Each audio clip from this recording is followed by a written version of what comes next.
Okay, so welcome to the stream. First time I tried to boot up this game, it went like it did the sound that dial-up internet does. Like, I could sing it for you, but the music is going. So like, and then there was a dude with a gray suit, and I couldn't see his face, and it was extremely, basically creepypasta. And then the game crashed immediately. So that's cool. I'm trying to share. I need to get the stream link to share with whatever who is the one who I usually have to read out the chat responses from, and you won't be able to see it on Twitch because they're not on Twitch.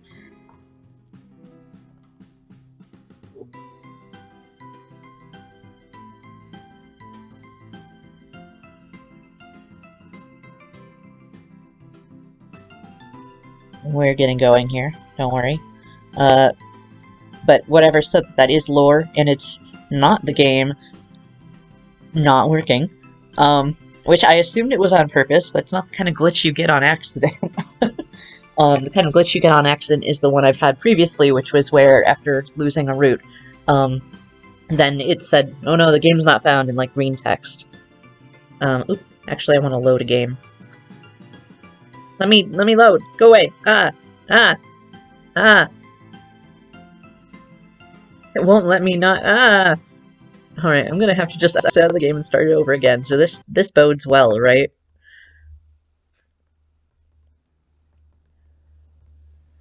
Come back, game. Don't worry, come back.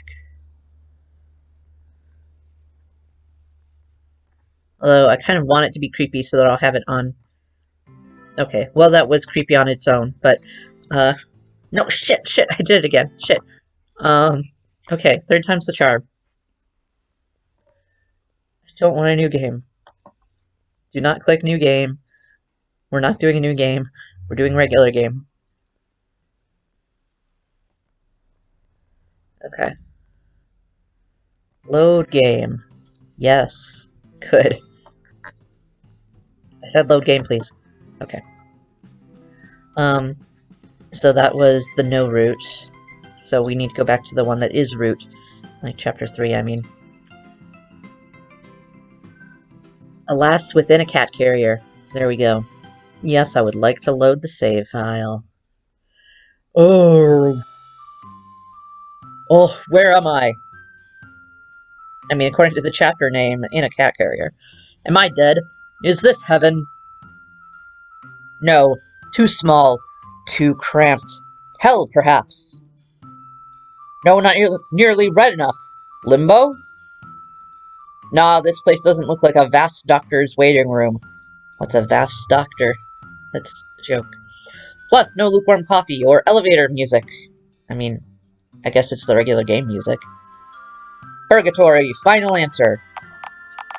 Well, by my estimation, you've been stuffed into a cat carrier, which has in turn been abandoned in the middle of the woods. And surely that's not the end of the plan. If the Mayor Mingus, I think that's her name, Mingus. If Mayor Mingus thought that we could, like, claw our way out of being dead in a pit, surely they're not just going to leave us in a cat carrier in the middle of the woods. That is also likely, yes. Are there, like, hungry lions around, maybe? Oh my god. God. Alright, I guess I'll say this with my human mouth. I need to squirt. Not in a confined space. Not in a confined space. Does the game know what that means? Ugh. I feel like my head's full of jumping spiders, all of which are holding boom boxes. Who could have foreseen this abject misfortune coming? I warned you. 90% of the time, one's given a free breakfast, you're being inducted into a militia, cult, or being kidnapped to have your organs extracted and sold. That, or you've just woken up, having overstayed your welcome after some really mediocre sex. Oh, whatever is watching from a car. Well, we're all trapped in boxes, I guess. By process of elimination, it was bound to be one of the other three. You got off lucky. Oh, Baba wants out. Cool. So stick your fingers on the bars and undo the latches on the carrier's door. Ooh, ooh, ooh. Just stick your fingers out of the door and fiddle with the 4 latches on the outside corners of the... Oh, for the love of... Crafty house cats can figure this out, you know. Just thrash around till the carrier breaks into its constituent pieces then, I guess. Okay. To be fair, like, it was so small, it could only barely contain us. Well, that could have been worse.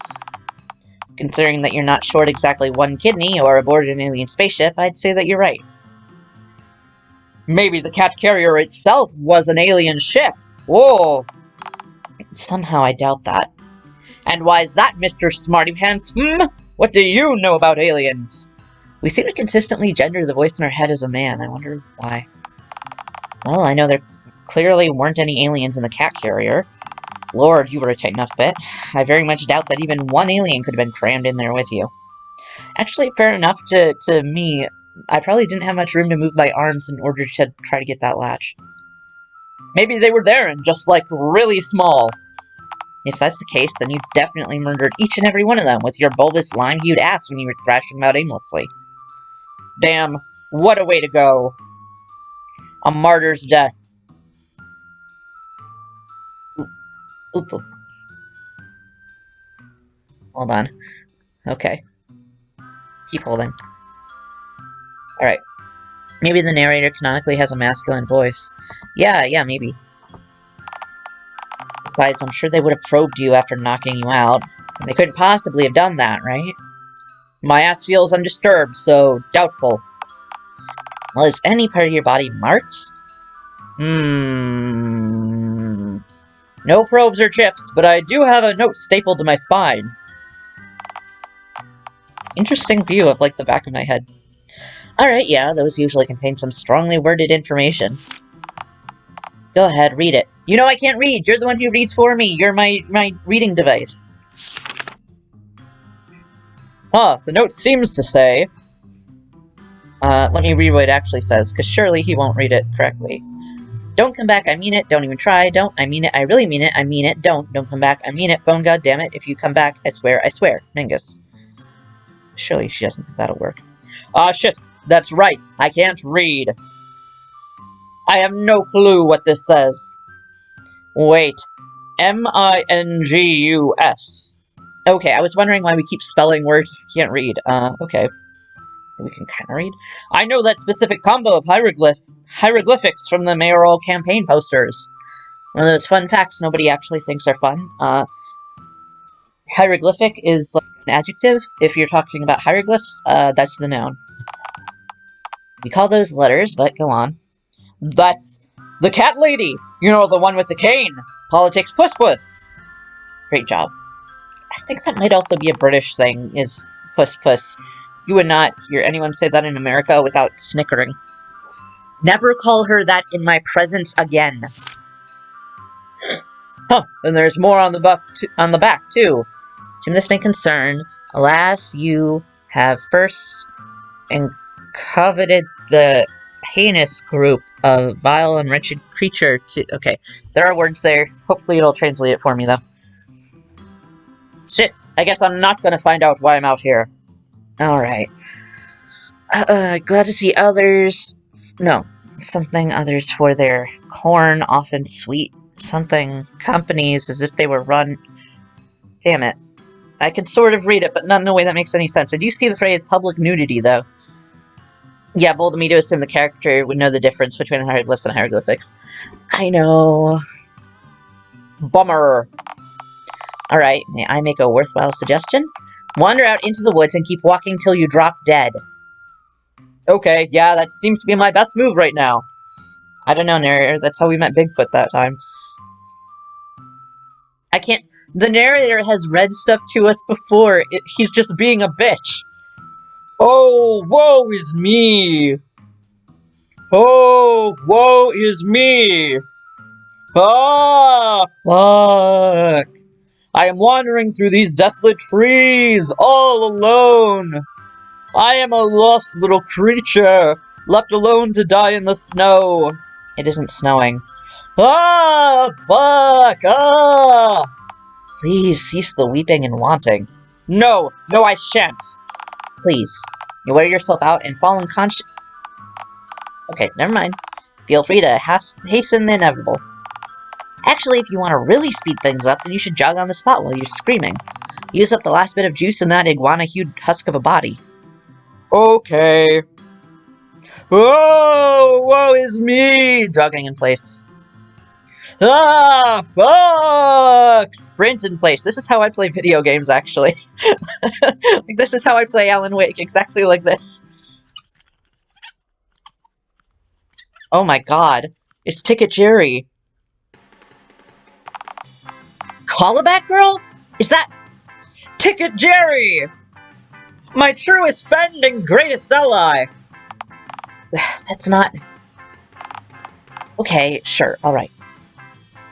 What are you doing out here? Oh, I'm just on my way back to my pasture. Oh god. So my pasture. I know he has a job wrangling sheep now for some reason. But it really sounds like he's one of the sheep. Pastured? Pasture. I'm a shepherd now, remember? Ticket Jerry is dead then, you're now Sheep Jerry. Do I get a say in this? Oh my god, he's finger tenting. What a ridiculous question. By the way, about the sheep thing, is this a new development, or... Are you seriously asking? You got me this job after getting me fired from working the ticket booth at the fun fair. I'm just examining his face here. It does seem to, in fact, be regular telephone letters. God, okay. We can't not break the fourth wall with him. Oh yeah, good ending of Randy's roof, right? What on earth are you talking about, you sad little creature? Oh, it matters not. Sheep Jerry, it's so good to see you. I know I have adjusted this many times, but, the music is feeling a little loud for some reason. You love Sheep Jerry. Yeah, right, so, to reflect your own question back at you. What are you doing out here? He's just got, like, this, like, you know, I mean, I guess because everyone lives in deep poverty, again, this probably makes sense that he has to use one of the shitty temporary wheelchairs like hospitals have, and not the kind you use usually if you have, like, mobility issues. But surely this forest is not that wheelchair accessible. How did he get here? Did my wife send you? To kill you? For the last time, we've been over this. If I can't bring the sheep home with me, she can't bring our murder issues out to the Ba pasture. First of all, your Ba pasture.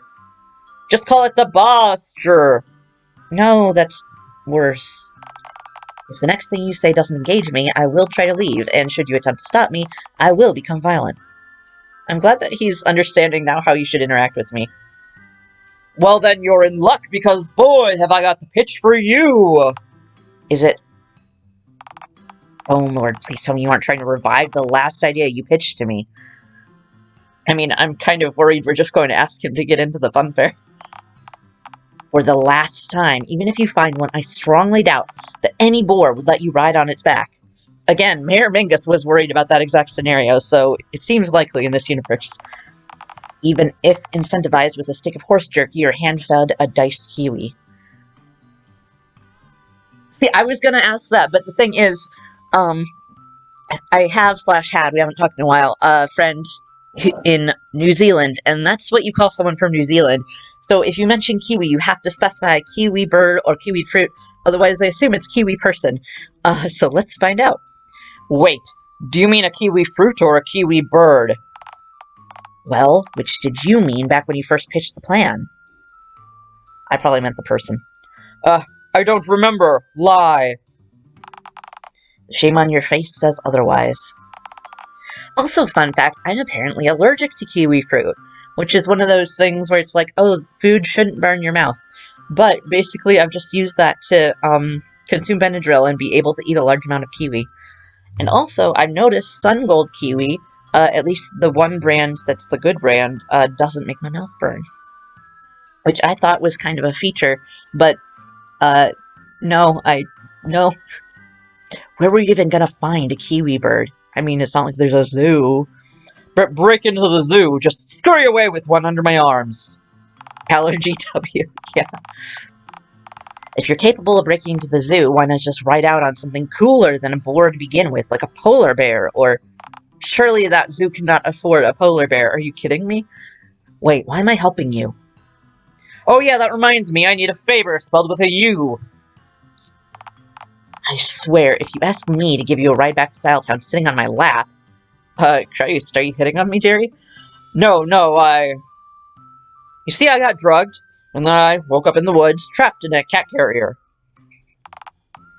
Okay, I'm sure this sort of thing is a regular occurrence for you. So, what's the issue, then? I need you to read this note for me. The narrator is just being a bitch about it. I found it stapled to my spine after I busted out of the cat carrier. I'm sorry, stapled to your spine? Oh lord, I can't tell if this was meant to be intentionally cruel or if this was simply a display of baffling incompetence. Oh, it must have been the mob. Definitely the Dialtown mob's handiwork. This very particular kind of befuddlement is practically their signature. So, the notes. Oh, sure. I'll read it for you. Okay. Will your flock over in the pasture be fine while you read to me? Are you trying to talk me out of the favor that I just agreed to do for you? Oh, right. Sorry. Nah, I'm sure they'll be fine. Oh my god, have we seen Finger Gun Jerry before? I don't know if I have. After all, how much chaos could a few unattended sheep possibly cause in the measly few minutes I've spent here chatting with you? That was pretty good. I'm sure they're doing fine. Right, that was Christian Hell, wasn't it? Right, let's read what's on the front of this here note. Oh. It reads, don't come back. I mean it. Don't even try. Don't. I mean it. I really mean it. Okay, there's a whole page of this. Anyway, it's signed... Yes. Wait, the mayor exiled you? I can't believe she... Oh great, we got the mayor, the meowing song back. Oh lord, I thought she was done with all this exiling nonsense since Since what? Were you gonna say Norway? Are we in Norway, Jerry? Does this look like Norway to you? I'm sure Norway has trees for their, fjord creatures to live in. Look, do you want me to read what's on the other side of the note or not? If I were making this game, I definitely would be taking this background picture from some kind of free stock image site that is of Norway, just for fun. Please. Please. Let's see here. Seems this side of the note is intended to be read by the first literate person to find you post-exile, in case you manage to wander back to civilization. Which is you, correct? Presuming you went straight here after escaping the cat carrier you woke in and didn't say, get coaxed into eating dog food from the palm of a wandering stranger. Did you? What? No, just read the... Alright. Let me just... Oh.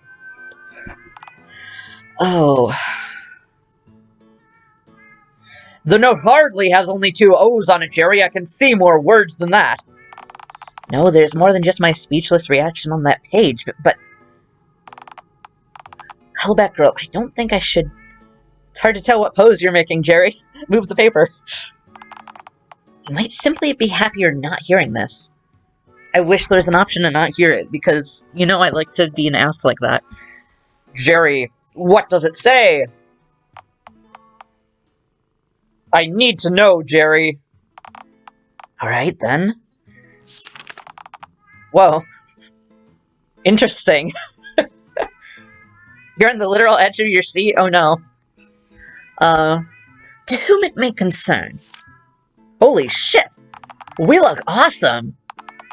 Oh my god, we look so cool. Alas, you have just encountered the heinous Callback Girl, a vile and wretched creature. Strong start! In all my years as mayor, I have never encountered a beast more repugnant than Callback Girl. Oh no. Callback Girl is not just a burden, a pox, a leech on society, but also an immense threat to civility and normality itself. A fundamentally selfish creature, Callback Girl uses others for their own often self-centered schemes as if they were mere tools. Or, characters in a game. Ants sold here. Thumbs up from an ant. No, we're not going to finish reading that till we examine this. Someone walking by with food. Someone else peering at them through the window. Garbage. Alleyway. Guy with a hat and a phone. With a backpack. Guy with a phone. Not many oh no, that's a typewriter holding food. Got it. Guy with a bag of money. Okay, so that's Shooty and Stabby up there. No, it's not, because one of them's a crowbar. So it's crowbar-y and baggy? I can't tell what's on the crowbar guy's head. Callback Girl frolics around in the open, breaking laws just as thoughtlessly as they have broken the collective hearts of our fair citizens. Oh my god. Incredible. Yeah, this is great. This is great. Freely engaging in public nudity and routinely harassing innocent civilians whenever they so wish. Ugly! No! What does that... It doesn't say fuckface or cutie. What does that say on the bandage? You catty? What? Oh, you gay? Maybe? An obnoxious and abrasive degenerate, they periodically spew offensive, vulgar, and often hurtful utterances merely to see how their victim will react. Okay, I don't, though. I mostly don't. I don't take the piss. I don't take the piss on these routes. I almost never do. Okay, evil guys with a cannon and a smirking telephone and a gun and a little tiny little explosive in the back with a huge grin. Callback Girl is incapable of listening to any advice or direction, no matter how detrimental the consequences of not doing so are to themselves and others. Oh, it says ugly. Oh. And I guess it's still better than fuckface, but, ice cream. That's a fax machine, I think, or it might be Karen. Is that a boombox? Callback Girl will repeatedly harass the target, relentlessly eroding their willpower in order to get anything that they so desire. And, of course, the gangrenous cryptid in question is reckless, and will mortally endanger both themselves and innocent bystanders without a second thought. Notice how Callback Girl has a tail. No, I didn't. Interesting. Weird that it hasn't come up yet. Callback Girl must be shunned from all civilized society, as they have decided that they're too good to domesticate themselves. Or, as we who contribute to civilized society call it, treating others with basic courtesy and respect.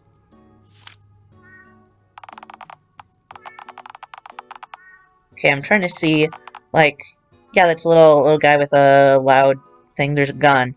Is that supposed to be Stabby? Is that a knife? Because I thought it was like a job phone at first. If you are a Dialtown resident and should find this wretched heathen skulking around the perimeter of our fair city, I'm instructing you to immediately notify one of my enforcers. My name is Mingus, Mayor of Dialtown.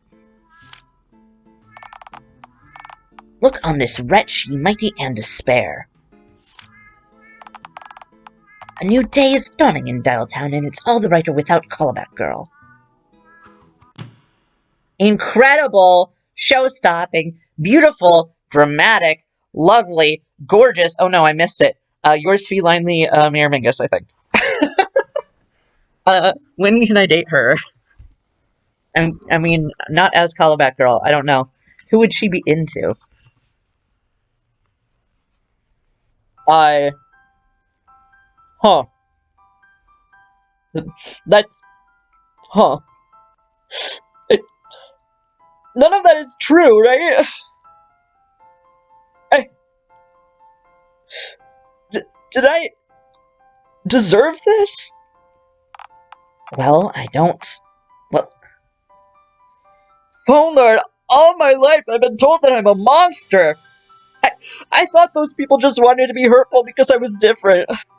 I had no idea that I really was a monster. Cherry, I'm sorry. No.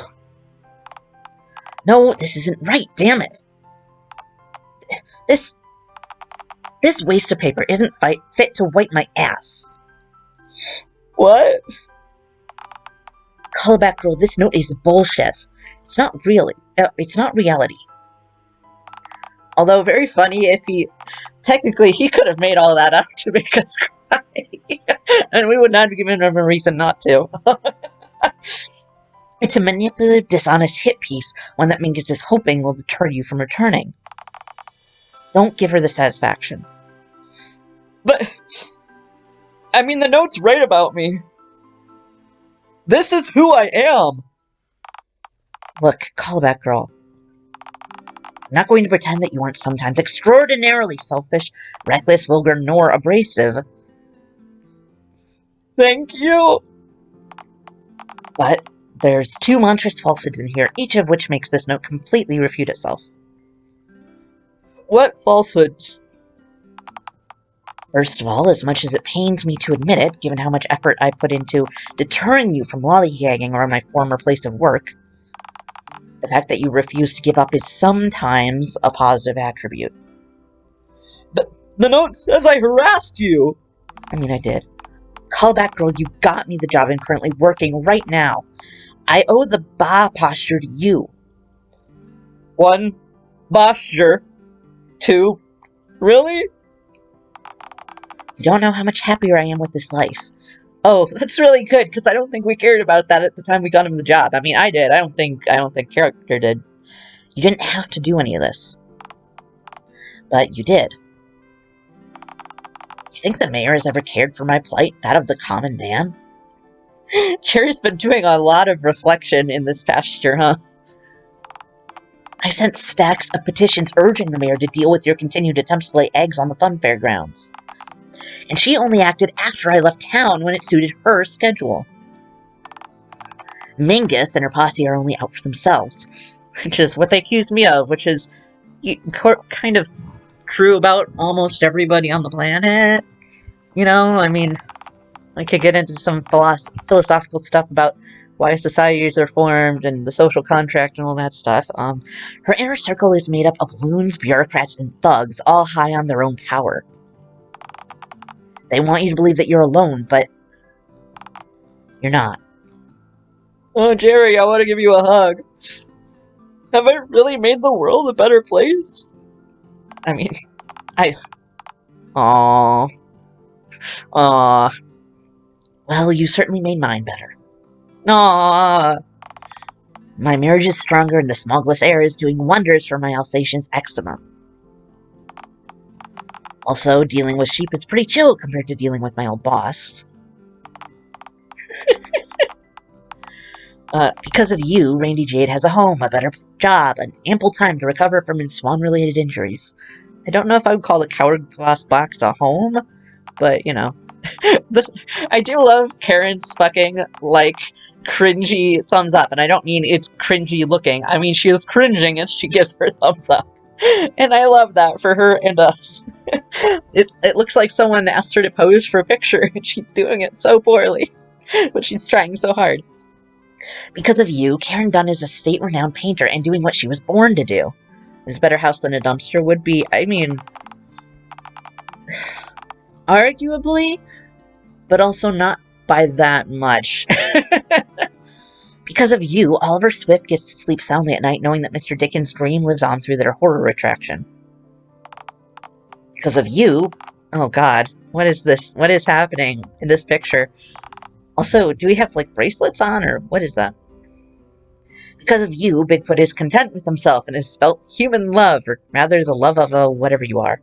Yeah, it's still not a house. I mean, neither is sleeping in the Coward Glass.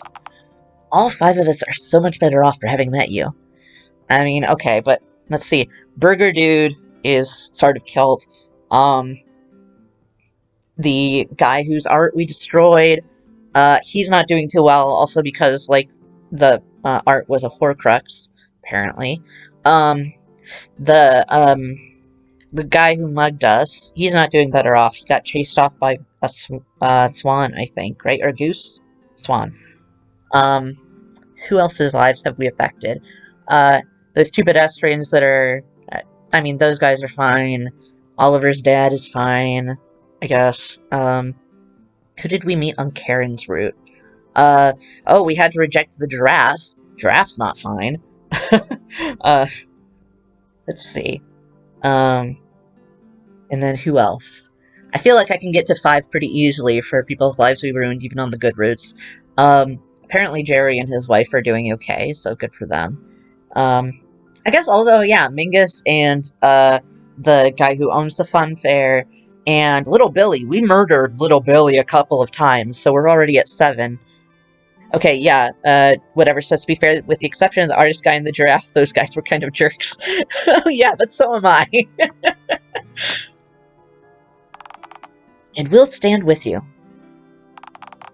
You've cared for 5 misfits that you didn't even know more than a month ago. Oh my god, so this did all happen. Okay. I thought maybe this each happened in subsequent years or something to make the timeline make sense. Sheep Jerry... Previously, Jerry had said that he was guarding the entrance to the afterlife, and then he was like, I mean, the fun fair. But he is certainly a St. Michael's kind of figure, right? St. Peter, that's it, St. Peter at the gate. Jerry, until proven otherwise, I'm gonna assume that you are some kind of supernatural celestial. Whatever it says, ha ha ha, imagine expecting a normal timeline from Dialtown. I'm cool with abnormal timelines. I'm just wondering, we're only pulling from the good ends, for one thing. We're not mentioning the time I sold Bigfoot into slavery, or killed Randy. I don't know what the hell has happened to my eggs in this route. For the many, but not enough times that we shit ourselves and died, because I think there's an achievement for getting all of them, and I don't think we're anywhere near. You've cared for 5 misfits that you didn't even know more than a month ago to an extent that nobody else has. So, I suppose I owe you thanks for that. Sheep Jerry, I don't know what to say. Thank you. Wait, what was that other thing? He said, okay, well this is true, but it's pulling from the good ending because you can only get to this part of the game through the good ends. So only the good endings are canon. Uh-huh. That's good, because I did like it when Randy died. The other what? You said that note had 2 glaring issues. What's the other? Oh, right. You aren't the first person that Mingus has exiled from Dialtown, you know. There was another. Someone else was exiled for their tomfoolery, like me? Was it a clown?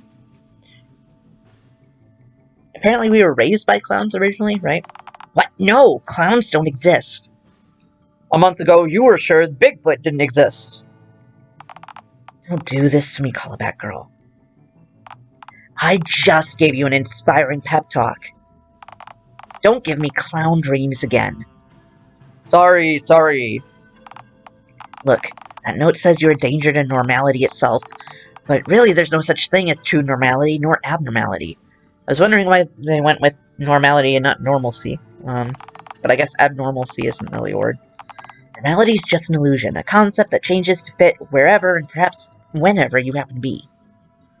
It defines itself by me not being there. It's because people accept as the norm in a certain... It's what people accept as the norm in a certain place in a certain time. Because of that, what's considered normal changes. Yes, thanks for definition for babies with, Sheep Jerry. Whoops. I don't want options. Hundreds of years ago, it was normal to burn suspected witches in England. We hanged ours in America. God bless the Queen, or whatever. Normal to declare a world war over Serbian tomfoolery, and normal to... well, to not have a phone for a head. You mean, before the dial-up? Before everyone got object heads? Everyone except one. Oh my god, the horrific human-faced man. I can't tell you exactly how it all happened. I don't know the guy, never met him. But he's the last human left without an altered head, to my knowledge. His head is made of flesh, not metallic pieces within a plastic shell. My head is made of flesh, in fairness. No, stitches. He's a normie. Like I said, he's from another place, another time. Mingus exiled him from Dialtown for his abnormality. Said he conflicted with her vision for Dialtown, whatever the hell that means. But where he came from, he was normal, and we would have been abnormal. Oh, really makes you think. Like you, he got a bum deal. Where is he right now? Oh, he lives in a shack 8 miles from here, give or take. I don't know if I'd recommend seeking him out. He's just as likely to shoot you on sight as he is to actually talk to you. I mean, that's kind of true with me. Sorry, scratch that. He is far more likely to shoot you the moment he sees you than talk to you.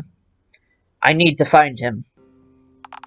I know that I'm not going to be able to talk you out of this, mostly because I just sort of talked you into it. But you could live out here with me and the sheep. I'm sorry, Jerry is letting me live with him? I was kind of stunned in that one of the routes he mentioned offhandedly, the one where he was like, what am I going to tell my boss that I let a friend in here? I'm like, oh my god, we're friends! And he kind of also sarcastically mentioned us as friends. I'm like, oh my god, we're friends! But bro's moving a little fast, especially if he's still with his wife and the dogs are out here too. Like, is she cool with us moving in? I've got a spare pile of hay in the dry corner of my barn. Actually, that might be better for Randy. Have him quit his job and move out here to the, pasture also. Jerry! Alright. Just know that if you ever grow weary, hungry, or get hit by lightning or whatever, I'll always be out here, waiting for you. Again, is your wife cool with us, Jerry? Jerry. Thank you. I'm going to seek this man out now. Okay. Cut through the clearing and walk it through the trees for 8 or so miles. Due north, you'll find the shack. He previously gave us instructions like that. We had to wait for him to say, go right. I cannot believe we would know cardinal directions. Jerry, tell us more accurately what to do. And for what it's worth, good luck. I hope you find what you're looking for. You mean the shack? No, I didn't mean the shack. I was talking about contentment and self-acceptance. Oh, right. Thanks. I wanted to give him a reason not to live with me, just to remind him that we have a personality and he doesn't like it. Farewell, Sheep Jerry. Goodbye, Callback Girl. You're welcome back anytime. So, we're in an alternate timeline where people like us, I see. Whoa, different trees. I'm so exhausted. Must have walked a good 7 miles by now, at least. 7? Jerry is still within earshot. Keep going, you're doing great. Phone Lord. Know that it's only going to get harder from here, right? If you're tired already, Jerry's always got that pile of hay in his barn.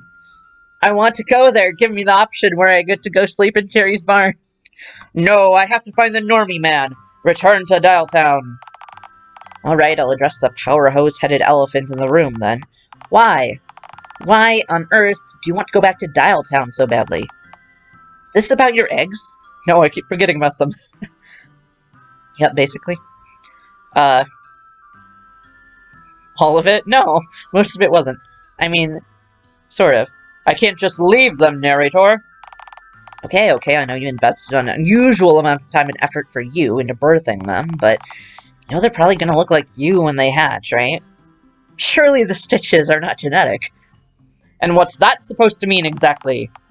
Just a factor to consider before you get yourself killed trying to get to him again. Frowny face. Alright, quick trip back to Dialtown, grab the eggs, and hitchhike as far away from Dialtown as you possibly can. I don't plan to abandon Dialtown either, actually. I'm sorry, abandon Dialtown? They exiled you, Callback Girl. The town's mayor has it out for you. Most of the citizens there treated you like some kind of monster. Why not start over? Why not take your eggs elsewhere and start a new life? I've got friends in Dialtown, I can't just let them go. Please list the residents of Dialtown that are worth staying for. Well, there's Karen. This isn't wrong. She got out of town to paint trees and shit. Let me finish, damn it! There's also, Olive Man, Randall. Adding Randy's name to any list to artificially inflate its value literally never works on anyone who's actually seen Randy, you know. I thought this was the route where we're not being pointlessly mean, and Randy's the big reason. Oliver's like, fine, whatever. I want to see Randy. I have other friends. Name another one. Excluding Bigfoot. You bastard! That was my next one! Call back, girl! Alright, alright. Mayor Mingus? Come on! You put me on the spot! Okay, let's just keep moving. I'll make sure you keep north. I'm glad Jerry is still listening to this conversation. Okay, good. I'm glad we don't know cardinal directions still. Is north up? Can you give me a boost? Go forward, Clawback Girl. Okay. So, hi, Danny. I assume maybe that's you, I don't know. Okay, many eyes, always watching. Don't drink the water. I shoot on sight. Stay away. I think... What is that other little one? I hear you, maybe? And stop. Behold, a shack. You think this is the place? Oh, I mean it, that's what it says. Well, let's see. It's a shack. We've traveled roughly 8 miles north, and... Alright, most important thing. Jerry mentioned that this dude is more likely to shoot you on sight than actually speak to you. This most certainly looks like the home of someone who would do just that. Oh, pish! Sure, it's a bit of a fixer-upper, but... Fixer-upper, really? What? Don't drink the water. Hello, the deranged graffiti? We don't know that this graffiti's his. It's on his house. Hey, for all we know, maybe little Billy came out here and vandalized the poor dude's home. Bullshit. You can't know for sure. Yes, I can. For a start, none of the nearby trees were on fire, nor charred husks. Oh, right. Yeah, okay, he would see to that. Oh, hey, you're in here. Hi, Danny. I mean, maybe the guy was just out of sticky notes, so he... Are you kidding me? Don't drink the water? Again, we can't read this, narrator. You can do this for us. Maybe the allure of the dude's toilet water is just too much for the poor guy. I know I sometimes need to be reminded not to drink it. Even when I remind you not to, you still drink it. Added flavor.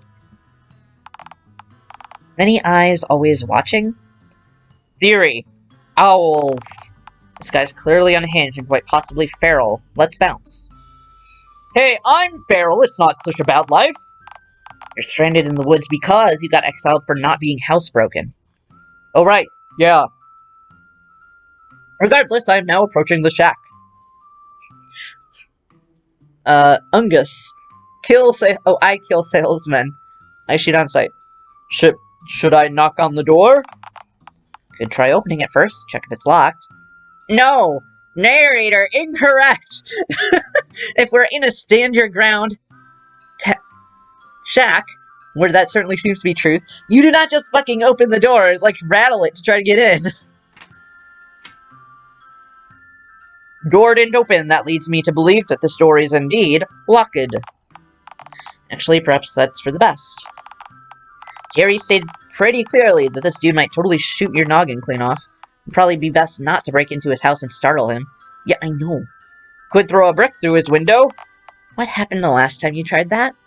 Oh, I went to prison for a short spell.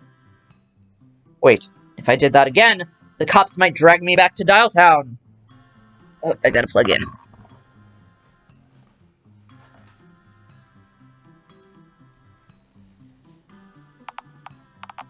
Yeah, but you'd be in prison. But I would be back in Dialtown. Yeah, and behind bars. I will consider my options. Scratch that. Prison food tends to be jerkless. I'ma just knock. Phenomenal. The Ungus part kind of looks like the SpongeBob font, doesn't it? Oh, right, this is the guy that inspired Cowboy, right? And we gotta love him, yes. Well, I've already got 2 characters with southern accents, why not another one?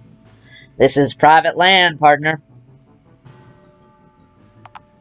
Remember, most of the prison endings were chill aside from the prison thing. Yeah, I know. So, I suggest you leave before I decide to do what I usually do, trespassers. Um, you mean inviting them in for a cup of coffee? If by a cup of coffee you mean a lead slug fired straight into your head, then sure. I'm still unsure if... Am I being offered a cup of coffee? Oh, it's an eye behind there. I didn't even see him. A human eye with eyeballs. Whoa, that's so spooky. A person head. To be clear, I'm threatening to shoot you. With a shot of cappuccino? No, espresso, you dipshit. With the shot of a shotgun. I am threatening to shoot you in the head with a shotgun, partner. Actually, nah, forget that. Slugs don't grow on trees. You could just grab a snail, take its shell off. That's like a slug. Honestly, I just put a 44 in you if we're being realistic. More economical that way. Whoops, what'd I say? Shit. Is that a... It's not coffee. It's a bullet. I am not offering you coffee. Lord, give me strength. Look, partner, I'm not normally the kind of merciful type, but I can tell you ain't all there, and most importantly, you definitely ain't a threat to me or my homestead. Just go. But we need to talk. Mayor Mingus exiled me too, from Dialtown. I'm a freak just like you. Just like... We ain't the same, partner. You don't have an inkling of what I've been through. I don't want you here. You understand? Oh, well, you... They know it's a fucking one-slur. I'll fucking one-slur him. Then the game will end immediately. Come on! How bad can I be? Well, you're trespassing on my land for a start. Bold of you to assume I understand property laws. I'm not gonna warn you again. Just go. Yeah. I'm not moving till you let me in. My door's deadbolted and I got enough supplies to last me 6 winters in here. If you want to wait, you'll have to wait an awful long time, partner. So be it. I will die on your porch as I lived, for no reason.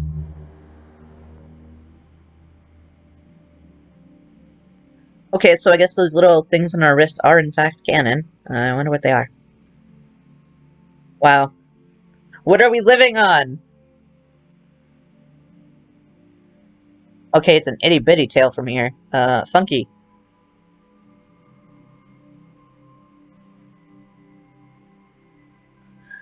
What? Okay, I see my face. I see my hand. Oh, it's windy. It's windy. Please are going in the opposite direction from me, but you know. Man, there's a lot of weather in this 10-minute span. Shouldn't you smell nourished? Well, yeah.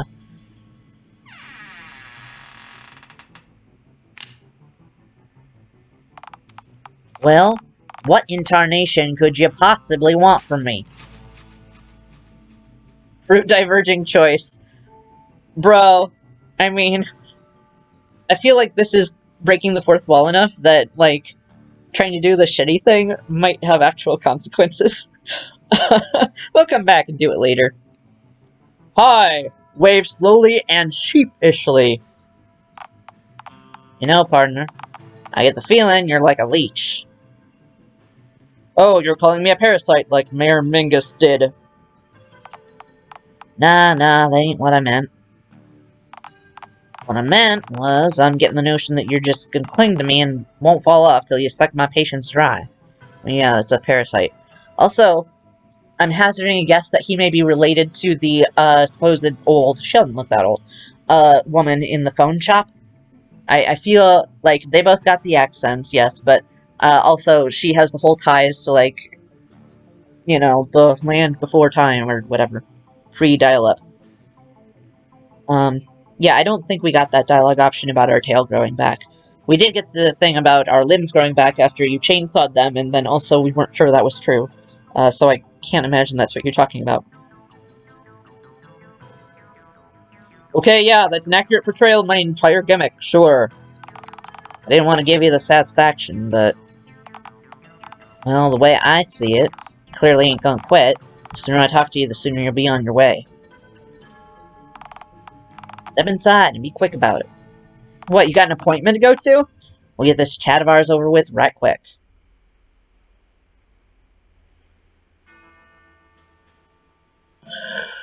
Silly little man. You're a silly little man, look at you. You silly little guy. So you're... Huh. Say, what's with the paper bag? Oh my god. He has it programmed to make different expressions. That's incredible. Why'd you think I have it on, partner? Oh my god. Is that actually a spacesuit?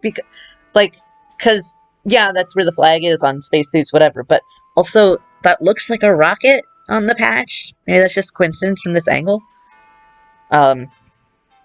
Ooh, are you covering up an embarrassing bandage on your forehead? I hear that's going around. One that says something akin to fuckface, and if you take it off, you'll explode! What in tarnation are you gibbering about?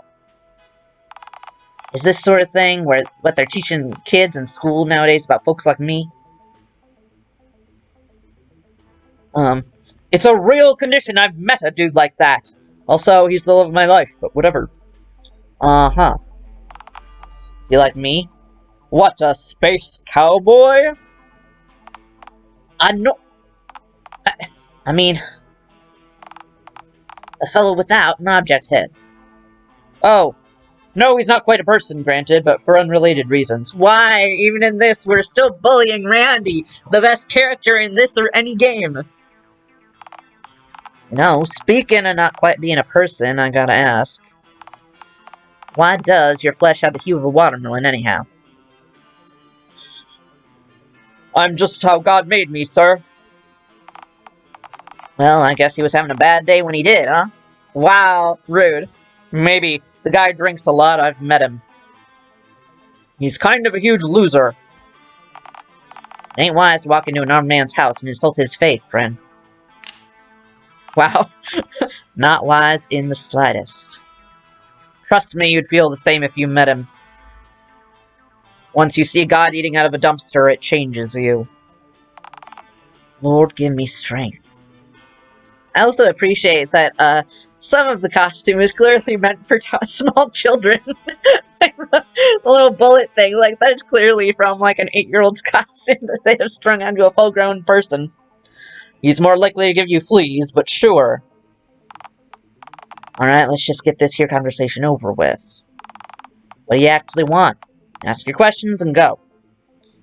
Who are you? I'm Sergeant Norm Allen. What's a sergeant? It means I was in the Air Force and I was pretty good at what I did.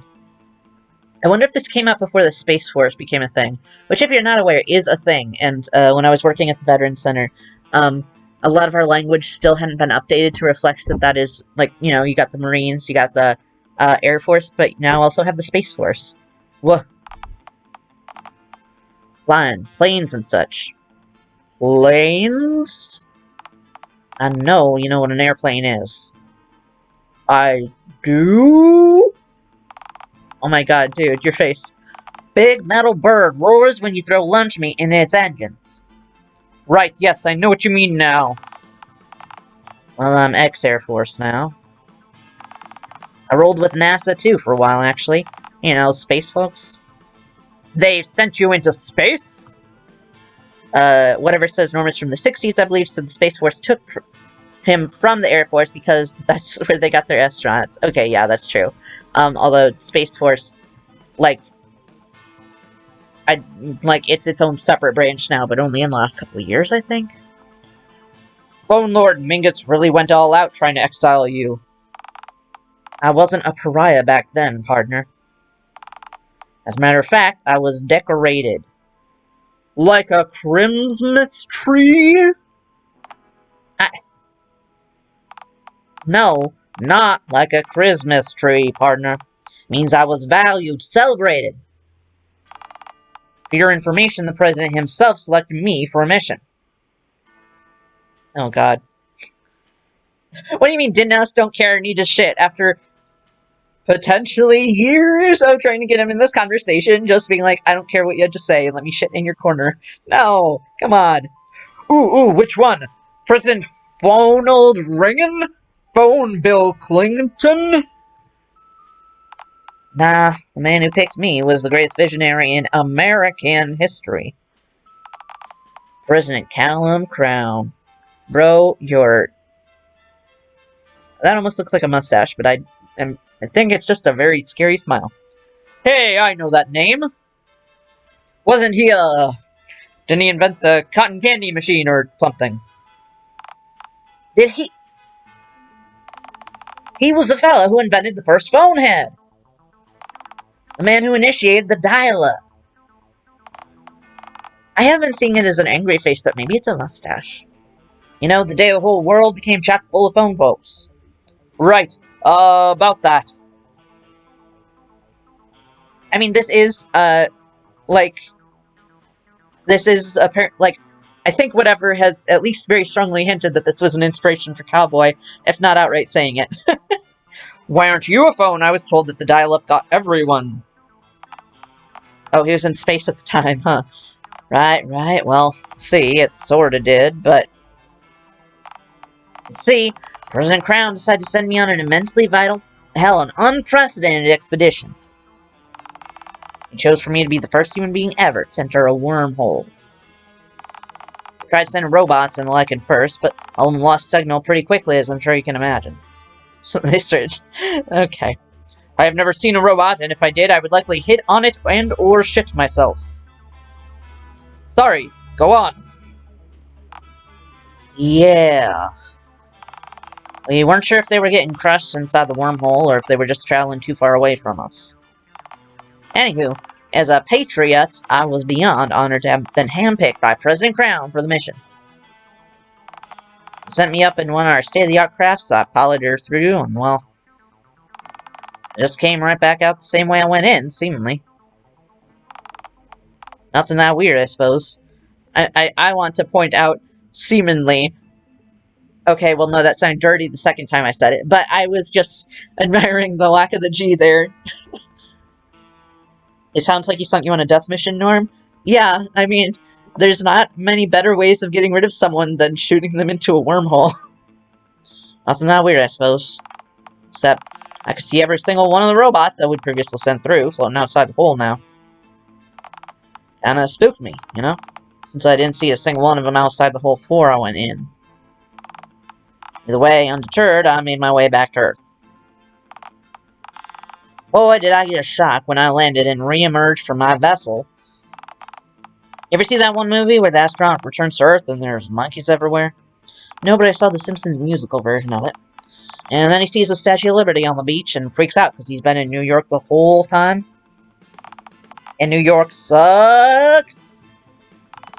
All them yuppies and city slickers. I'm pretty sure that isn't why the dude was upset. But fuck, I don't know enough about monkeys to contradict you. Long story short, I time traveled. The wormhole warped the fabric of time as well as space, it seemed. In an instant...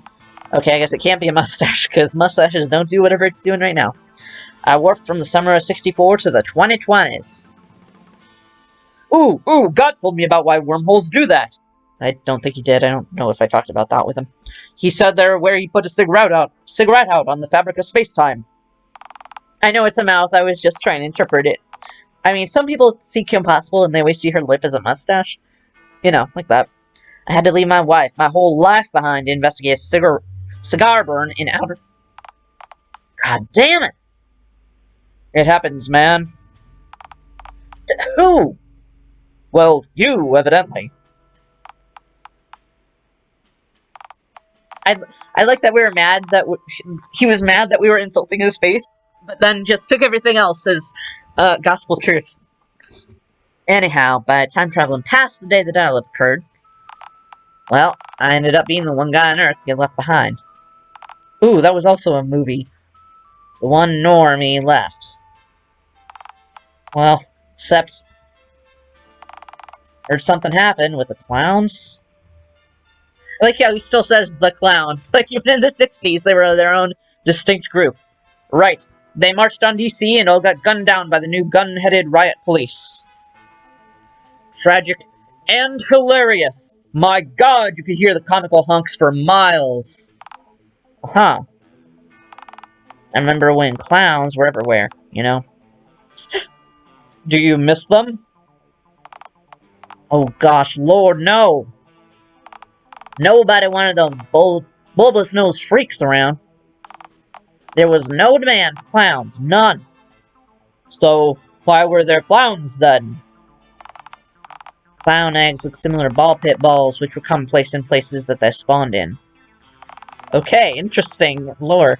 Not saying I believe in evolution, per se, but it most certainly was an evolutionary adaptation. You know, I only grew up with creationism, I don't know the actual social history of it, but I kind of was under the impression that it was more of like a reactionary thing, and that maybe it wasn't super, like, there wasn't necessarily that same divide between creationism and evolution, like, before, I don't know, I'd guess, like, the 80s with the Satanic Panic or something, but now I actually am not sure. And now I kind of want to know. Right, thank you. So, I guess it's just me left now. Last normie. That's why I got exiled from Dialtown in the first place, you know. First place, not first. They want to make sure you know that there's no T there. Didn't want to conform and get my head replaced against my will, all for the sake of fitting in. Didn't want it against your will, wow. Ooh, that's why I got kicked out of town. Danny says, insert chicken versus egg debate. Spoilers, the chicken. For threatening normality itself. Oh, give me a break. They use that same asinine line on you too? Let me tell you something, there ain't nothing normal about Dialtown. There certainly ain't nothing normal about the mayor of that backwater slum. She has this idea that by putting these plans of hers in motion, she's somehow recreating the Dialtown that Kellen Crown presided over. Oh yeah, oh cool, because he's the one guy on Earth that can directly contradict that. That's neat. That's, like, inherently showing her, what's the word? It's not Hippocrates, it's the other one. Hypocrisy. Danny's saying when babies are born in Fleshtown, they start off with flesh heads, right? I was not under that impression, because it's not like like, there are mice and shit, and no one's giving the mice operations, right? I spent time in Dialtown before they launched me into space, you know. Actually, I saw the Dialtown that existed back then, unlike her. I personally knew her grandfather, for she's an ignorant hypocrite, not fit to hold any office, let alone run an entire town. Mingus is certainly something, alright. I stole her rug once. Never seen her up close? Yes, I have. I stole her rug. She got a cat head. I feel like giving birth to Phone Head would be incredibly painful. Yeah. Uh-huh. Typewriter would hurt. I feel like they don't care that much about that, and... yeah. A Flesh Cat Head. Pre-dial-up era. Oh, good point. The kind from my time. I didn't put that together. I didn't put that together. Ooh. Thank you, Norm. Pointing shit out. You know why she got that engineer, right? Because her grandpappy, Frozen Callum Crown, had a cat just like how she looks now. Whatever, can you please tell me that the cat that's actually in the pictures it's based off of is still alive? Because I think I can deal with the pretend cat death if the actual cat is 100% fine.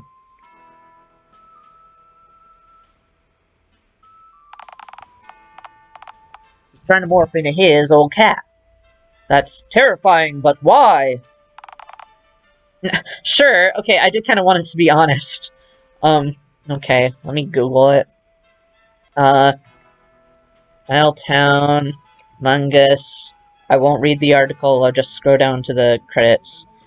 I think she's still alive because it's Dogman's cat. I figured it was the cat of whoever made this, but... let's see. Mayor, gender...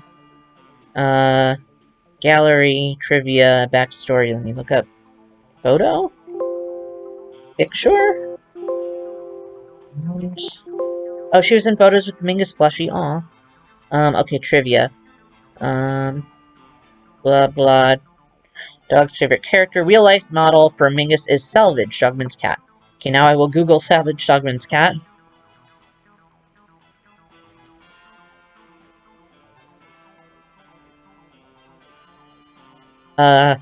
From the day shift at freddysfandom.com. Okay. Salvage is... It's good. It says is Direct Dog and his cat. Direct Dog Man found Salvage meowing in some bushes on his way to college. He spent an hour getting it into his arms. Once he did, he fed him and got him warm and dry. After that, he took him home with him. Direct Dog Man also mentioned that Salvage would cry if Dog Man left him for too long. Salvage also appears to not have had previous owners because he isn't on the National Online Lost Pets database for the entire country. Because of that, Direct Dog Man kept Salvage with him. Reference Twitter. Clicking on Twitter. Instructing me to x.com. Thrilling gameplay, I know. Welcome to x.com. This page doesn't exist. Great. Thanks, guys. I really need to... I don't know. I'm really torn on just deleting my Twitter, because, like, damage is already probably done, but, like, my entire life for, like, a good, I don't know, several years was on there. And also, you know, tons of role-playing, I guess, but... He was in photos with the Mingus plushie. He bites the Randy plushie.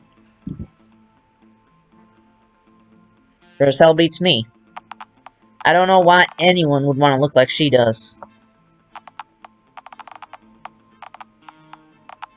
You would say just private it? Yeah, but the only reason I use Twitter now is to, like, send things to either corporations as complaints or to, like, Ranboot-related stuff, so...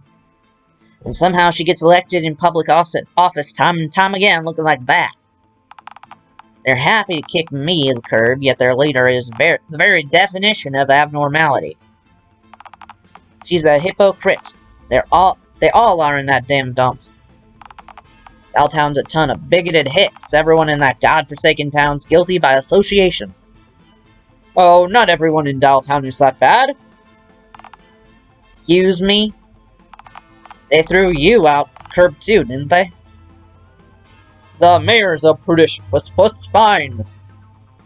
But I have friends back in Dialtown too. I guarantee you, anyone in that town sell you down the river without second thought. To be fair, again, we sold Bigfoot into slavery for $50. And if you can't see that, then you're just as blind as they all are. Now, as far as I'm concerned, I've answered all your questions. Think you've imposed on me and taken advantage of my hospitality for long enough. You should leave. What hospitality? You didn't even offer me a cup of coffee! If you want to gargle brown water, then go take a sip from a puddle. Wow. At one point in my life, that would have made me enemies with him. Now we're merely disliked.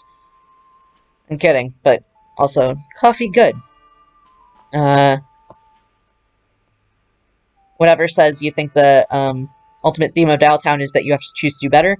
And Danny is putting a picture of the cat with the plushie. Aww, I should get that. I want the plushie. I want the plushie. I'm sure it was one of those limited edition support the game things, not still a thing you can purchase, right? I've got things to do. Well, what will I do? You're a free American, so that's your own business, not mine. As far as I'm concerned, being cast out of that bigoted town was a blessing in disguise for the both of us. I don't want to be alone. I don't want company, so I suppose we're in an impasse. Guess I'll have to go sleep in Jerry's hay and we'll all be happy. Oh wait, except we ain't, 'cause I've got a gun. So, get out. Move on. Find a better cesspit to squat in. And get yourself the hell out of mine. I don't know where to go. Follow the perimeter of the town till you find the freeway and hitchhike in literally any direction. The further you get away from Dialtown, the better. You say that, but you're living 8 plus however many miles. Don't make the mistake of settling too close to town like I did. Okay, good, he knows it. Well, you'll have to put up with visitors like you showing up every now and again. Wait, have others come by here? No one nearly as annoyingly persistent as you. There's a shepherd who lives 8 or so miles down the road, but he knows to keep his distance on account of the signs. Sure didn't stop you, though. Wait, so... so is his old advice, how did he know about Normie's backstory? I mean, I'm not saying he shouldn't know, I think there is probably a plot reason he knows. Right, signs can't stop me because I can't read. I stole that line from the PBS kids show Arthur. Said, knew I should have gone all out and stuck a head on a spike out front. Alright, I'll cut you a deal, partner. Couldn't you just stick any inanimate object on a spike and people would think it's a head? I'm willing to let you stay on my land if you want. We were sleeping outside your shack for like a full year or something. You could not stop us. But only from the chin up and at the end of a wooden stick. Would I be alright? You'd be dead. Yeah, but would I be okay? You'd be... Please be patient with me. God isn't finished with me yet. That's the first thing you said so far that I happen to agree with, you know? Actually, you know, now that I think of it, I've seen a woman skulking around these parts for the past week or so through my binoculars. Of course, she's never gotten too close to the shack. Seems she's the artsy type on account of her usually having an easel under her arm. Well, we know it can't be carrying because she does not paint with her hands. She paints with her mouth. Looks between 4'10" to 5'4", I'd say. Unarmed, of course. Head's some kind of printer, brown, with a small white decal that I wasn't able to make out from this distance. Wait. Karen! You found Karen! You know this woman? Yeah, we... That's a truly revolting number of ellipses. Oh my god, you can see the speech bubbles like we can! This is fantastic news! She's smart, she'll figure a way to smuggle me back into Dialtown for sure! Goody for you. Now get out! Wanna go back to that cesspit so bad? Then go. Get. I don't know, with the triumphant ska music, it's not as threatening as you want it to be, dude. Betcha she's over by the lake. That's where I'd go if I wanted to paint something from around these parts that wasn't trees, dirt, or sheep. Alright, I guess I'll go look for her then. Yep. Guess I'll just skedaddle now. You've already said that. I feel weird just leaving you here. Don't. I want you to. But I feel like we've really hit it off. We haven't, and it took an enormous amount of restraint not to shoot you at least 18 times in the last 3 minutes. But you didn't. You held back. That argument is how we got Karen. Maybe you really... Get out. Why don't you want to come with me? Because why in tarnation would I want to go back to Dialtown? I told you that town's chock full of low-down snakes. First of all, that mayor. Ooh, I know. Wouldn't it be really funny to see the mayor's face when I return? It'll look like a cat. She's gonna be so pissed when she finds out I'm back. Might get mauled by police dogs again, we'll just have to see. My god, that's the stupidest. Wait. Huh. Really think that if you found your way back to Dialtown that you'd be able to get the mayor herself? You bet! I've reached her once, I'm sure I can do it again. They don't lock the doors in the town hall. Like, we've gone there, and they just don't lock anything. No kidding. You wanna come assassinate the mayor, dude? Alright, partner, I suppose you convince me. It's a deal, then. Epic! Wowzers! Very swag! You know, the deal is that I'm willing to accompany you back to Dialtown, not listen to your asinine idioms. I don't know what that wowzers is an idiom. I'll travel back with you to Dialtown just to see the mayor and get her just desserts. Please bring the gun, you know, in case we encounter a pack of roaming feral hogs. Like hell, I'd be leaving my single action behind. If we're doing this, we're going all out. Let's head out. I want to get to the lake before we hit hog hour. Not gonna explain that one, huh, Chief? 10 minutes of the worst chit-chat imaginable later. So, are turnips like fruit or what? It's a root vegetable. For the last time, partner. I told you I'm willing to accompany you, but needless chit-chat does not come under the terms of our agreement. I'll walk with you, shooting anything that tries to shoot at us first, but I ain't up for banter of any kind. I'm imagining now that we just had to talk to the narrator this whole time, which I imagine would unsettle him more. This will be the last turnip-related question, I promise. Bro, you said that 3 times already, partner? No, more. I feel like we've said that line, that you could be nicer to me, you know, I don't remember to whom. If you just answer the question quickly, then I'll be satisfied. It's a vegetable. Turnips are vegetables. Satisfied now? No, I need more turnip lore. I fucking knew it. Just... please, be quiet. Okay, Shrek. I could always yodel to pass the time. Partner, as my mama used to say.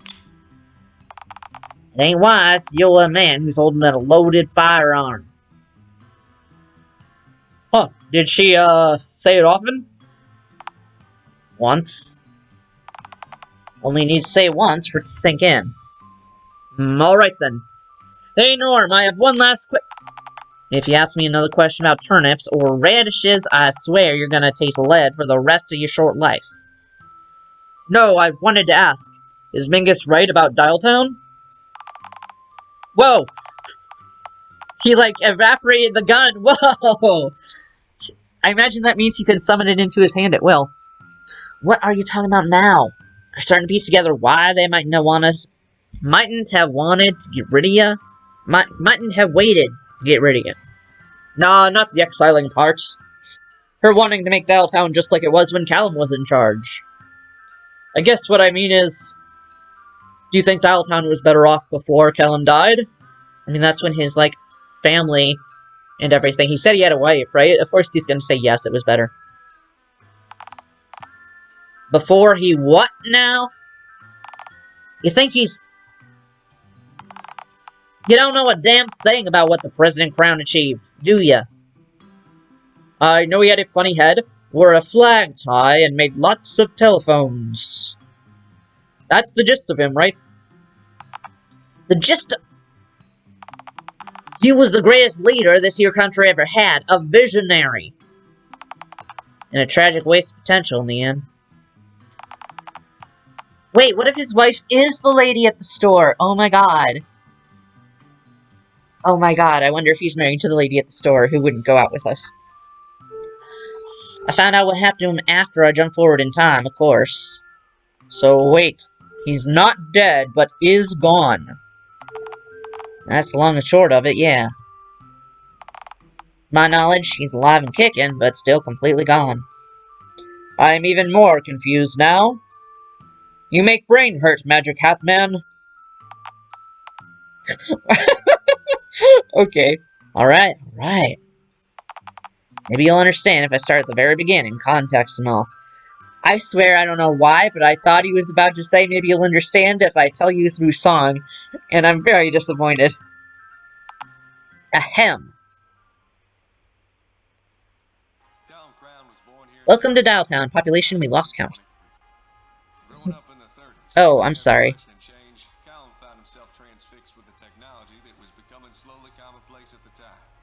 It won't let me change the volume, so sorry. Callum was born with a severe deformity, having only one complete limb, his left arm. While extraordinarily bright, he lived a solitary life, watching other kids outside perform feats he could only dream of. When the early 40s rolled around, Callum signed up to fight in World War II, but wasn't accepted on account of his disability. He had to stay home and bitterly follow the war alongside the rest of those unfit to fight via hazy radio transmissions. If only I could walk, Callum thought to himself. If I could walk, I could serve. It was at that time that Callum put his garage workshop to good use. Sorry. He used some scraps of just about any metal he could get his hands on, forged himself a pair of prosthetic legs, which, while crudely assembled, were virtually unheard of at the time. He sent the Army Registration Office a note, vouching for his new metallic appendages, vowing to join their cause, whatever the cost. He never got a reply. So he simply sent another letter, then another, and another. What started as one letter quickly became dozens. Always a motivated guy, Callum decided to use his head, try something new. Callum bought his first telephone.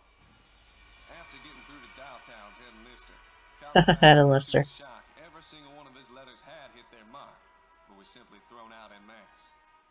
I'm here to recruit the best of the best this country has to offer, the recruiter stated over the phone. Not some freak with metallic legs who'd slow the rest of my boys down. With a single disconnected click, Callum's dreams were obliterated yet again.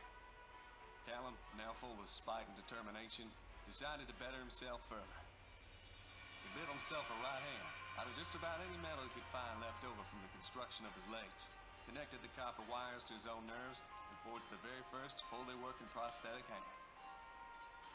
With the war winding down, Callum decided to go out to patent his designs. People at the patent office looked at him as though he were a freak, with his rusted iron clanking hand and his bulky metallic legs. Callum bitterly listened to the end of the war, now disillusioned, via hazy radio transmission whilst tweaking his mechanical limbs to be more functional. Come 1948, Callum decided to try his hand at selling his mechanical limbs to war veterans, many of which had returned in the coming months after the war.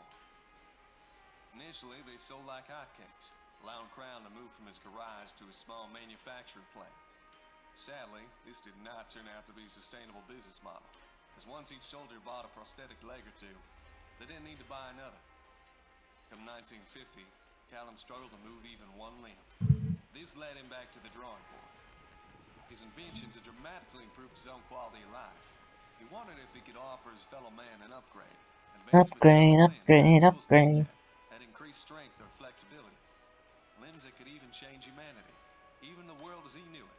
Just that he changed his own. That thumb seems like it would really impact your life for the worse. Parading his new and improved models around in the street shows, using himself as a test subject. Was laughed off as a monster with metallic limbs, trying to sell his own misery to others. Callum was looked on as a self-mutilated idiot, someone who made himself a freak for show, and not as a talented and determined visionary who paved the path that he needed underneath him to walk. I'll prove them wrong. I'll prove the whole world wrong if I must. Callum gradually became more cynical. He began reading more into the market with the vain hopes of copying success, and sure enough, he figured it out. Sadly, America turned into a luxury market. Washing machines, televisions, refrigerators, always selling faster than the nearby factories could churn them out. Callum's idea to integrate organics and inorganics wasn't taken to right away. With a lack of sales revenue, Callum had to all but shut down Crowd Mechanics Incorporated and let each and every one of his workers go. Callum soon became something of a town oddity, not unlike myself. A door-to-door salesman made of clunking, rusted metal, a vendor of that which was unwanted. Callum somehow felt lonelier than ever before, even more so than when he was back in his garage, watching the rest of the world move outside his window. He reflected on his loneliness, once again being bound to his workshop, next to his phone, desperate not to miss a single opportunity for his dream to take off. His phone. It connected him to the world outside of the workshop, to the rest of Dialtown. Perhaps it could again. That's when he realized. I've got it now. Callum spent a full year working on his Funny. design. No, incorrect. Could be swapped and traded for other such devices, and has a 5-year warranty. No repurchase is required.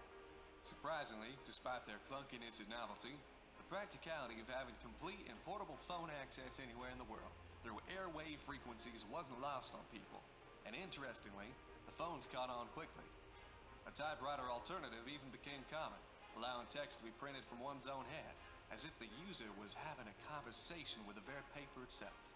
Unpredictably, these phone heads caused a massive boom to employment, with young men and women getting hired left, right, and center as both manufacturers, but also operators in switchboard exchanges. This economic boom made Callum extraordinarily popular, which he used to run for mayor, the Senate, and finally the presidency. All three roles he walked into, seen as a visionary, a man who could change the face of America for the second time. Becoming leader of the United Nations, Oh my Callum God. brings to the world his vision for the future. His idea of a functional, inclusive, and wondrous mechanical world where all problems from famine to animal extinction, societal conflict to resource shortages, all could be solved, preventing future wars and creating worldwide harmony. However, due to paranoia, he refused to write the plan down in its entirety or tell anyone what it is prior to the proposals. Oh my God. Needless to say, the vote in favor for the plan won by a landslide. In the coming years, the whole world was converted to have inorganic heads. Women, children, animals too. Callum stood on the tallest podium given to a human being today, and failed the hardest for him. Oh, I thought he meant literally. His oratory opus. My fellow humans, now for the moment you've all been waiting for. Without further ado, the full details of my plan to substantially improve the whole world.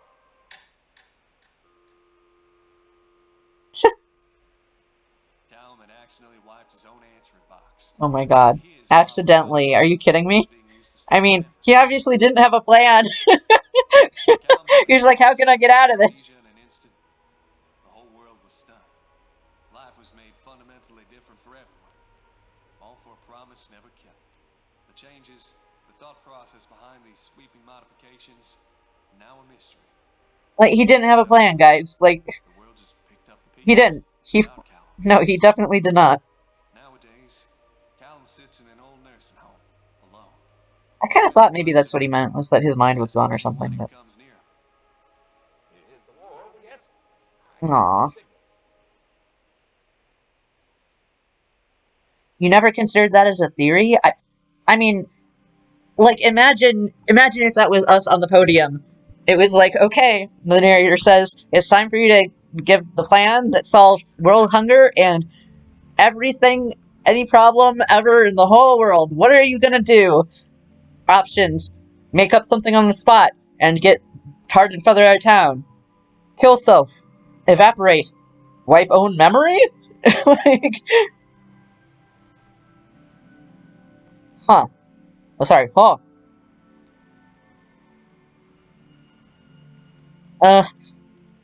You know what? I'm sorry. With that end, not to be too mean, but what a loser. I'd hold your tongue if I were you, partner. That loser changed the face of our country, changed the entire world. Yeah, I know. Think of what he could have done if he hadn't, That's just the way the world works, you know? Oh, whatever says, I always like the idea that Callum had a narrator of his own. Oh, man. Oh, boy. Oh, boy. Oh, boy. No system values its pawns. Life ain't about what you deserve, it's about what you get. Whoa, that's eerie. My friend Karen said that to me once. I don't know if she did. You know, the woman you're about to meet. Me? Maybe make your arrangements with her and I'll keep my distance. Thank you very much. Nonsense, you've got to meet her. I don't mesh well with other people, you know that. Whatever says, honestly, wiping your own memory so you don't have to admit you don't have a plan is the most gingy thing ever, which makes me think it makes even more sense. Yeah. I mean, yeah. It was that, or, like, I'm sure he also planned to, like, get beamed into a spaceship or something. Like, that plan did not exist. I mean, that or he was a scam artist, and either way, I guess it would have the same ending. Simply don't want anything to do with them. Or maybe he was saying he had a plan and then expecting he'd be able to make it up when it was happening, or, you know, get yourself in over your head. I'm not going to click on that spoiler, Danny, because, I don't know. I swear that I'd accompany you till we reach the mayor, but I said nothing about chatting to your strange friends. She's lovely, though. She's no nonsense, just like yourself. Don't try to butter me up. I can't believe you're dateable, Norm. I assume you are. She and I are nothing alike, I guarantee you that. You really hate other people, huh? You know what? I think I'm gonna try to change your mind about that. Not everyone's bad, you know?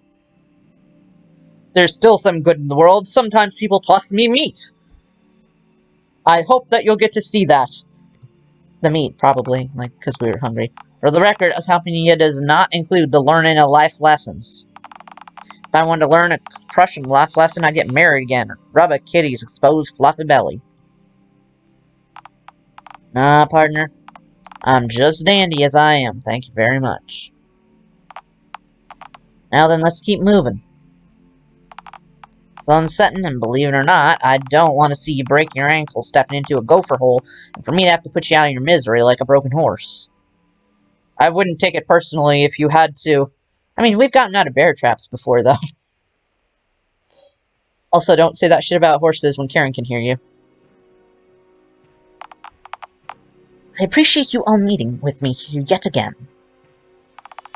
As I'm sure you all know, approximately 1 year has passed since Cullback Girl's exile. Wait, so we literally were just... What did we eat? Which is coincidentally the first time we've all been able to meet now that Billy's out of juvie on probation. Hey, don't slap the blame on me, Mingles. You could have overturned my conviction and got me out instantly. The audacity of this bitch. Call him out on his bullshit. First of all, call me Mingles again, and it's the death penalty for you, bucko. Secondly, you get 1 free pardon per year, and this was your 17th. 17 convictions in a year is way lower than my annual average, to be fair. It's only mid-February.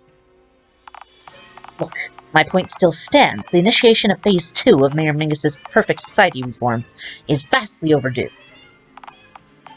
Abel, drop by the fun fair and retrieve the green one shelled spawn for Theodore. Are you kidding me? Why do I have to collect the eggs? They'll probably be moist. Okay, let me turn the computer upside down so I can read that. I think it may be mirrored text, actually. Very possibly, but alas, every other member is already preoccupied with a mission of their own. What about the mustachio dude? He hasn't done much yet. The Aurora is coordinating the tranquilization, retrieval, and containment of Bigfoot, as per our mutually beneficial agreement. And I couldn't be more thrilled! Why, with competent and well-trained officers, this should be a cinch! Well, alas, Theodore, those 2 idiots are all you've got to work with, so plan accordingly. You mean us, ma'am? Are there any other 2-for-1 imbeciles in this room right now? You don't have to be so mean to us, ma'am.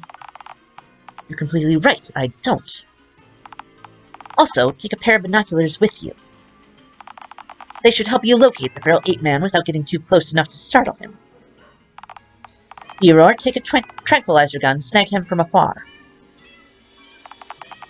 Look for him in Uptown first.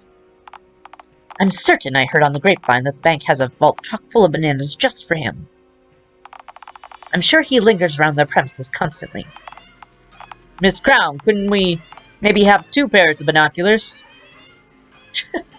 Oh my, Winston Churchill. Scare them a little, say no, and move on. Aw.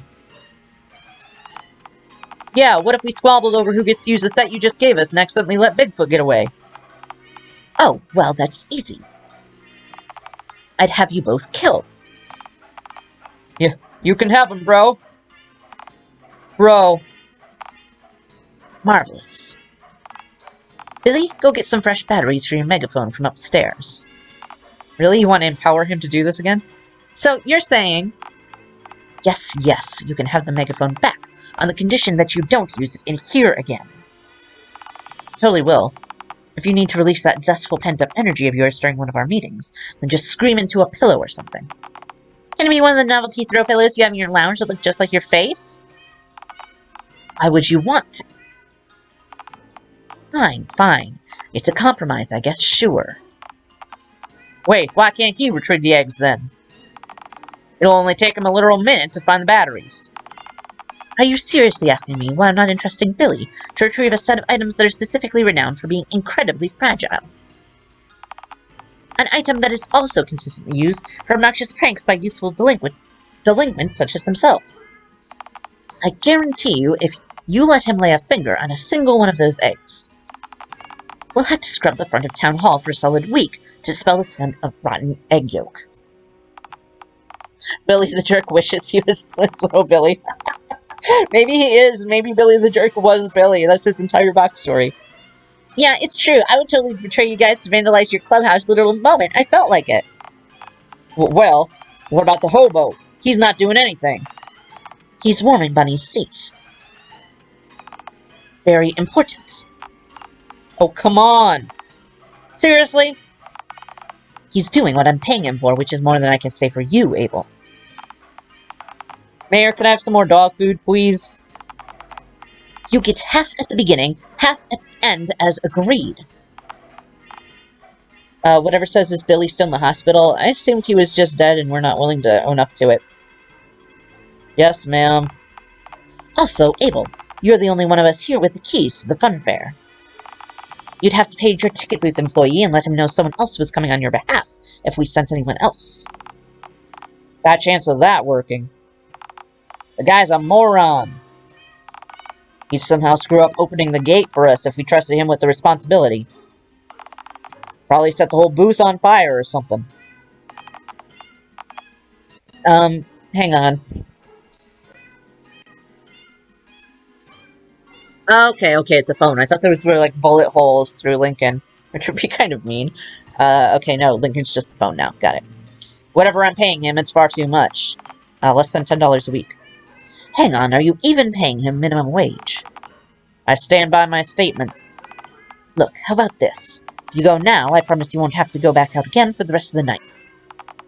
Which suits me, since you have no useful attributes aside from owning numerous roller coasters, so it's not like you're good for anything else. Alright. Didn't have to be so scathing about it. I love the wink. Next time, do as you're told the first time I ask, and I'll give you a wrapped peppermint instead of a harsh reality check. Cat? I'm a kitty cat. Meow, meow, meow, meow, meow, meow, meow. Now get going. I believe we're all ready to initiate stage 2. Wait, hold on. I have a question. Gaslight God. No, you don't. Thanks, you too. Okay, that's not gaslighting. I was just saying no. We should be golden, as I plan for every eventuality, including those where the green one mindlessly drifts back toward the outskirts of our fair city, after all this time, not unlike a discarded plastic bag. You see, I placed something quite interesting along the outskirts of town. Something akin to, say, a scarecrow. Should the stitched one wander back to the perimeter of Dialtown after a year of begging for scraps elsewhere, it'll stumble across my surprise and likely won't stop running until it reaches the next county. Yes, the kitty wink is always great. Or more likely collapses face down in a waterlogged ditch and gets mistaken for green roadkill the next morning. Oh, come on, it couldn't be that repugnant. That fucker eats gravel from the sides of train tracks. You're underestimating their depravity. Oh, you don't understand, my minute spite child. I was just thinking, it doesn't seem like Billy's grown at all in the last year. I had this thing engineered from pieces of the 3 most unnerving objects I could gather. All 3 entities shared a dark, potent energy, and as one being, we possess a truly wretched force to be reckoned with.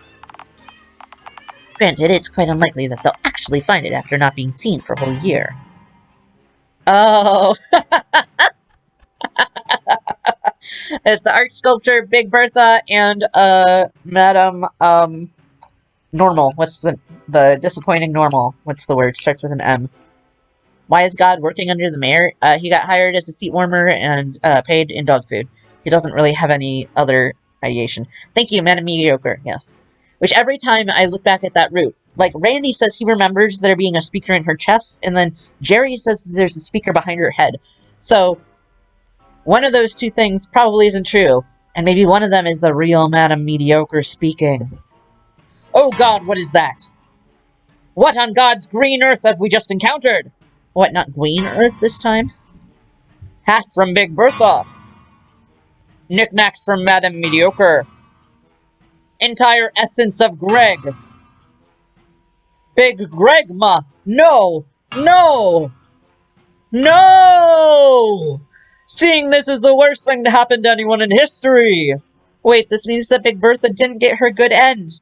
I thought she was out, like, falling face first on passersby. Fuck! Ah! Thank you, cowboy. You missed! I don't miss. Okay. You were saying? Bro, your smile. It's unhinged. Nor my... How? Also, where's Karen? I'm starting to worry about her. When you live in the middle of bumfuck nowhere, there's really only 3 things that you have to occupy yourself with. Shooting tin cans, hunting for your supper, and swatting flies. All 3 of which majorly help you hone your aim. Never do that face again, yeah. Especially that 3rd one. Good lord, the amount of critters that you get wandering and flying in your house. The largest of which was me! And the most annoyingly persistent. At least flies move away from you for a moment when you swat at them. I'm a lovable creature. And you slaughtered Big Gregma, saving my life. Well, not quite, since you weren't in any actual danger, partner. You essentially just shot yourself over a weird-looking scarecrow. But had you not shot it, Phone Lord, I'd have ran till I hit the next county. Or, collapsed in a ditch 2 miles up the road. You cared enough to shoot it for my sake. You do have a kind heart, Norm. I shot at it because you were screaming right in my ear. Well, he didn't shoot me, though. Yay. I do have an ear on each side of my head, Oh well, at least Big Gregma is fucking dead forever. Should I ask how, incarnation? You knew what this appalling abomination's name was. Oh, I met its 3 constituent parts as distinct entities in 3 of 4 other routes. What? Never mind. Anyway, I'm 80% sure the mayor slapped it together with shit she found around town. Of course, only a creature as vile and depraved as Mayor Mingus could conceive of an entity this obscene. Yeah, I think Mayor Mingus might be Kitty Satan. Hello? No! Oh, it'll be sweet as molasses to see that cat gets what she deserves. Send that to Danny, please. It's horrifying. Yeah, I can't wait to see the look on her face when I return to town. Yeah, sure. Come on, we're spitting distance from the lake. If any luck, that printer pal of yours will still be loitering around. Oh, I'm sorry. Well, it is going to be on a VOD at least, so... Karen, it's me! It's Callback Girl! Callback Girl? It's been so long,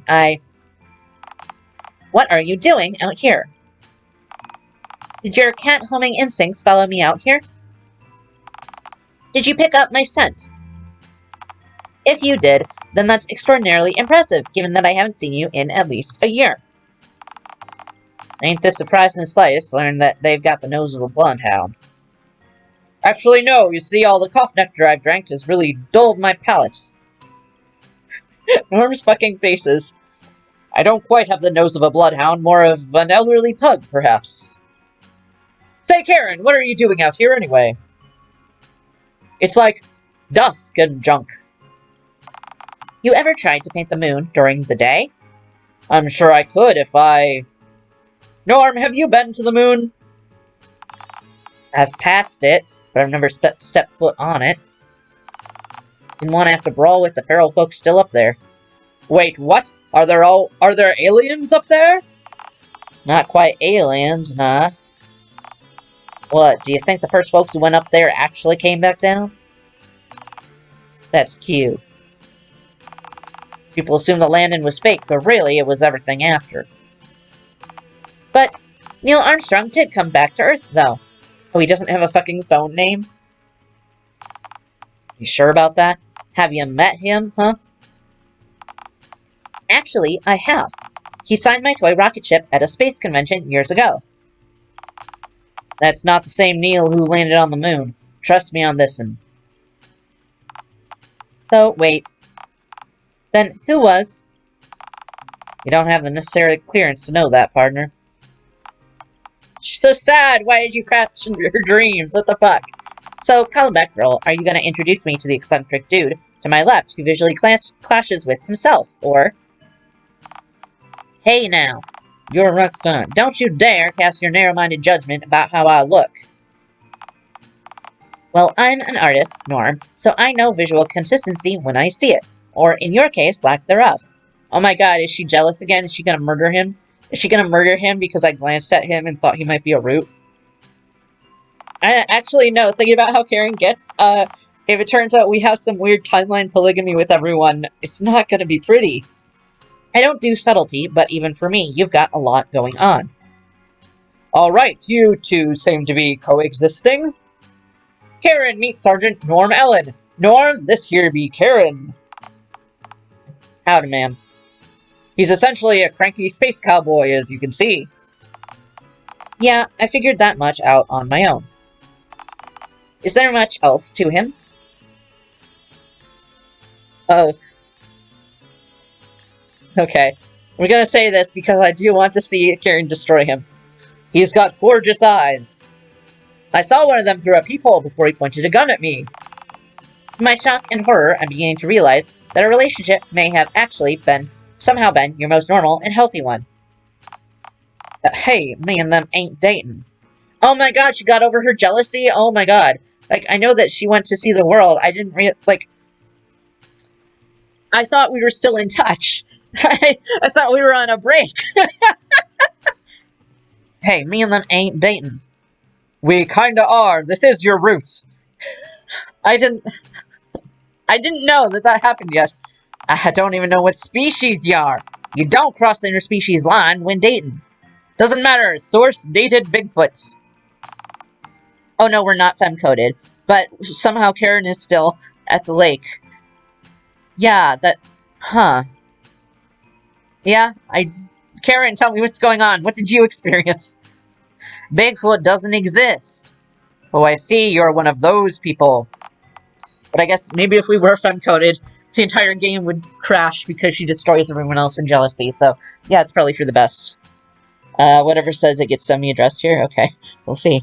What, a sane person? Oh, with the right dialogue options. Well, A, to my dismay, I can confirm Bigfoot's existence. We're actually well acquainted. B, I'm yet to hear of a sane man wearing both a cowboy hat and a NASA suit. I'm sane enough to know that Bigfoot ain't. Alright, now that introductions are out of the way. Why exactly are you gallivanting around the woods with a sardonic space cowboy, Callback Girl? Oh, so funny story about that. It all started when I pissed off the wrong cat. Oh, for crying out loud. I'll just fill her in. It'll be much quicker and much less confusing for everyone involved. Several minutes of actually coherent explanation later. So, that's the gist of it, I suppose. Ya get all that? Yeah, I believe so. But, wait, how did they manage to cram them into a regular-sized cat carrier? With great difficulty, I'd imagine. Alright, thanks for clarifying. That was the only question I had. No, wait, actually, I have one other. Didn't you have a typewriter head when I saw you last, Callback Girl? Oh, good. Yes? No. Maybe? To be fair, Karen, when we did try to date you as a phone, you said that if we had a typewriter head, it'd be fine, and we suggested going out and switching ours in the course of about 10 minutes, and you just said no to that, so it's optional. Cool. So, what are you two looking for from me? Taxi fare, an alibi? Well, way to get smuggled back into Dialtown would be just dandy, ma'am. If you were to know such a way, that is. There may be security wandering around the perimeter of town, watching for my inevitable return. So we'll need to get smuggled into town inside something inconspicuous. I could take you back in a handbag. Granted, I don't normally carry one of those around with me, so it might look a tad suspicious. Also, the handbag would have to be large enough to fit the both of you inside, which almost certainly looks suspicious. Oh lord! Just cram the two of us in a big old pair of big old suitcases and call it a day. You seriously think I'm going to wheel both of you all the way into town? Asking me to lug just one of you back into town would be a ridiculous request, let alone the both of you. Come on, Caramel! Referring to me as Caramel while simultaneously trying to gain a favor from me is quite a foolish strategy, you know? Also, what if those hypothetical guards were to stop me? What would I even say is contained within my two massive, pulsating, grunting suitcases if questioned? We wouldn't have to pulsate. Just say they have miscellaneous cargo in them. Works every time. Your ideas stink, for the record. Don't be rude to Callback Girl. Oh my god, no, she is still protective. Oh, come on, you're hardly a walking beam of sunshine yourself. Callback Girl and I go way back. I'm not the one giving a total stranger a rude introduction. Yeah, a year and a couple days. In fairness, you were vocally repulsed by me when we met. I feel that was earned, though. Alright then, genius. They have another plan. We could dig a tunnel underground, right into Dialtown. Fantastic plan. You definitely wouldn't just die underground after a cave-in. I mean, we're right next to a lake, so I would assume it would kind of just get water-filled. Agree to disagree, Norm. While Callback Girl can almost certainly navigate underground at a speed comparable to your average mole. Unlike the mole, Callback Girl would almost definitely swallow all of the soil they cleared. Oh no. They would definitely die underground, groaning and clutching their soil-filled belly. Oh good, I thought they were going to suggest we do like how worms do. No, Karen, he wasn't speaking genuinely. Norm was being sarcastic. He's gonna punch you, Norm. Norm, I have to say, I found you to be an incredibly unlikable individual. Oh, what? So my company's undesirable, but you find hanging around with this green varmint to be just peachy? Callback Girl was the first person to ever make me see my own value, I'll have you know. Oh, like this moron. I'm right here, you know.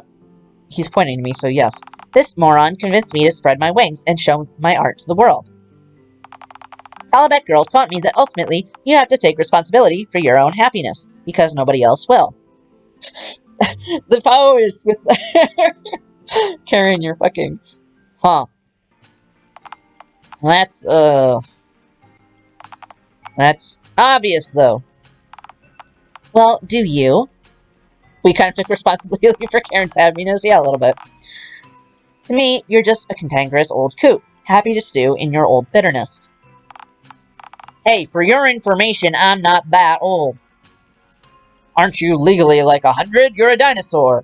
Oh, I keep forgetting to mention that along with the whole poverty covering everything, the very nebulous understanding of legality seems to be like a running theme, not just a joke. And I feel like that may also, like, be part of the class thing. No, I'm sure I'm legally dead by now. That ain't the same as being 100, you know? Well, most people born 100 years ago aren't legally dead now, statistically, so the two aren't mutually exclusive. She has a point, Norm. I hate three-way conversations. Wait. I know a way to smuggle you two into Dialtown. At least I'm saying so, so you'll go away. You do? Do you remember Oliver Swift, by any chance? Oh... Worked at the old cinema, co-runs a horror attraction now. You starred a movie he directed. He says stuff like gnarly and groovy a lot. The name rings a bell, I guess. He wears a fez. Oliver, the Olive Man, yes! There's been a lot of back and forth about me doing some commission work for him, you know, for his attraction. He wants something surreal and haunting, and he thinks I have the chops for what he has in mind. He receives crates full of props on a weekly basis, so it wouldn't garner any suspicion if he were to receive another tonight, with you both inside. I'm glad you clarified. If I were to send you both to his attraction and pay for a courier to pick the crate up, you two'd reach Uptown Dialtown in just under 2 hours. You have money? Karen, you genius! I can't thank you enough! If there's anything I can do to return the favor. I liked it when you called me a genius. Genius! Genius! You're a genius! Thank you. Aw. Alrighty then, appears we got a game plan. Actually, for your fare, Norm, I'll need something from you first. I'm gonna save here just, more like, oh no, what if the game crashed kind of save. Because we've been going a little while.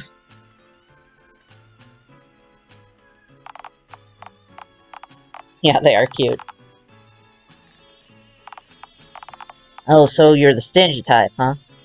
Well, you've been kind of just an asshole to her so far. Alright, my ma didn't raise me to expect something for nothing, so how much do you want? Oh, no, I wasn't referring to financial compensation. Apologize to callback girl. Oh my god, honey. No apology, no trip. Apologize for what? You called them a moron. Only I and certain Supreme Court justices have the authority to do that.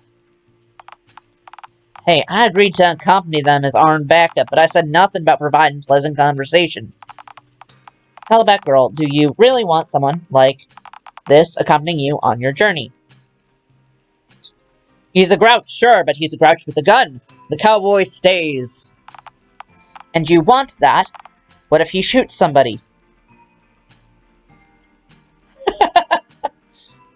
You don't know Norm like I do. Norm, you wouldn't shoot someone, right? I shoot at everyone who approaches my house.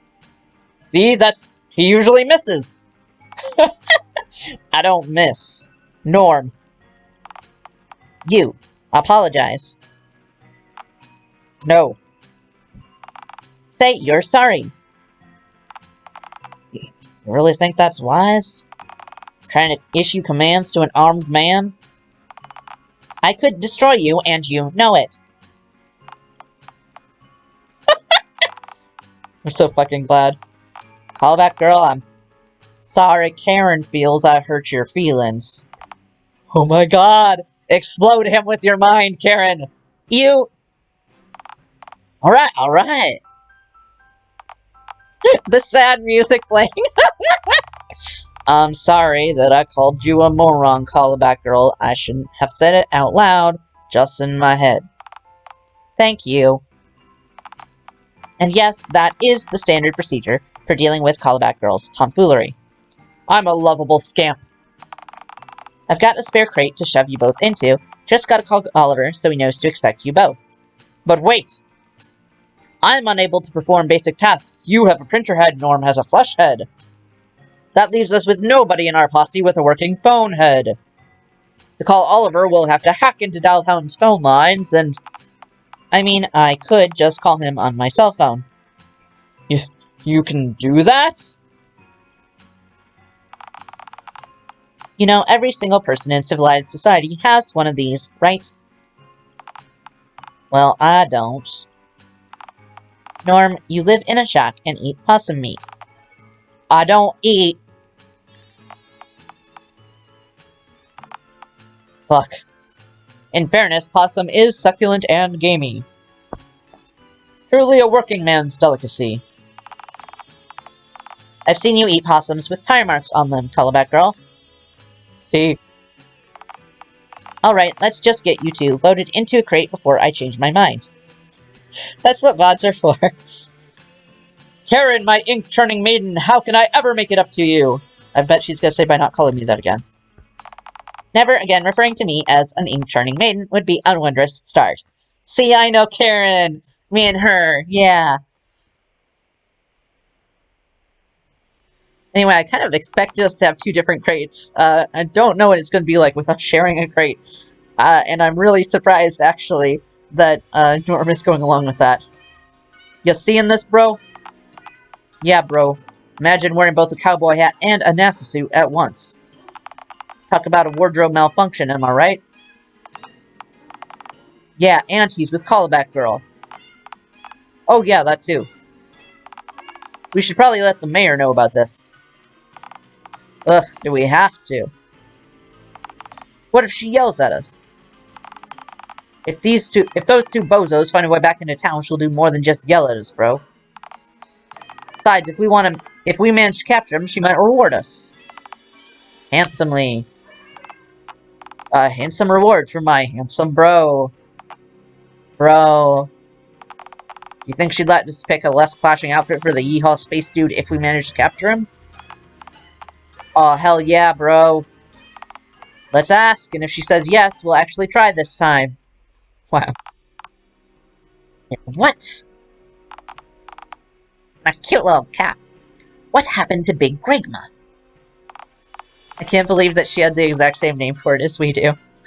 How on earth did they manage to make it past my stationary and inanimate obstacle? Yeah, you love that everyone's mean about Norm wearing a spacesuit and a cowboy hat. Yeah, not like we know anyone who does that. Well, from what we can decide, or deduce, I think, the Yeehaw Moo Man filled it with bullet hose and then it kind of, exploded. Yeah, that'll happen, alright. You know, as a seat warmer, you don't have to speak. Cool. I won't speak unless I have something funny or epic to say then. Okay, allow me to be more specific. As a seat warmer, you mustn't speak. Alright, now who could be smuggling our green friend back into town after a year of not being sighted? Ah, Winky! I know they couldn't have had any contact with any of our residents, with all phones in the city being bugged and all phone lines being tapped. Who in our town owes callback girls some kind of favor? Well, the numbskull I hired to operate my ticket booth for a start. Oh, please. Randy, he's no threat to us at all. Just gotta save the day, because they underestimate him. Randy quite literally peaked at birth. Anyone else? Bigfoot might owe Callback Girl money. Right. Very same Bigfoot who's presently confined to the inside of a cage while being examined by Theodore. What about God? I've seen those two chatting before. I don't think I got the accent on that one. Well, God's here warming up a seat, so it's unlikely that he's plotting to help Callback Girl. It's true, I was there. It's obviously the Fez dude over at the horror hovel, bozos. Oh right, the green one appeared in that god-awful film that the cinema premiered right before its closure. Of course. That cinematic travesty kept me up for a solid week. Easily the worst experience I had last year. Hey, wait a second, didn't your dad die last year? I really didn't care for that movie, Billy. At least you got to watch it. 18s only. Bozos wouldn't even let me loiter in the lobby during the premiere. Right, because you would have done something asinine during the showing, like stuffing a bunch of lit firecrackers into one of the bathroom urinals. Yeah, but they didn't know that. They didn't know that, sorry. Yes, they did, which is precisely why they made you leave. Look, I can't... You two, Stabby, Shooty. Go retrieve the green one from the spook house at once. And remember to club them out cold before you drag them here, not after.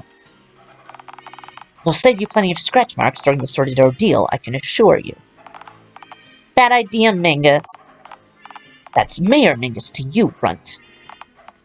Yeah, like that sounds any less ridiculous. Billy is being a dick again. Assert your dominance. Oh, and like Little Billy is a particularly distinguished-sounding title. Actually, now that I think to ask, why do we bother prefixing your name with Little when you're the only Billy here? Whatever says the moment of Mingus talking about how seeing the movie was worse than her dad dying. It's kind of sad when you know her dad was terrible. Oh, well, that's fair then. Makes it easier to tell me apart from Colossal Billy. From what now? Trust me, Mingus, he's a-comin'. And when he does, you'll all be sorry. If he's a dimension-invading demonic entity, he'll have to sign the usual immigration forms, just like everyone else that comes into this dimension, you know? You know how powerful this being is? You should be very, very afraid. Right, but he still has to fill out the forms like everyone else. No exceptions. Come on, man, it's only a few pages. If he needs a nebulous scale pen, I might be able to dig one up for him. Colossal Billy spits on your forms. Soon, you will know what it means to truly wait. Oh, yikes. He sounds like one nasty customer. Say, why are we hunting for Gulliback Girl and not this fella? And provoke it? Are you nuts? No more ideas from you. You're being paid for your toasty keister, not your toasted brain. So, you all ready to go, ma'am? I wouldn't if I were yous. They're inside a building and might have the place booby-trapped. Do you really want to risk them getting the drop on yous? Please, like they're smart enough to set a trap. The OFO for the green breakfast for crying out loud. I don't know, I'd listen to the stunted one. His entire shtick is hiding behind corners and needlessly hurting people just before they can react. This sort of thing sounds like it'd be right up his alley. What was that? Was that meant to be a pun? That doesn't work. Nobody as so much as mentioned an alley. I'd say we just walk on in and play it by ear. What's the worst that could happen? Abel, I didn't become the mayor of Dialtown by half-rigging our elections. No half measures. You two, loiter around menacingly in the alley outside. Really, God. Reaching into the future for joke material is unimaginably cheap. Tells us all that you aren't witty enough to quip about what we're currently discussing. If you'd have said alley in the present and not the future, I wouldn't have needed to do that at all. Well, I was about to say it in the present. I love that we did just kind of confirm that it's God, because in universe, I don't think we'd have had any reason to believe him. Just everyone accepts it as fact, but okay, that's fun, that's good. Yeah, but how do we know that? What do you think the future even is? You two, venture forth to the aforementioned alley at once. Lest I take my feline rage out on you two decidedly less divine beings.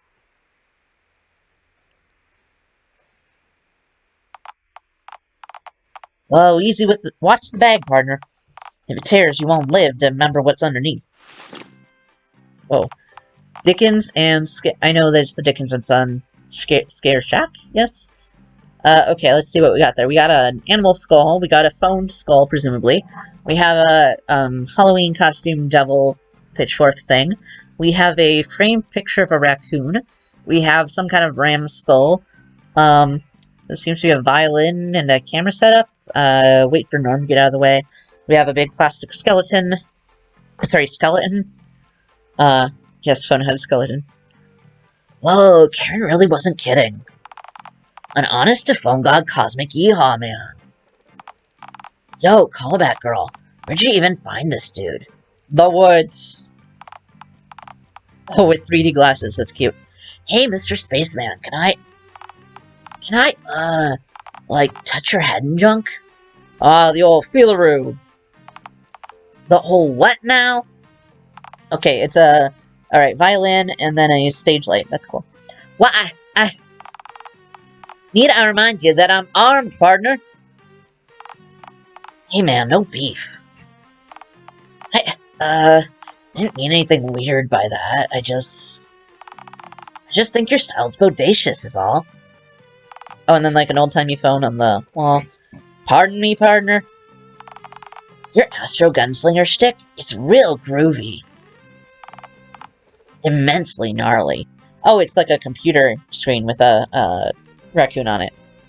And that's a telephone receiver only. Immensely gnarly. Is this some kind of bit? Why is he talking like that? Like what? Who in tarnation still says gnarly? Well, you say partner like every second sentence. Huh. No, now that I think deeply about the situation we're in, this is all a tad ludicrous. What do you mean? I mean, A Fez man is standing right in front of you, and he's talking to a watermelon-hued egg layer and a spaceman in a cowboy hat. Yeah, honestly, to say the plot's gone off the rails is an understatement. I like that, in the meantime, Oliver is still just holding the what's up, kinda. At this point, the story may as well be plowing straight through an orphanage, but for, like, birds and junk. Yeah, Karen gave me a basic rundown on what ended up going down between you and the mayor. Granted, she didn't explain herself all that well on account of text having character limits, and some parts were super unclear. What on earth is a big Gregma, anyhow? Oh, that. Yeah, we found Big Bertha on the outskirts of town. No kidding. How's the old girl doing? As gnarly as can be, I'd hope. I know, everyone else deserved it, but... She's, well, gut-wrenching lie. Has she been eating? I keep worrying that she isn't eating enough. I'm sorry, eaten? She rolled right over a dead badger when we encountered her. Double down on your lie. It looked very nutritious. Pardon me, but why would a movie projector need to... Don't ask, it's easier that way. Oh, right. The text also left some of the overall context unclear. Did you really devour a poison-full English breakfast, croak, and then rise from your tomb cat carrier like some kind of green messiah? No, they didn't. Yes, I did. I rose from the ashes like a goddamn phoenix. Oh, police. You clearly didn't die during the ordeal. Wait, hang on, were you green before you ate the breakfast? Yeah, I've always been green. Ain't easy, man. We already made that joke previously, but that's fine. Then you definitely didn't die and start decomposing. You're just being dramatic. You don't know what I did in that year outside your shack. I didn't eat or drink anything. You're no green messiah, partner. I don't know, Norm. I'd argue differently. Callback Girl did wonders for me. Yeah, let's keep going to my 5 positive Yelp reviews and interviewing them. I like this. In fact, they're the whole reason me and Mr. Dickens still have this place at all. Norm is just being a salty Christian, says whatever. Yeah, I was thinking, he seems to be the only one who has, like, a traditional understanding of faith. Wait, they helped you too? Just like that printer lady? You betcha! Callback Girl's the gnarliest goblin I've ever met. Oh, like you've met other goblins. You don't know Oliver, Norm. Take his word for it. If anyone find and then crash a goblin rave, it's Oliver. I'm glad that we know his name now, because I really truly thought that we only knew him as Olive Man. I'm actually very surprised that we're calling him Oliver. You know, before this joint became Dialtown's biggest and only horror attraction, this place was a literal ghost town. Where'd they go? And I have Callback Girl to thank for what it's become. They saved Mr. Dickens' dream, and there's nothing groovier than that. Huh.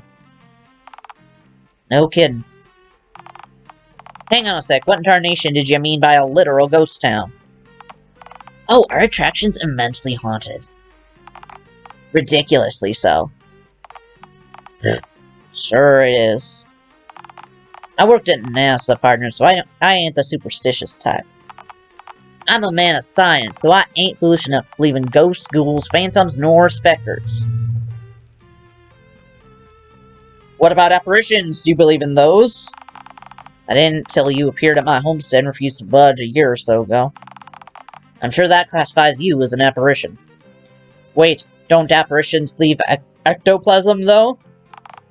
You excreted so much slime while standing on my land. Oh yeah, I guess I did, didn't I? You know, man, you're a pretty groovy dude. I'm sure the ghosts here would adore you. You know, I'm pretty sure one of them's a chick who died from cholera back in frontier times. You two could totally. I ain't from frontier times, partner. I worked here from the 1960s. Ghosts aren't real anyhow, so...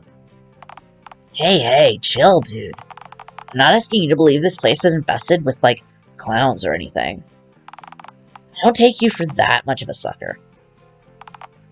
You know, Fuzzy, I've seen clowns with my very eyes before. up close. I like that little cringe that Oliver did. Looked deep in one's eyes before it honked its bulbous red nose at me. I saw a hunger unlike any other in that beast's eyes. You're yanking my chain. You must be. You're telling me you saw a real live clown, like, up close, and lived to tell the tale? As God is my witness. I was reared back before those multicolored fiends went the way of the dodo, remember? Are the old horror stories, the legends, true? Did they really bite people? Of course they did. What sort of question is that? How do you sleep at night knowing that you were that close to, a wretched honk man? Much more soundly now, knowing that there's at least 50 years between me and them. I'm sorry, at least 50 years between me and them. Whoa. That was an awesome story, Mr. Allen. Sergeant Norm Allen, U.S. Air Force. Whatever says I like the confirmation the world was even weird before the dial-up happened. Yeah, it's like, that is a little bit strange, because everything else is like, I was in the normal times, in the normal world. Also, clowns were evil. It's a fact most civilians don't know, but they pull astronauts from the Air Force. Guess they figure if you can fly a plane, you're halfway there flying a rocket. I was actually a recruit during the Korean War, which is the first war this great nation fought with our newly formed Air Force as a separate military branch. Fun fact. Whoa. Can't imagine the groovy things you've seen, the crazy stuff I could learn from you. I could listen to you talk for hours, Sergeant Allen. Hell yeah, boys, getting on. You know what? You're alright, kid. You seem more respectful than most of the folks I've encountered from this here town since I worked, that's for damn sure. Oh, Dialtown really isn't such a bad place. I mean, you get a few wet blankets and brood, sure. Tell me about it. That mayor's the worst of them. I tell you, I wouldn't bat an eyelash if someone were to, you know, spay the cat. Or better yet, add an R and go for spray. I mean, we did have the option to spray in her room, but... Oh, it sprigs from a water bottle. Groovy idea, Norm. That'd teach her for misbehaving, alright. I think rigging elections and exiling citizens simply for being different might be a little bit more extreme than just misbehaving. I mean, rigging elections and bigotry are both incredibly naughty. Okay, I guess I can't really argue with that. Pal's right, her crimes are unforgivable and a simple slap on the wrist won't do, no siree. By spray, I meant her brain. All over a wall, thanks to our good friend, Mr. Bullets. I don't like Mr. Bullets! Mr. Bullet isn't a fella I'd advise starting a tussle with, partner. Whatever, saying spay the cat in the context of Mingus being an actual woman is kind of a strange thing to say. Well, yeah, we said a lot worse things about genitals in this game. Of course, if you get in the way of what's coming to that fucking cat, you might just, well, you might just end up getting caught in the crossfire. Norm, are you saying you're not... You couldn't be. Yeah, you're accessory to an assassination attempt. Sorry, Oliver. Mayor Mingus dies tonight. By dawn, our kitty friend will have been neutered and neutralized. Okay, he doesn't know the difference between neuter and spay. Got it. But you said you were coming with me to see the look on her face when I returned. I'm afraid I deceived you, so you'd agree to my offer. Oh, I kind of thought it was the look on your face, and then I shoot her.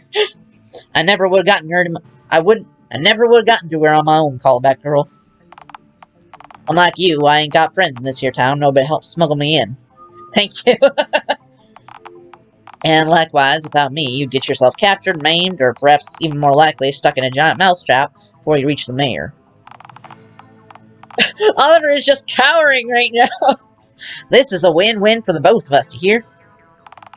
I'll let you take care of your business, and then I'll take care of mine. And wrap this whole thing up nice and clean. Sound good? Okay. I'm saving here even though it doesn't say route-altering choice. No, that does not sound good! What the fuck, man? I've got to side with callback girl here, Norm. This isn't right. You know this isn't right. Like hell the same, right? She exiled both me and Callback Girl, just for looking different. Have you seen what she looks like? She's a hypocrite of the highest caliber, and she's made me out to be a monster. I can't just let it slide. Well, are you a monster, Norm? Excuse me? If your natural intuition stats question that stupid, then I've sorely misjudged you, son. Answer the question. No. No, I am not a monster. Huh? So, why are you trying so hard to prove her right, then? Prove her right? Oliver, she's a pox on this here town. She's bleeding Dialtown dry. Also, I probably killed plenty of folks in Korea. This town ain't never gonna change while it's pinned under that damn cat's paw. I have to confront her. And as far as I'm concerned, if you're not with us, you're against us. Dude, I literally just smuggled you into this town. I'm not saying that you shouldn't confront her, but... I don't know, I say you should do it out in the open. Be the rational one out of the two of you. Mayor Mingus may not be such a groovy person, sure, but she's wicked at churning out xenophobic propaganda.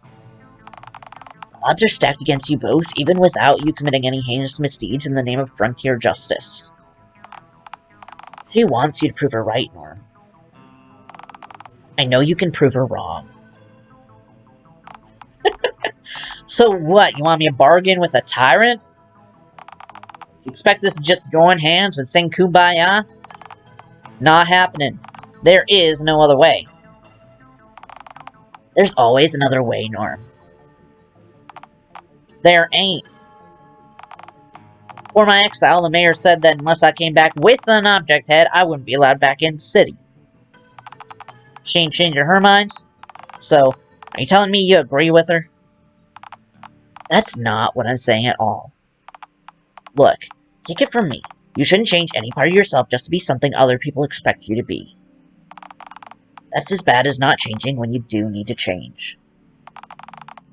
You should change only if you need to, and do it for you.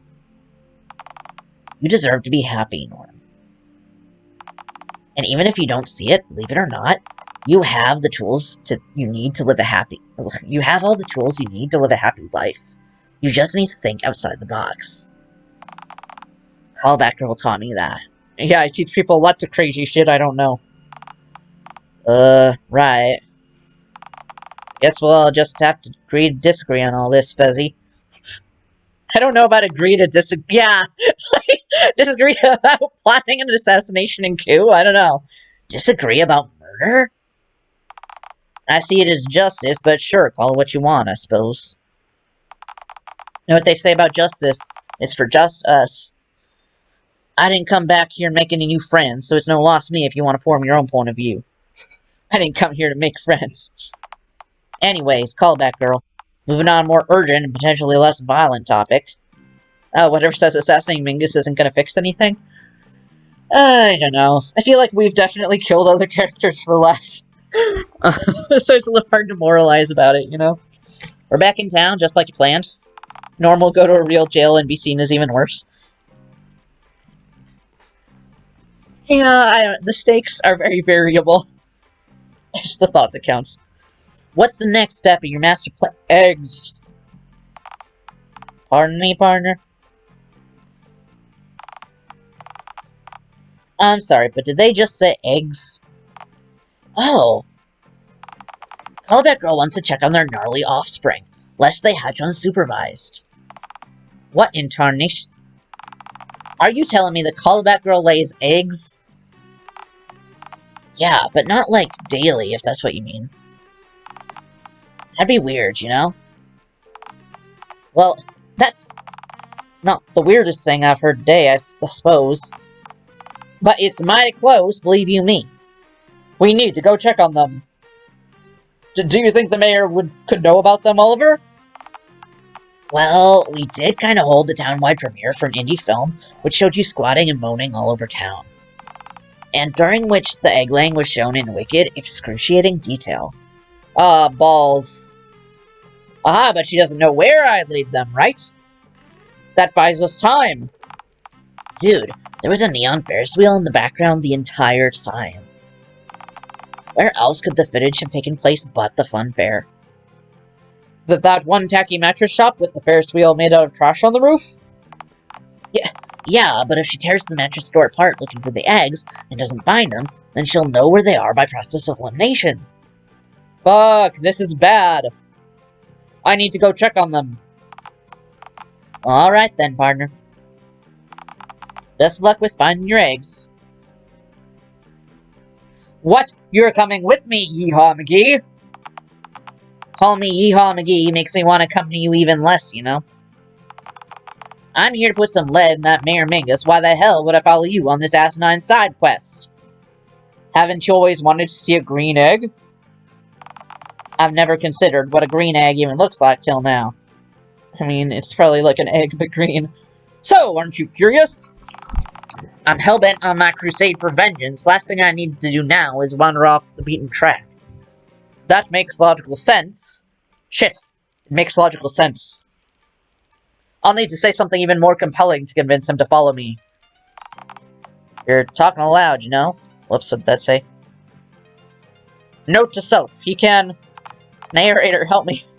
Still talking aloud. But... egg! But no. Why would you even assume that'd work? Silence, Spezman! Radio, Stitchhead. Wow. Wait a moment, Yeehaw McGee, if I'm going, that means you have to as well. What incarnation are you jabbering on about now? Just because you're in Dialtown doesn't mean you can get to Mayor Mingus. How well do you know the layout of the town? I'd figure it out right quick, I'm sure. I'm a born navigator. If I can navigate 14,000 feet in the air and through space, I can find Town Hall, I'm sure. Uh-huh, through what? Aimless wandering? I mean, it only took Karen 2 hours of aimless wandering to get to the art place. Hard to sneak undetected to a destination you don't know the location of, isn't it? Oh my god.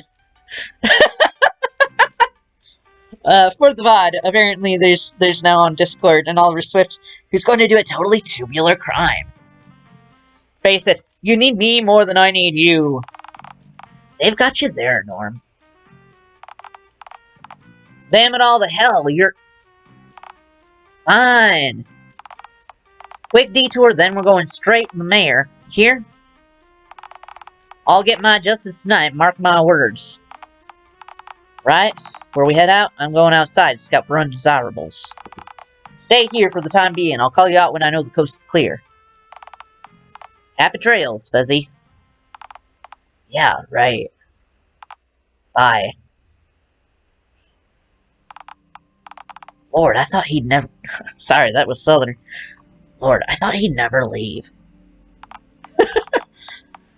I'm watching a Pogger's murder plan. Yeah. Look, callback girl, I wasn't gonna say this to you, but since we have a moment alone, I think you should ditch the cowboy. Wait, you mean Norm? I'm gonna get arrested by association, yeah. No, one of the 17 other gnarly space cowboys that happen to be following you around. See, now I'm really scared. Look, callback girl. Norm just told us he's gonna murder someone in cold blood. I know you know that this is wrong. I don't know about murder. Assassinate is probably a better term for it, and it's a little bit worse. I don't want you to be an accessory to this. So, what, you're suggesting I just abandon him? Like I did my eggs? Like I said, he won't make it out here on his own. He'll get captured. Oh, and what a shame that would be. Wow, he actually liked you, Oliver, aw. Hell, I'd say you could even put a tip in for him. Maybe the mayor would even pardon you. You'd prevent a murder and get your old life back. You'd have it made, callback girl. It's a win-win scenario. Why are you being like a dick about this? Here, let me save here. You're suggesting I betray a friend only to turn him over to my nemesis? I'm your friend, callback girl, and I want you to do what's best for you. I want you to be able to spend the rest of your life without having to hide from her. I don't know, in a lot of my routes I just shit myself and die, so it's not necessarily that long of a life. Mayor Mingus uses people like tools. If she finds a use for you, she'll keep you around, and hell, maybe even on her payroll. Oliver, when I was gone for this year, did you, like, become a politician? Like, why are you feeling so strong all of a sudden? But he is right about her, you know? My sort of boyfriend slash girlfriend slash callback girl is gonna get in so much trouble, and we have good alternative routes. Yep. Yeah, and she's clearly right about him. He's planning to murder another human being in cold blood. Okay, granted, that is a little naughty. I think it's more than just a little naughty, actually. Okay, yeah, fuck it, it's quite naughty. Look, we're all a little off kilter in Dialtown. Harley for aside, she is a sentient person with actual feelings, hard to believe as that may be. She made a dumb move banishing you, but, well, we both know that she's wrong about you. Maybe you can show her that. There's no reason not to turn him in. You'd save a life and possibly gain yours back. Look, it's your call at the end of the day. I'm not calling the cops. I just don't want you to reap the consequences of his actions. I ain't no rat, man. I don't talk to the cops. I'm not asking you to help them for their sakes. What if you get cornered and he pulls his gun out of his holster? He does that all the time. Better them than us, Oliver. That's not a very gnarly thing to say, callback girl. I'm sorry, Oliver. Oliver says, save cop lives. That's not a gnarly thing to say. Not very gnarly at all. Being an accessory to murder isn't cool. Why does this feel like a PSA? Like, this feels like after all the normal routes, then someone went out and did a murder and cited the game as inspiration, so now I have to do this. Don't you want to be cool, callback girl? Don't you dare gaslight me, I'm cool as fuck. I don't think this game knows what gaslighting is. You know what? Whenever you regain your senses and stop sounding like a serial killer, you're welcome back here. Oh, you are not about to kick me out of the scare shack that I helped found, Oliver. Come on! I'll turn you into the cops. You're just as guilty as I am. Till then, I don't want to have to look at you.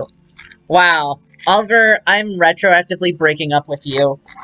You know what I thought about your route? I thought it stunk. I thought you were not a good boyfriend, and apparently my instincts were correct because you're being an asshole. I know you're better than this. Come on out, callback girl. Coast clear, I reckon. I guess we're Splitsville again, then. Hey. Splitsville, fuck you. Oh, I'm looking over my jewelry while I'm doing this, and I got a star that reminded me of cowboys, so that's what I'm gonna put in, my ears. Just think about what I said, though, alright? I did. I thought it was kind of bad. Bad look for you, Oliver. Okay, will do. See you later, dude. Mwah. Please think further about murder not being very epic, please, and thank you. Sure, okay. Maybe, perhaps not. Nah. Okay, well, bye. I'm glad callback girl and I are of one mind about this. Right, there you are. Like, I'm not, like, pro-murder. But, you know, Oliver, you're weirdly pro-cop is all I'm saying.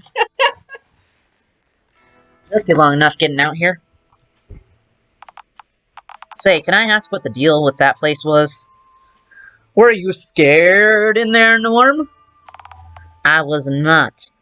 Don't be afraid of your feelings, Norm. Ooh woo.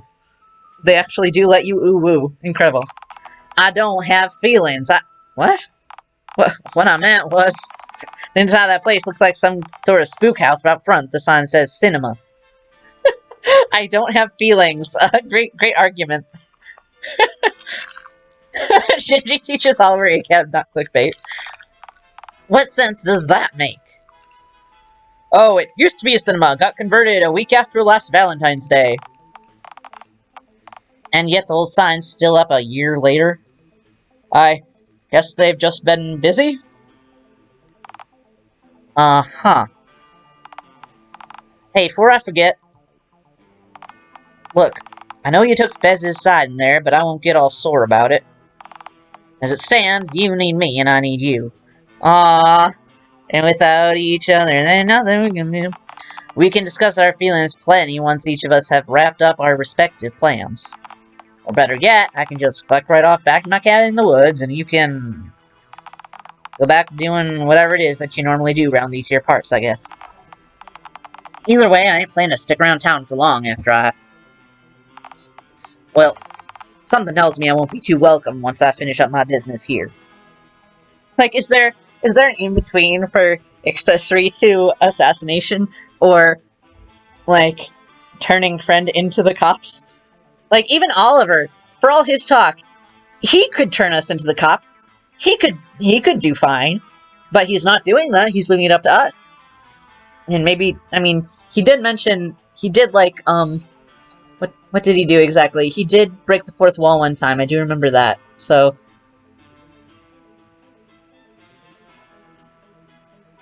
But what if you could stay?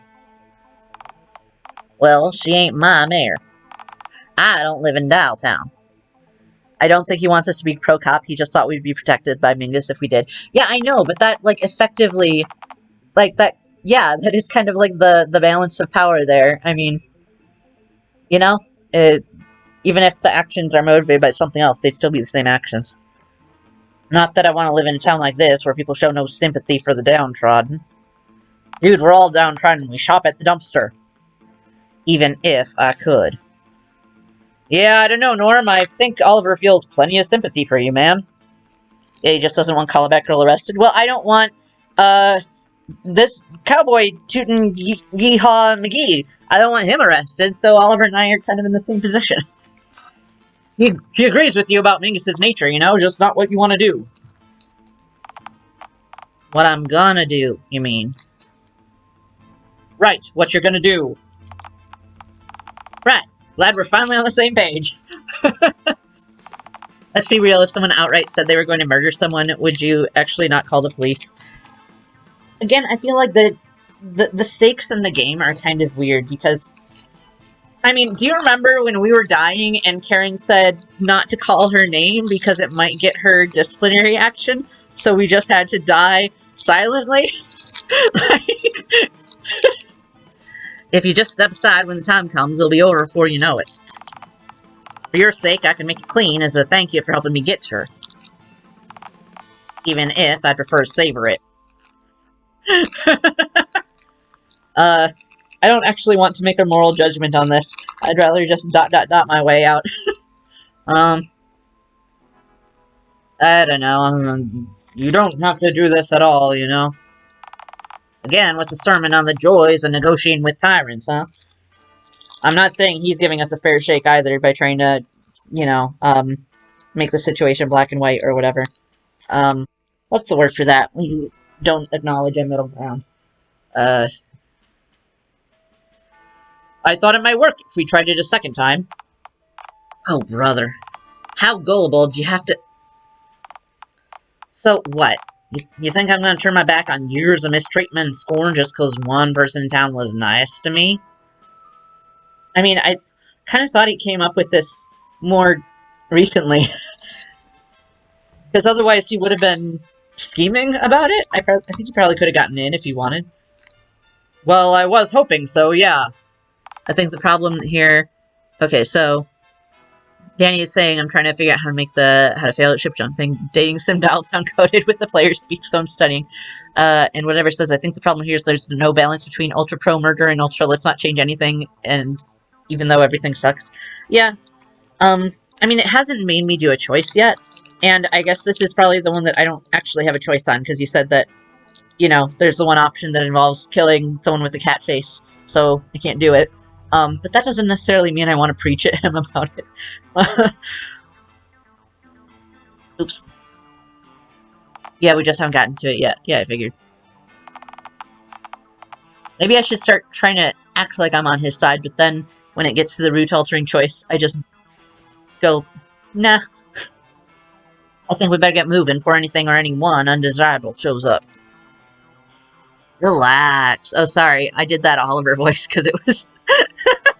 Okay. Relax. I know how this game works pretty well by now. Game? You're standing in the middle of where I'm looking right now. Right, because you're looking straight at me. I ain't following where you're going with this. I didn't even... Okay. It means there's no space for a three-way dialogue scene. You know, because you'd have to stand closer to the left or the right side of the screen. I mean, I thought he could swoop over. Make space for the other character talking to us, that is. Huh? As long as you don't move relative to where I'm looking, we're safe. I feel like I've definitely gotten killed by someone who didn't have a sprite, though. Surely. That has to be the daftest, most backwards. It'll work, just watch.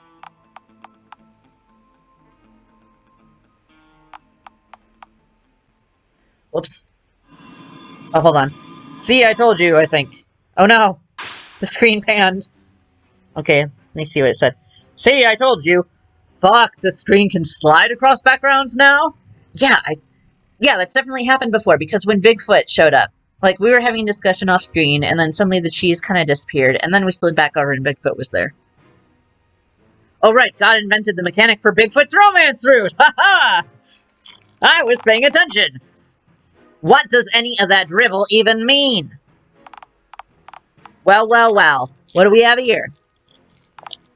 Hey, you said that I could say the line. Yeah, and you said you were able to speed walk fast enough for us to spring an ambush and arrive after they'd already left the spook shack. We're lucky they even loitered around for so long like total morons, or we'd be up shit creek without a paddle. We can both hear y'all, you know. Hear what now? I mean... You have fallen into our trap, just as we planned. By allowing you to show yourself first, we expertly... He's got a gun, you know? That's right, bozos. I'm holding a gun. And I have a knife in my hand in case he misses, which is, of course, incredibly unlikely. Wait, there's two of you now? No, wait, are you two just one mugger moving really fast? Do you two make up an interactive spot the difference puzzle? Final answer. Oh, a wise guy, eh? No, I'm actually incredibly stupid. Whoa, bro, what a windfall. Whoops.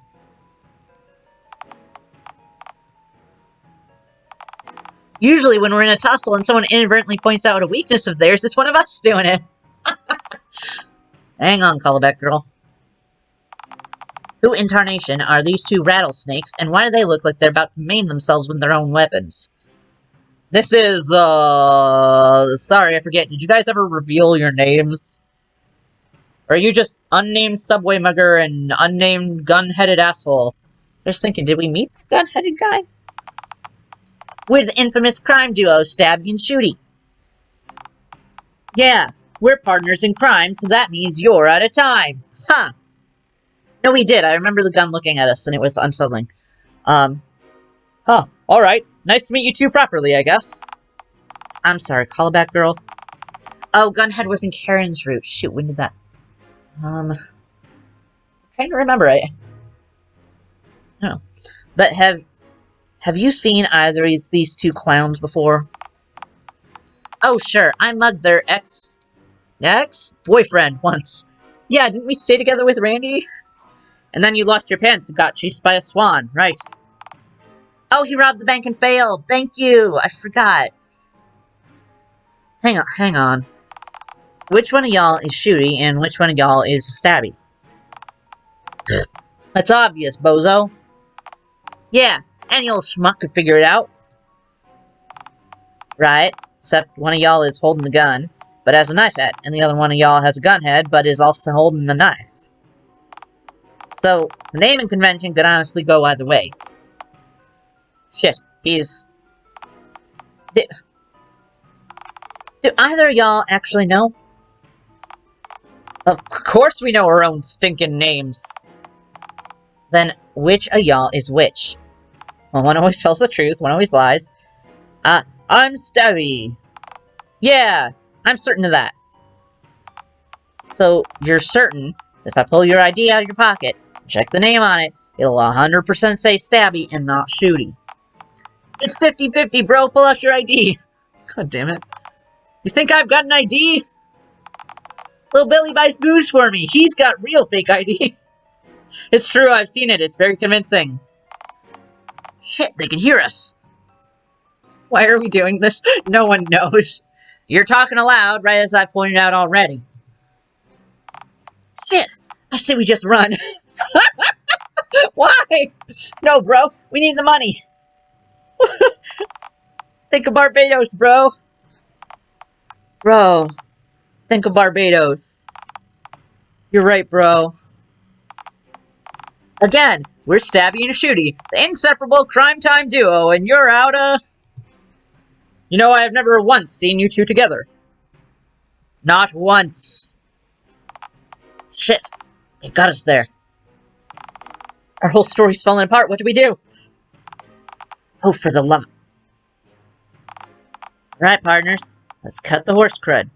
Horse crud? Really? You've said fuck before. Why are you hassling us like a couple of starting ticks? Yeah, neither of us are bank clerks, and we have no change for you. Norm, kill these guys. Wait, I thought we were so against murder. So, like, scram, we've got shit to do. Hey now, you're announcing that. Bank robberies and subway muggings were our old gigs. Things are different now. Yeah, bozos. A new day is dawning in this here town. Things are different now. Say, what's with the accent? Are they actually from Brooklyn, or is there just something wrong with them? Oh, I haven't been doing a Brooklyn accent. Also, I don't know how to do a Brooklyn accent. All I can do is maybe Lil Creebo's version of Joey Wheeler. And I don't even know if I can do that. One, the other, or both? Probably both.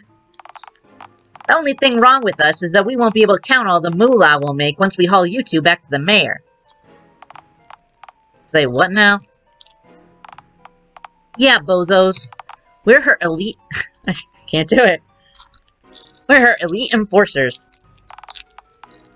Finally, on the other side of the law and the poverty line. Dialtown is a great game for learning voice actors. Yeah. There's a huge bounty on your heads. There's a huge body... Kill me. There's a huge bounty on your heads, and she handpicked us to bring you straight to her. Yeah, dead or alive. We prefer alive, because frankly, bodies are actually super heavy. Yeah, you. And we're sore from carrying huge bags of mulch for our weekend job. Man, crime just doesn't pay enough to cover the bills anymore. Shit, guys. Congratulations on your promotions. Hey, thanks. Thanks for the appreciation. Fugitives like you make this all worthwhile, you know? Call it back, girl. Don't encourage them. Hey! Don't clip that! Don't clip that! Fired! Banned! Kicked out of the stream! Don't encourage them. I just forgot what I was saying because I clicked the dialogue on accident. I can't help it. I'm just a kindly goblin. Yeah, just because you guys are wanted criminals doesn't mean you've got to be rude. God damn it.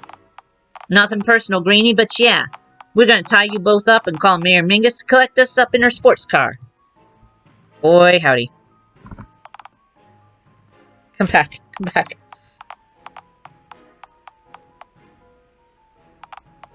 Yeah, we're going for a ride. Haha.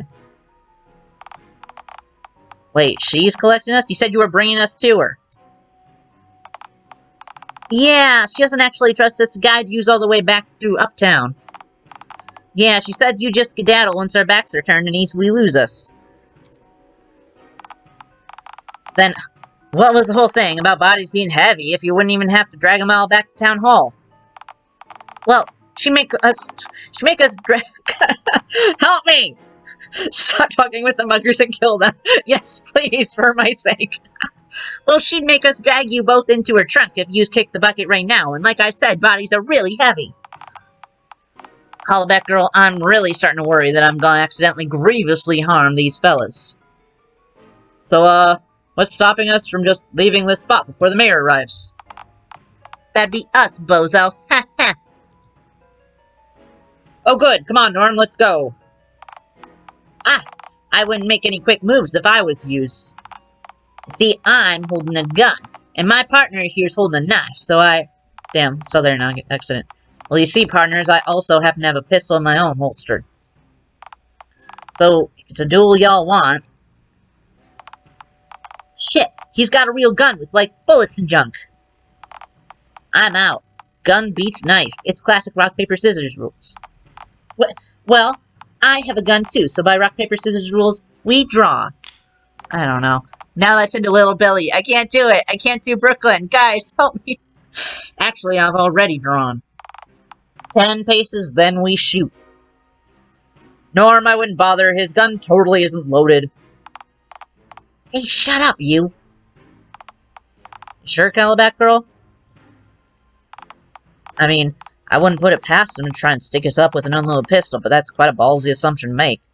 Norm, you tried this exact trick on me and my buddy Randy before. My buddy, not the love of my life. Call his bluff, man. He's just a human roach. Who are you calling a human roach, huh? Huh? I meant the other one, but... See, I don't get what it is that you are. Are you brothers, cousins, lovers, just co-workers?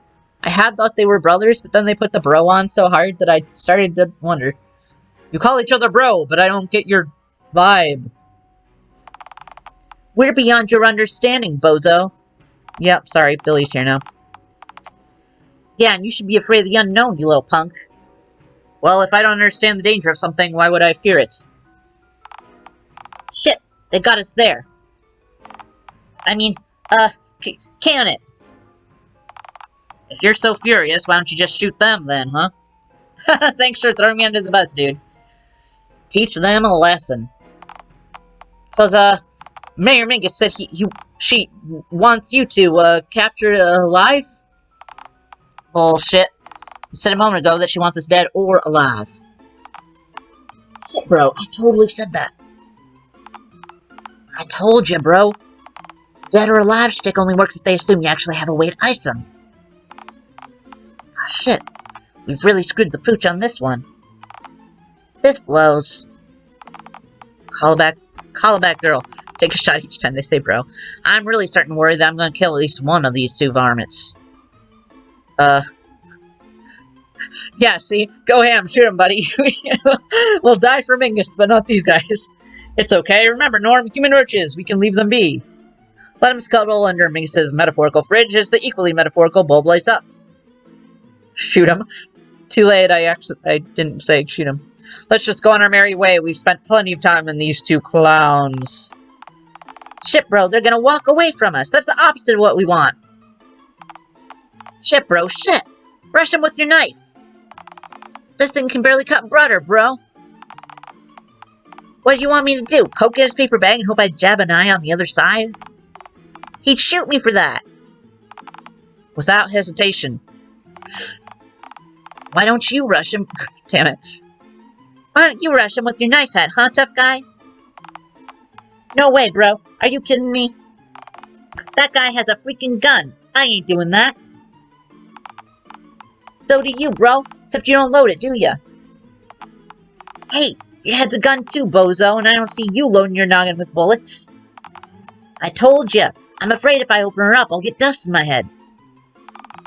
I don't want a dusty barrel. Callback girl, I now fear that I'm going to murder these two mutton heads in a mighty messy manner. Okay, now that we've thoroughly established your, lack of everything, yeah, we're just gonna go. Can you guys rough yourselves up a little and tell the mayor we really fought yous hard if either of yous happen to run into her? Not a chance. Come on, if you don't, she'll rough us up. Boy, do I envy her that pleasure. Come on, call-back girl. Those eggs of yours aren't going to take a gander at themselves. Oh dear. What do you mean they escaped? I didn't even ask you to bring them to me.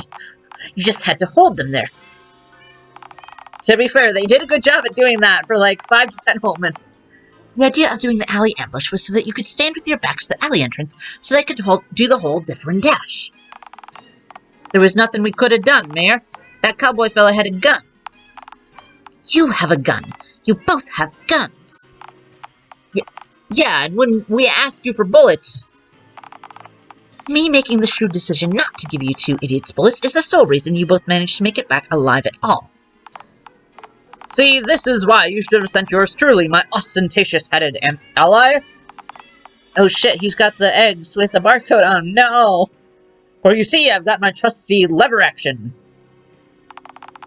Far more reliable than the pea shooter our equally as hatted friend is carrying in his holster, I dare say.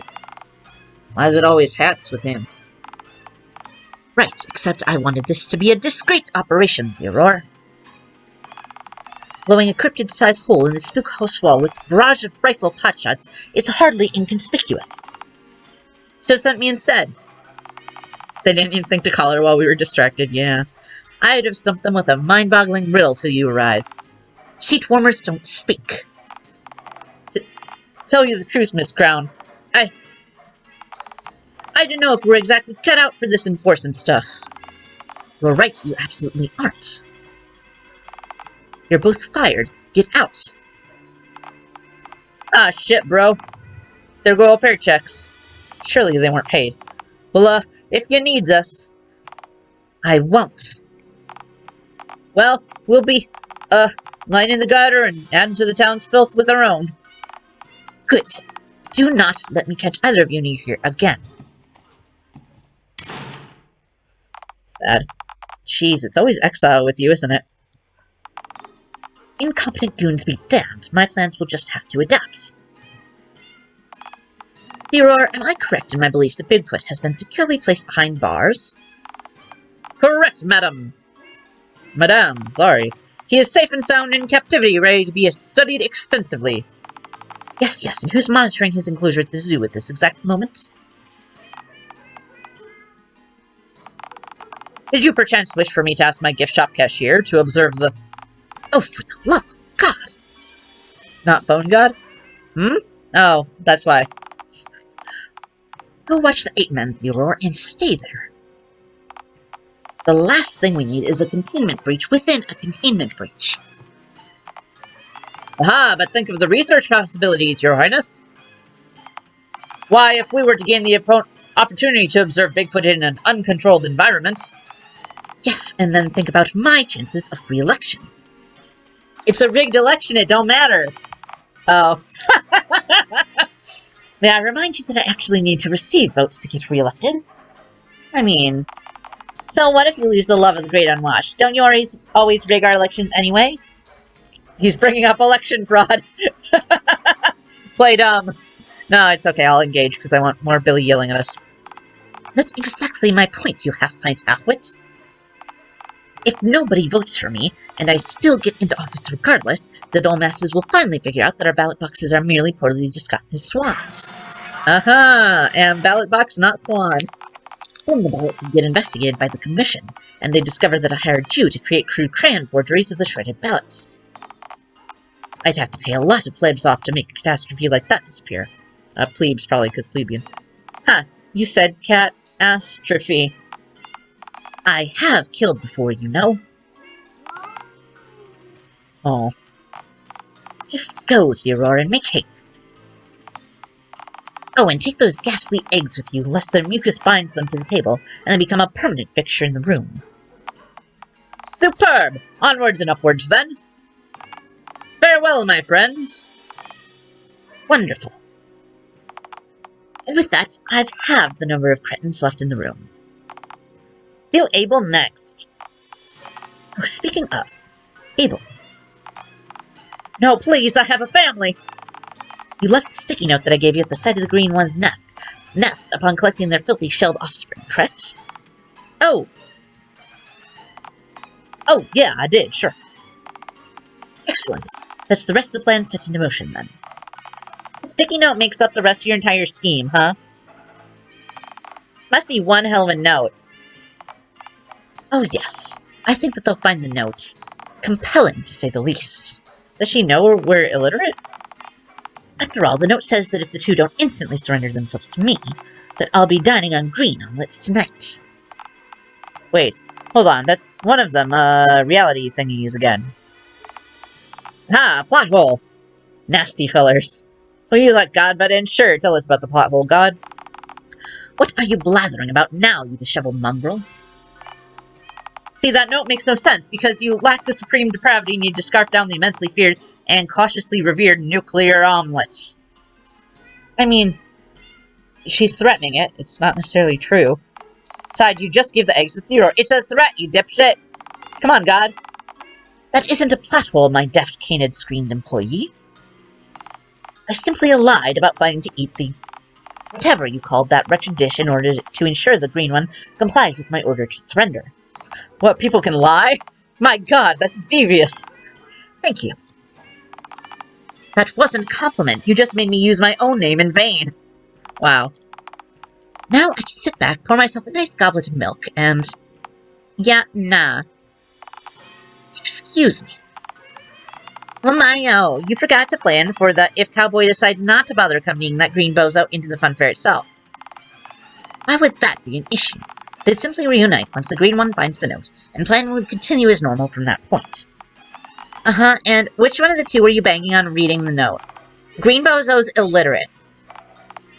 Well, I'm sure Eggling Friend to simply bring back note back to norm for him to read in that case. Surely. $10 says the green schmuck will just mistake the sticky note for a slice of cheese and devour it instantly.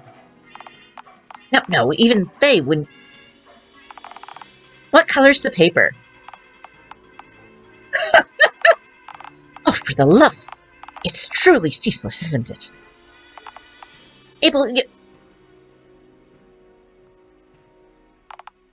Nope, you swore that I wouldn't have to go back out. Are you kidding? Fine. Back to plan A, then. Billy, just track them down, tie them up, and drag them back to me. Okay, then. Just leave it to me, Puss Puss. You're nuts. You're actually in luck, because tying people up happens to be a talent of mine, you know? Yes, I've seen your school report card. You're a scary, scary child. I'd honestly delete you from time by cock-blocking your parents before they could conceive you, if I weren't afraid that you'd simply pop up somewhere else later in the timeline and jump-scare me when I least expect it. You should be afraid of me, Mutt. I've got powerful friends, you know? Like, the Gymungous Billy or whatever. Yeah, I very much already am. Be less demonic, please, and thank you. Alright, go now, you impertinent scamp. Wreak literal havoc. But, remember this. If you fail, there will be consequences. Cool beans. Oh my God. That was her last word. You took away the last word from her, Billy. She's gonna kill you. Hey, you stop that. I was being intentionally menacing. That means I get the last word in. Have I made myself clear, Runt? Okay, sure, whatever. Good. Now get going. And if you disappoint me, I'll make sure you won't soon forget it, so help me God. He's gonna interrupt. Did you just take God's name in vain while sitting in the same room as the dude? What did I just... No, it's fine, kid. I use the mayor's name as a word for bitch, so it's only fair I extend her the same courtesy. Excuse me! I've eaten birds and live mice, you know, so don't assume that I don't have the emotional capacity to devour you whole as well. Are you claiming you're powerful enough to eat God? Are you claiming you're powerful enough to stop me? Wow. Fucking words of power. We stand a queen. No, I was just asking. Oh, for the love of... We don't have time for this. Our scene shall now end, and shan't fade back in. Then stop fading the screen back in every time I quip, you neurotic kitty kill guy.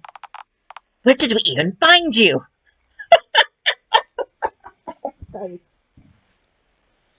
Oh my God. So, about the mayor's cat head. For the last time, I've told you I don't know why in tarnation she went and got that asinine procedure done to herself. Reward, you get to live. Let's see, what's that in the background? It's a different picture. Wanted danger. What is this fucking music? Hold on.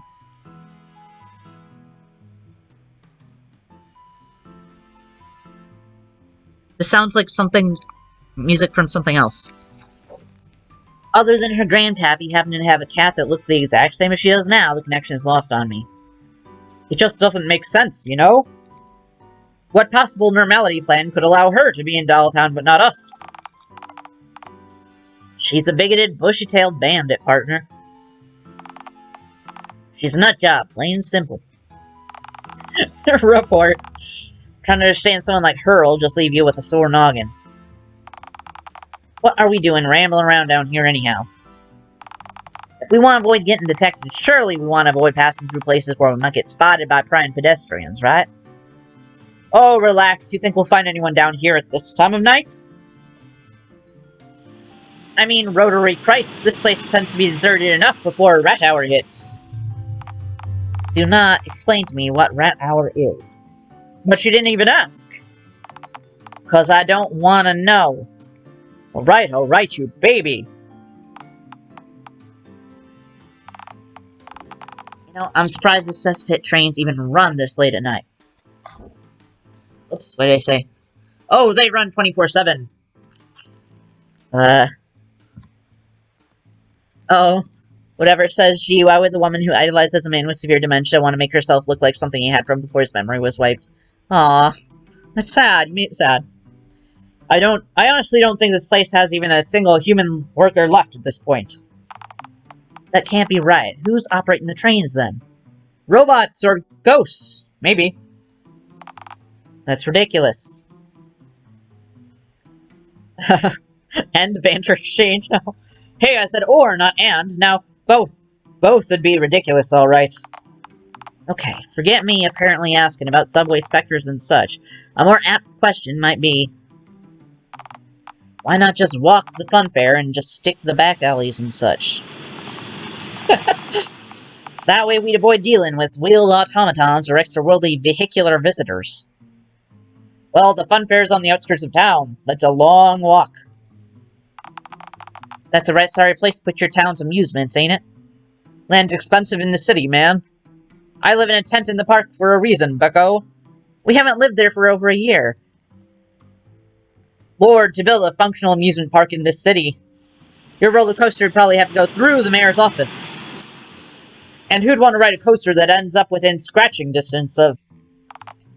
I'm sorry, but did you just say that you live in a tent at the... Shut up! That exposition's been established! Move on!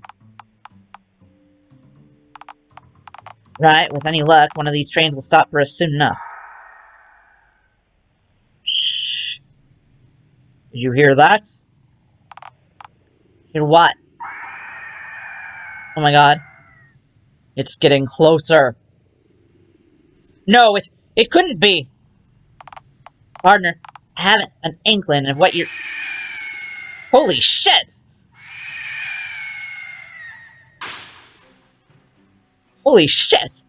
Oh god, oh fuck! Billy's back, bozos. Who in tarnation? Shoot a child! Shoot a child! Who cares about murder? We're actually on board. Shoot the child. We already murdered him at least once. Little Billy, my arch nemesis. Hang on. I thought I was Fezzy's arch nemesis. Oh yeah, actually, that sounds correct. Well, in that case, I just think you're a fucking dick, then. Hollaback girl, do you really have time to use... Do you really have to use such vulgar language around kids? So, you think that's vulgar, huh?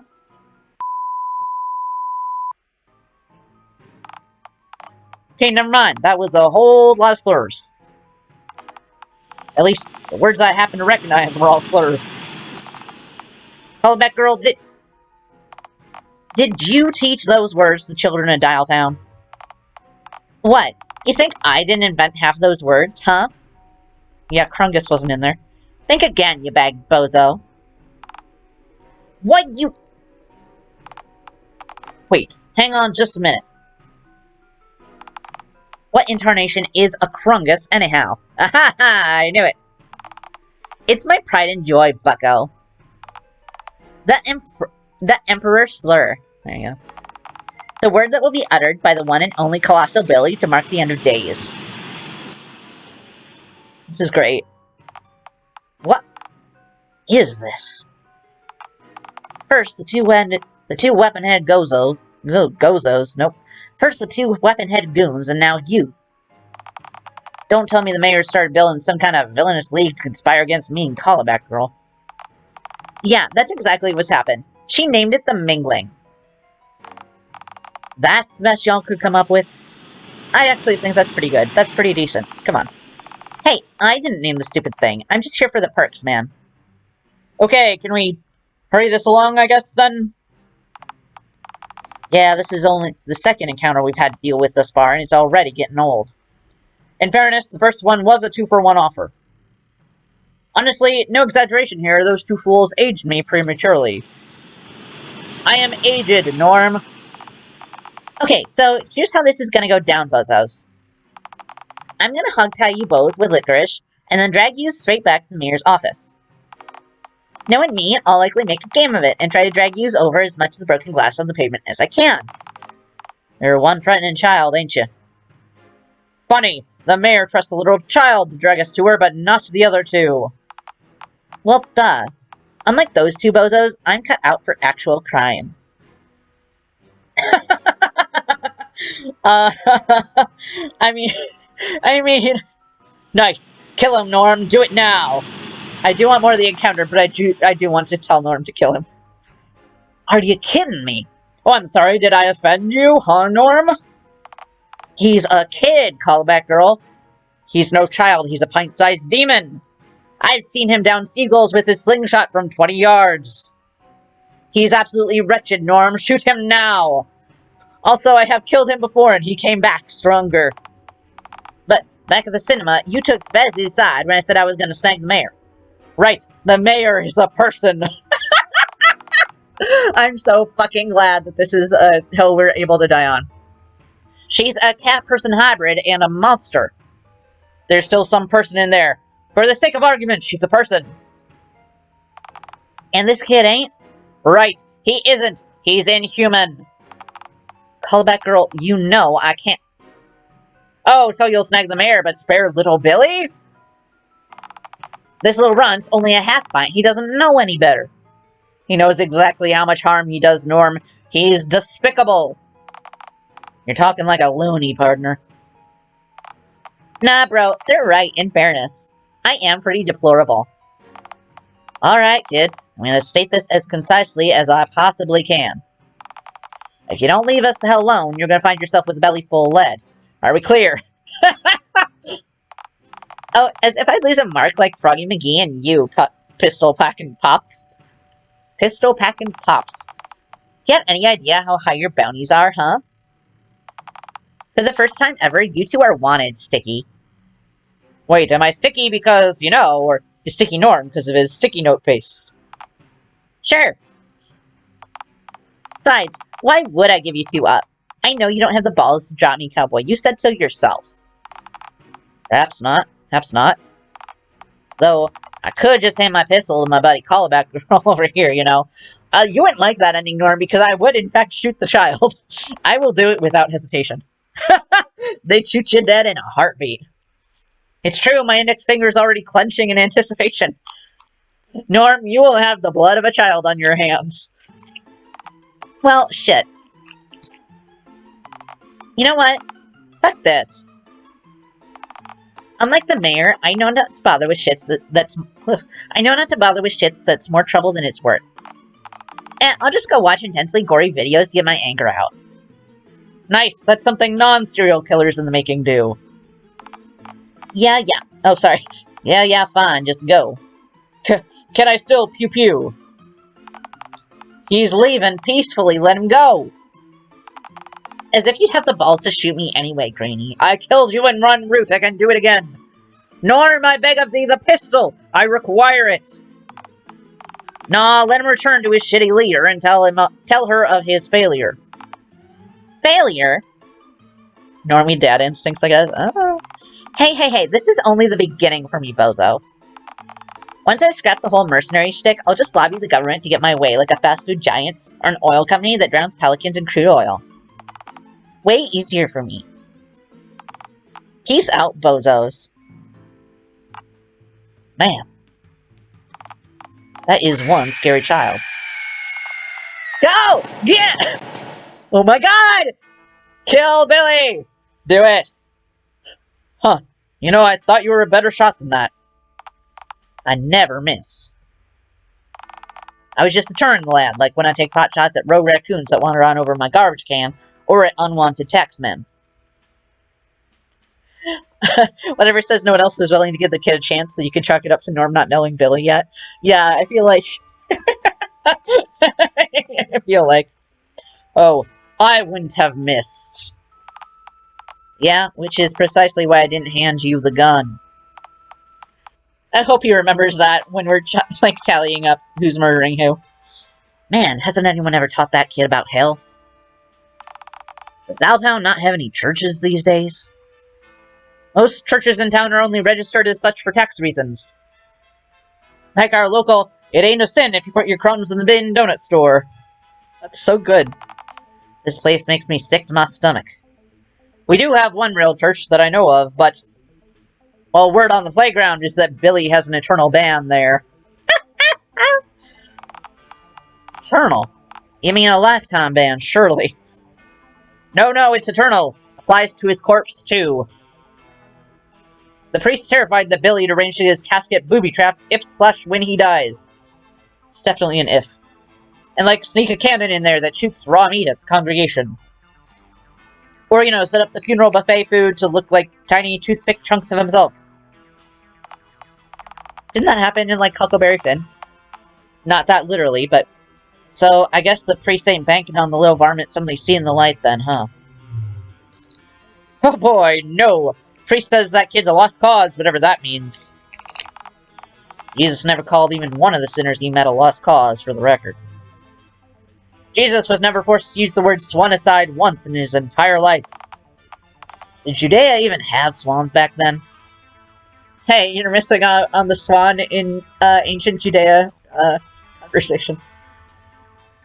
Why are we talking about Jesus? Because good Lord and Savior. If little Billy was around back then, nowhere would have swans left, Norm. Alright, you've convinced me. Shoot the child. Enough talk of the all. Yeah, was little Billy around Jesus times? Oh, that might have been enormous Billy, I don't know. Alright, you've convinced me. Enough talk of the ominous dwarf. Hey, how often do the trains stop at this station? Next one should be stopping right now.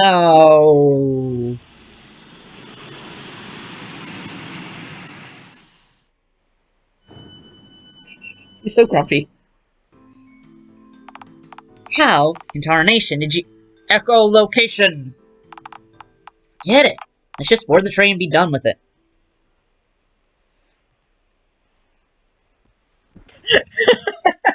Danny says God will not welcome little Billy. Correct. What do you mean they got away? What part of that sentence didn't you get? I understood the sentence. How on earth did you let them get away? Oh, easy. The cowboy was holding a gun, and I wasn't. You know, because someone decided not to give him... oh my god, so that's also part of why he did it, for leverage. Don't you dare! We both know that with a gun, you'd be an astronomically greater threat to my perfect society reform than those two clowns ever were. Who is worshipping the what? You're right, I totally would be.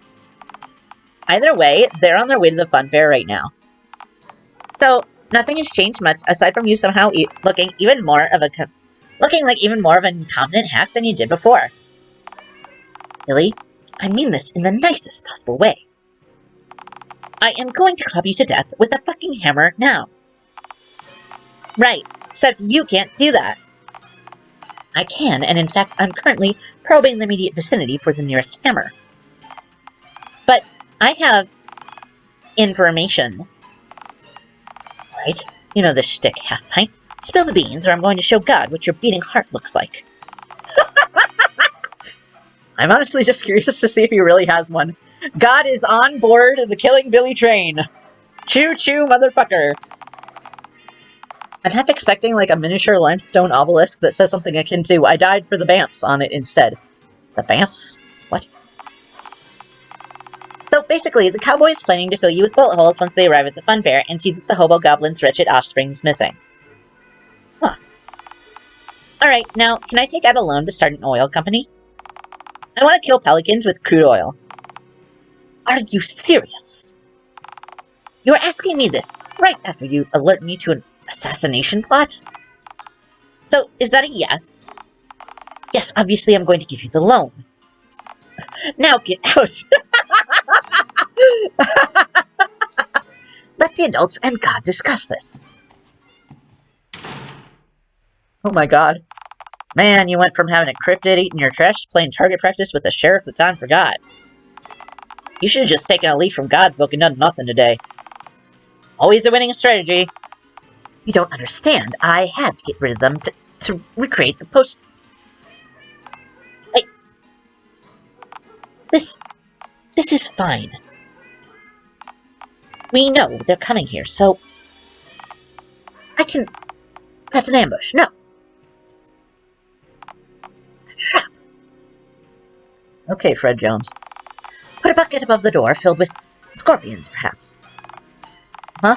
And what if they break in through a window? There goes your scorpion bucket over the door plan. Then I'll just scorpion bucket trap every possible entry point then.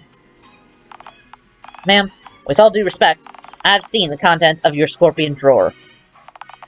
You've got enough scorpions to fill like 3 buckets, tops. Oh, for the love of... Ah shit, he's right. Ask God for ideas, last resort! God, do you perchance have any suggestions of your own? Sure do. Send me. Well, that's enough from God for tonight. Really, I'm being serious and whatnot. Send me. I'll deal with those 2 scallywags. How on earth would you succeed when the small demonic one had no chance? Well, I'm God. For a start, all I have to do is turn the bullets in the Yeehaw man's gun to gravy, and then what do you know? Threat diffused. You can do that? No clue. Maybe? I'm a little rusty, but I created the universe, didn't I? Hell, I'm sure I could drop them off some kind of pocket dimension. I've created plenty myself. I'd love to see those 2 figure a way out of one of them cesspits without my help, huh? So, you can be somewhat useful to me, aside from using that toasty keister of yours. Yeah, like, watch this. Am very powerful, except God in heart. There is no choice. God's stuck. What the fuck? Alright, I'll cut you a deal, trash hound. Imprison the fugitives, and I'll pay you what I would have paid Stabby Shooty and the scary half-pint had they succeeded. What, money? Yes, obviously I mean money. A vast amount of it, too. How about you just throw an omelet on top of the rest of the dog food you promised him for a job well done and call it a day? Although I am the supreme ruler of Dialtown, I can grant you anything your houndish heart desires, no matter how opulent or decadent the request. Titles, land, riches, untold power. It can all be yours. I did misread that as titties. At first, before I read it out loud. Nah, an omelet's good. I'm hanging out with Oliver tomorrow. We watch bad CG mockbuster movies together sometimes, and that boy just loves his omelets. Even if they're already on top of dog food, gross. First of all, let me be clear. I will have you hanged, drawn and quartered for high treason, should you ever feel it appropriate to once again describe to me how you choose to waste your time when you aren't in my presence. Why not just ask for 2 omelets, so you can each get one? Nah, we'll share. You'll be lucky if I don't season the omelet with rice in at this point. Assume that's some kind of poison or maybe something that kills dogs. I'd prefer if you didn't, if me and him are sharing. Alright, I'll Google what ricin is. Hold on.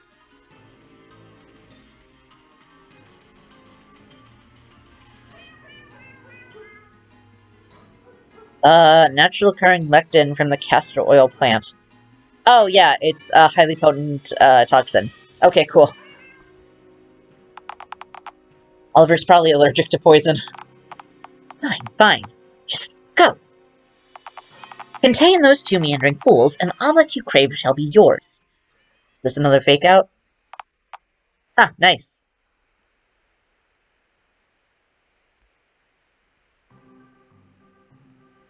Right, here we are, the outskirts of town. Kinda peaceful out here, reminds me a lot of my homestead. Minus the glowing neon amusements in the background, I suppose. Ha! I told you that not all of Dialtown is such a rotten place. Right, because there ain't anybody around these parts save for us. My tent's pretty much the same. Wait, idea! Nope. I am not moving into your tent with you, partner. I would be very surprised if the tent still exists. Like, huh? It's been a year! Oh shit. Oh, why not?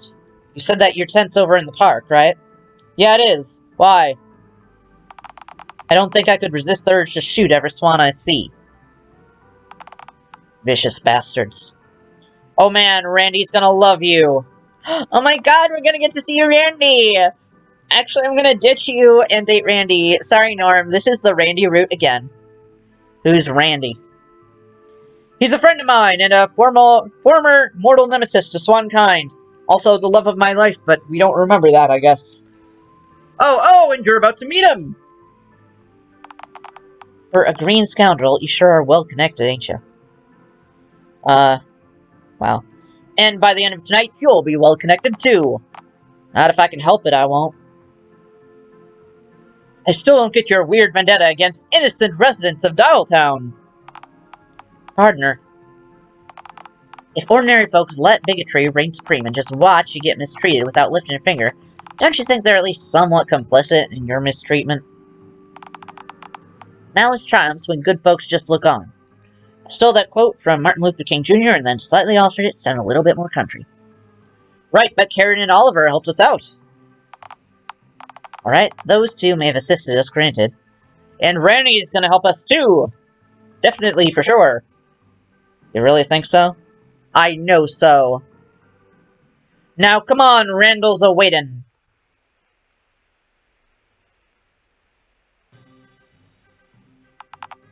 So much for him awaiting us, he ain't even there. Oh, he's asleep inside the booth. He sleeps in there. Not a very good employee, is he, sleeping on the job? Oh, you misunderstand. He isn't on the job right now. He sleeps at work.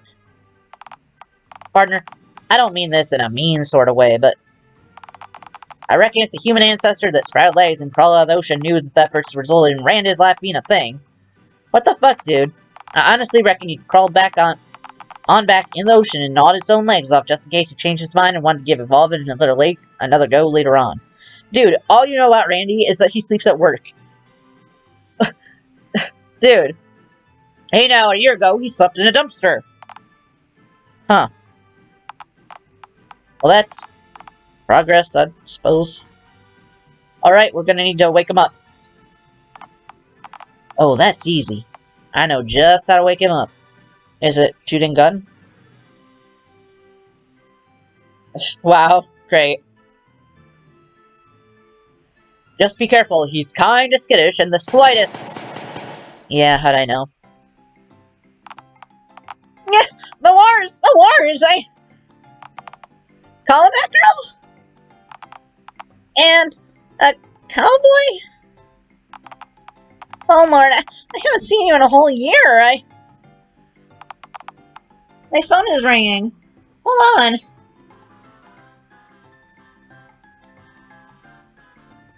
Hey, Dad.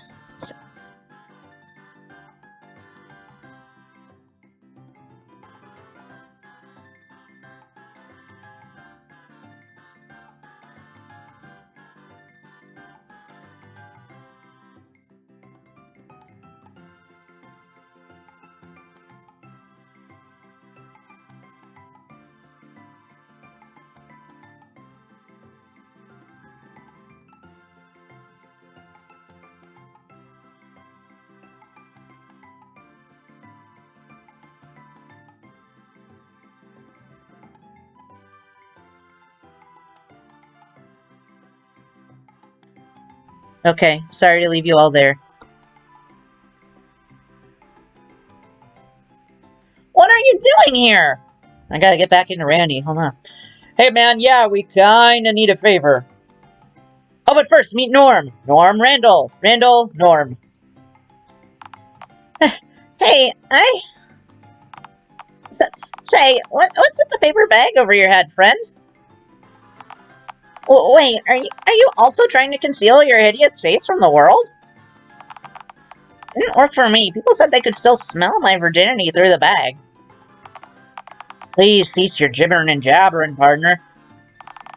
You're bumming me out. That's not why he's hiding his face. He's a normie, Randy. I told you not to call me it. Wait, really? In the flesh? Head? Huh. I didn't know that, that you're... What does that say? Oh, your type were, allowed to be here in Dialtown? Nah, I was exiled from town years ago, just like your green buddy was last spring. I don't know if I should be more afraid that you're a normie or a cowboy. I've had a few bad erotic experiences with Yeehaw men, you know? I don't know whether to chastise you for implying that you should be afraid of normies, or question how you somehow managed to grow a sexual distaste for cowboys, given how few of us are moseying on around these parts. Oh yeah, that was foreshadowed previously, when he said that he hated how people at like 2 p.m. like to roleplay cowboys. Wait, before you do decide whether or not you wish to chastise or interrogate me? Did I mishear what you said, or did you say that Callback Girl was also exiled from Dialtown? Yeah, you see, Randy, it all started with a tantalizing green breakfast. This will go smoother if I explain this all again. Several minutes of barely comprehensible, frantic explanation later. Huh. Frankly, I also would have eaten the green breakfast a year ago, before I managed to land a job that allowed me to actually buy my own food. Probably would have, picked the syringes out of it first, though. Whatever says Dialtown has to be in Wisconsin or something. Not enough cheese. Poppycock, the syringes add flavor. With a U. Yeah, and that flavor is plastic. So is your head. So, on a more relevant note, what is it that you two need from me? We need to enter the fun fair. Gotta check if my eggs are alright. Oh, that's no problem. Yeah, you two can go right in. Let me know when you need me to open the gate. You know we don't have any money, right? Babe. Well, Callback Girl doesn't. The bills in my wallet have phoneless presidents on them, which I doubt your boss would accept. Hey, it's all good. Callback Girl never has money. They eat gravel and live in a tent mere yards from a swan-infested pond, so that's kind of a given, you know? They eat what? But I know Callback Girl my life, Norm. They got me this job. Saved me from living in a literal dumpster. If they hadn't pushed me to go for this job, well, I never would have realized that I deserved better. I'd probably be incredibly dead by now, in all honesty, lying face down in the pond, being pecked at by ravenous waterfowl. All while a hotline customer is still on the line asking me if I'm feeling randy tonight. Alright, I only got some of that, but it all sounded immensely hellish. Yes, babe. You have my sympathy, partner. But thanks, but I don't need that anymore. Thanks to Callback Girl, I've had time to heal. Heal. Wait. Randy, your handages, they're gone! Since I don't have to wrangle hostile feather shredder dinos every day, my hands have time to heal too, I guess. You don't even know how much of a difference you made in my life, Callback Girl.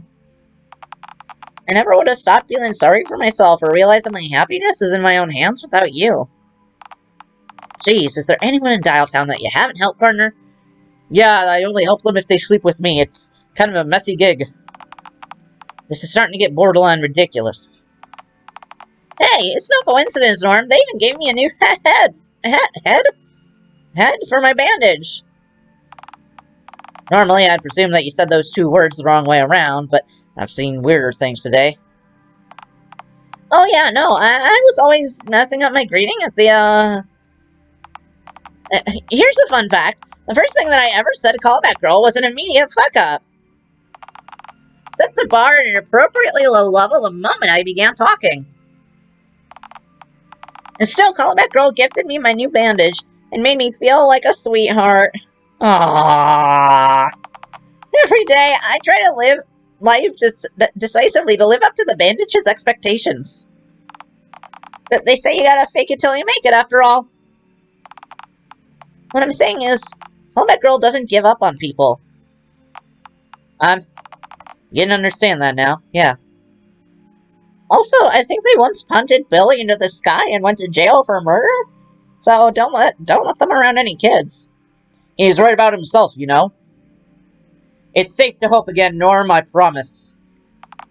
Alright, enough of the mushy stuff. I suppose you've given me a lot to think about. Come on, let's just go tend those eggs of yours, alright? Right, let's do it. Go right on inside, friends. Gates open when you're ready to go. Will do. It was a pleasure to meet you, Randy. Thank you kindly for the wisdom, friend. Happy trails. Hey, it's no problem. I hope you two find whatever you're looking for. Eggs, hopefully. I like how he's gotten along with everyone, even if they hate him, except for Karen. He and Karen will kill each other on sight if I'm not there. Fuck, where are the eggs? They're exactly what I'm looking for! Site's been disturbed. Hang on just a moment. Is that a sticky note? Let me see here. What entire... Why did you just do that? Free slice of cheese, of course I ate it. There was writing on it, partner. Context. Now we'll never get to know what it said. I do like that he accepts that it was probably cheese, though. Well, if they wanted us to read the words, then maybe they shouldn't have written what they had to say on a slice of cheese. You're goddamn ingrate. Wait, hold on for a jiffy. I don't think that's the word you meant to use. What'd you assume I had my face scrolled onto? Well, it could be cheese, in fairness. Which allures me. But you're also armed with a real gun. So I was just planning to wait till you blinked, so I could look at it and find out. You're just a fleshy phone with a green pumpkin hanging off it, I swear to God. Ha, nice try, but pumpkins aren't green. Well, okay, granted the rotten ones are. Besides, what kind of cloud would make the protagonist of a game of theirs orange? What Heyo, fellows. What's the haps? Oh, speak of the devil, or rather, speak of the god? Norm, meet God. God, Norm. Howdy do, partnerino. Mighty gnarly day, ain't it? Learned how to talk like an old-timey ingrate from my new buddy Oliver. I don't think they know what an ingrate is. It means you're not grateful. Whoa, you know Oliver now. Fuck. What else did I miss in the year I was out of town? Not a whole lot has changed, actually, minus the random isopod event. I just got lonely with you being in town. Without you being in town, need someone to watch awful CG mockbusters with him. Just approached me on the street and asked if I wanted to come over. Mentioned he tried it with someone else, but apparently this Randy character was too afraid of the dancing CG critters to finish the movie with him. Aww. Personally, I'm usually too drunk to keep up with full motion picture, but hey, I'll take free party food when I can get it. I want pizza. Hollaback girl, I'm mighty disappointed in you for lying to me. What? I mean, yeah, I lie compulsively, but which lie, huh? I usually don't lie. I think I lied once on this route, and then had to double down on it, but otherwise, no. You seriously expect me to believe that this feller's God? I'm a God-fearing man, you know. You honestly think I'd be gullible enough to... Hey, you don't need to be afraid of me, man. I'm just as chill as they come. Oh, wait. Ah, shit, I misspoke. You actually should be very much afraid of me. Sorry, my bad. I'm not used to being an active threat. What's up, God? What has you feeling all aggressive today? Oh, right, yeah. Yeah, the mayor's looking for you two. Doing a normal voice has me missing the narrator. Like, we've let this guy visit all our other dates, but he hasn't seen the sock. Really? The mayor hired you to come and retrieve us? Yeah, and boy, she must have been a special kind of desperate to have turned to me of all people. Why are you doing this, Godman? Surely you've got other stuff to do with your time? You're better than this! Nah, I'm really not. Shit, you got me there. Lord, it's like watching a preschooler negotiate with a particularly crafty stray dog. You know, God, I never pegged you as the mercenary type, in all honesty. Really, it seems like too much effort for you. Well, yeah. Normally it would be, sure. But, would you believe it? She offered me an entire omelet in exchange for me bringing you two fellas to her. Technically, you offered to bring us to her, and then she offered the omelet. She didn't even offer the omelet. You asked for the omelet. I mean, I know we don't know that in character, but come on. I'm seeing Oliver tomorrow, and I want to look like a big shot for the boy trademark. We're watching that awful CG rat mockbuster tomorrow night. Rat whatever. Ratatouille! It's my favorite! Seriously, a quarter of the movie's runtime is just awful CG rats complimenting the rat restaurant's food. I know what Ratatouille is! Hello, Batgirl, I'm having those murderous thoughts of mine again. I kinda want to commission a cowboy saying that. Thanks for the heads up, Norm. Oh, by the way, hey God, have you seen my eggs? Oh, yeah, sure. Wait, come back, what did I say? So, wait, what's the haps then, my man? Mingus told me to ask you where you think she's getting the eggs for my omelet from. The fridge, I would think. Oh, right, yeah, that's, exactly where I would have assumed she dug around for him, too. Right. Yeah, no. She said she's gonna cook your unhatched babes.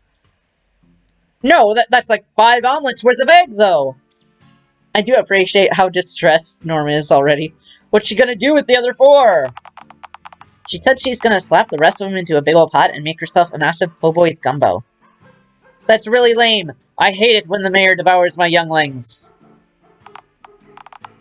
Yeah, it's a real bummer, alright. Alright, let's get this over with. I'm gonna quickly tie you both up, and then I can take yous back to... Hang on just a moment. You're nuts if you think I'm just gonna let you hog-tie me like I'm some kind of hog. Oh, come on, friend. It won't be that bad. Some people have to pay MILFs to do this to them. I know what he means, I don't like it. And you're getting hog-tied for free. MILFs? Yeah, I know, God. Yeah, that's the plural of MILF. That ain't right. You came from the 60s and live in a shack, how do you know what a MILF is? Your Oliver's being very violent, oh no. Uh-huh, what's the plural of wolf, then? Wolves, but... It's an acronym, you can't just... Jeez, it's like I'm talking to Oliver's odd friend again. The sweat, unfinished sentences, even stronger instance than the plural of MILF isn't in fact MILFs. Man, you guys are cool. Sorry I'm doing this. Oh well, let's get you two all tied up. I'm really surprised that Randy doesn't agree that the plural of MILF is MILVs. You'd think someone who worked for a phone sex hotline would know better, right? Hollaback girl, there's a lot more at stake right now than your bandage pal correctly understand that the plural of MILF is in fact MILFs. Norm, you don't understand, this is important. What's important is shooting the mayor before she devours your young, damn it. But Norm, shooting the mayor is like violence. They're right, in fairness. That's the entire point. See, while I don't personally care as to whether Priscilla Puss lives or dies after I get that omelet, the mayor gave me explicit orders not to let you shoot her in the face, and I really want that omelet. Sorry, fellas. God, this blows. Really does, yes. You suck. I don't want to cuss at the dog. Okay, scratch that. I'm sorry, that was mean. That was more than justified. Hey, we're the good guys. We don't have to be rude. I'll be as rude as I like to folks that are trying to kidnap us. Okay, kidnapping is also pretty rude, granted. I'm just saying we're better than this. I mean, since when? Well, come on, friendos. Can't you just be happy for me? I'm getting a free omelet. Yeah, one made from one of Callback's unhatched kin. Okay, when you phrase it like that, I do sound like a bit of a dick. Give me one reason why I should just shoot you here and now. Well, if you shoot me right now, you'll never get to know what I was gonna ask you. Alrighty then. Ask your question then, before my last shred of patience tears away like wet tissue paper. No, Norm, you took the bait. You should just say I don't care and shoot him. Hey, bro. Can you spare a dime? I'm sorry, Callback Girl, I just gotta. Okay, hold on. God does kind of deserve to get shot right now, is the thing, though. Norm means God. Yeah, it's alright. I'm gonna stand by my man. Oh, my cat's looking so cute. Kill him! Kill him now! Do it! Escalate encounter! Ouch. Scheming to kill God's kinda cringe, bro. Sorry, me lore and savory. Oh my god. Christ. Okay, look, I've had enough of this sacrilege. Beggar, you've taken up plenty of our time. We're just gonna mosey on over to the mayor and blow our brains out before she manages to eat any of my friend's wretched green offspring, alright?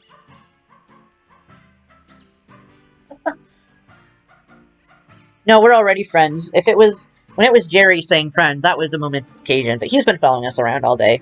Yeah, heck this jazz, if you'll pardon my French. Okay, see, the fact that you've accepted that you're going to the mayor's office now, it's a real boon for me. But, your adamant not letting me tie you's up stick is starting to irritate me. How's about I just hand you guys the rope, you tie yourselves up, nice and easy, and we avoid having an unpleasant encounter, hey? I like that idea. Let's do that. How about you stop hassling us before I give you a gut full of lead? Hell, if you're carrying around human intestines filled with lead, then you're more fucked up than I know how to deal with. He is pretty fucked up, yes. I meant I'll fill your gut with lead bullets, goddammit! Well, see, if you're gonna use my name in vain, the least you could do is buy me lunch first. If we bought you an omelet, would it save all this? For the last time, partner, you ain't God and you stink. Enough. Oh my god, it's the final boss and it's God. Holy shit. Wait, no, I have to... Okay, so those are dog treats that he's imprisoned, Norm in. We got dog faces, dog face, waffle, and ears. Okay. Got dog. I am God here. What in tarnation? This is bigger than you know, you green simpleton. This isn't about exiles, eggs, or even society itself. This is about me wanting my fucking omelets. I want that omelet so fucking much, Callback Girl. I will tear you apart molecule by molecule if you dare stand in my way, you tiny goddamn fool. Okay, Fentons. If I can create all this useless fucking garbage around us, then I can watch it burn without feeling anything. Oh shit, clown font. Mother of God. That's right, fuckers.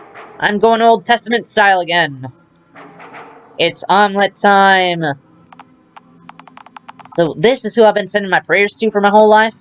Sorry, wait, you are convinced that this is actual God right now? That's weird. I thought this is... Really? You're just like, okay, yeah, I guess Christianity is fake because I'm seeing a weird god, a weird dog god. Oh, your prayers were dog shit anyway, and I tuned out eons ago. Oh, wow, why doesn't Dialtown think I'm a good bloke? Okay, British dog. Oh, why can't I get it up? I'm wearing my erotica hat. I should be hard as a... Definitive proof, I don't know. I mean, when I was a born-again Christian, this wouldn't change my mind.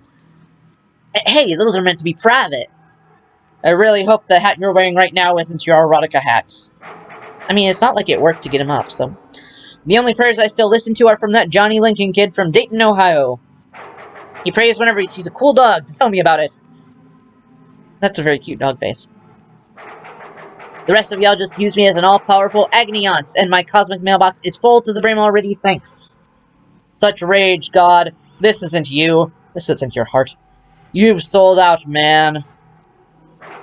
Bullshit. I haven't sold out, dude. You literally did. You're a giant floating many-faced Samoyed god. That's not ideal. Come on, man. Don't do this to me. I created the universe, bro. I shouldn't have to beg for omelets. Literally don't. Literally go to a diner. Literally buy eggs. Steal eggs. I don't care. I shouldn't be at the bottom of the food chain. You're happier at the bottom of the food chain, dude. You get to get up every day and eat trash. It's your true nature. I mean, ask yourself this. Are you actually having fun right now? Are you? Aww. Shit. This fucking sucks. Couldn't God just conjure money to buy himself omelet? Well, yeah, of course. God, for peace sake, if you're that sore for an omelet, I'll make you one. You can cook? I've lived alone for years, partner. You're goddamn right I can fry up an omelet. I can't believe God is now partner. Good lord, I mean, there's only like 3 steps involved. It's frankly astounding that you can't, given how long you say you've been alive and kicking. Alright then, so, if I'm understanding this right, the mayor's willing to give me an omelet, capturing you two and bringing yous to her, and you'll give me an omelet for doing literally nothing. Nothing wins! Yeah, ska music is back! Yay, inactivity! Inertia for life, baby! I would just take the dog food she paid me to show up for stupid meetings and vamoose. That's great, but aren't you afraid to double-cross her? I'm more worried about how we're gonna get this omelet to God and win. Oh, please. What's she gonna do? Take away your dog food and send you to jail? Shh. Who cares if she sends me to jail? They serve the same chow there anyway. Alright then, call it back, girl. Looks like we got ourselves some eggs going wrangle, huh? Oh right, about that. Before I go, might as well let the cat out of the bag, so to speak. Your eggs are fine, my dude. Theodore has them. Ugh, of all the people who could have them, it has to be that guy. Oh, so you're familiar with the egg clutch environment, then? Guess you could say that we have a history. Yes. Huh. So, if What's-His-Face has them, then why in tarnation did you tell us that the mayor was gonna eat them then, huh? I don't know, man. She told me to. She figured you'd cooperate better if you thought she had you by the balls, I guess? Now, see, our first instinct was to kill her with an even greater amount of haste when you told us that. Yeah, no, she's floundering, my dude. Her plan's in literal shambles. I mean, why'd you think she hired me of all people to come get yous? Like, you guys don't even have to speed walk at this point. There's no urgency. Take a stroll, like some of the broken glass on the pavement. I know you two have tongues under there. Go nuts. You know?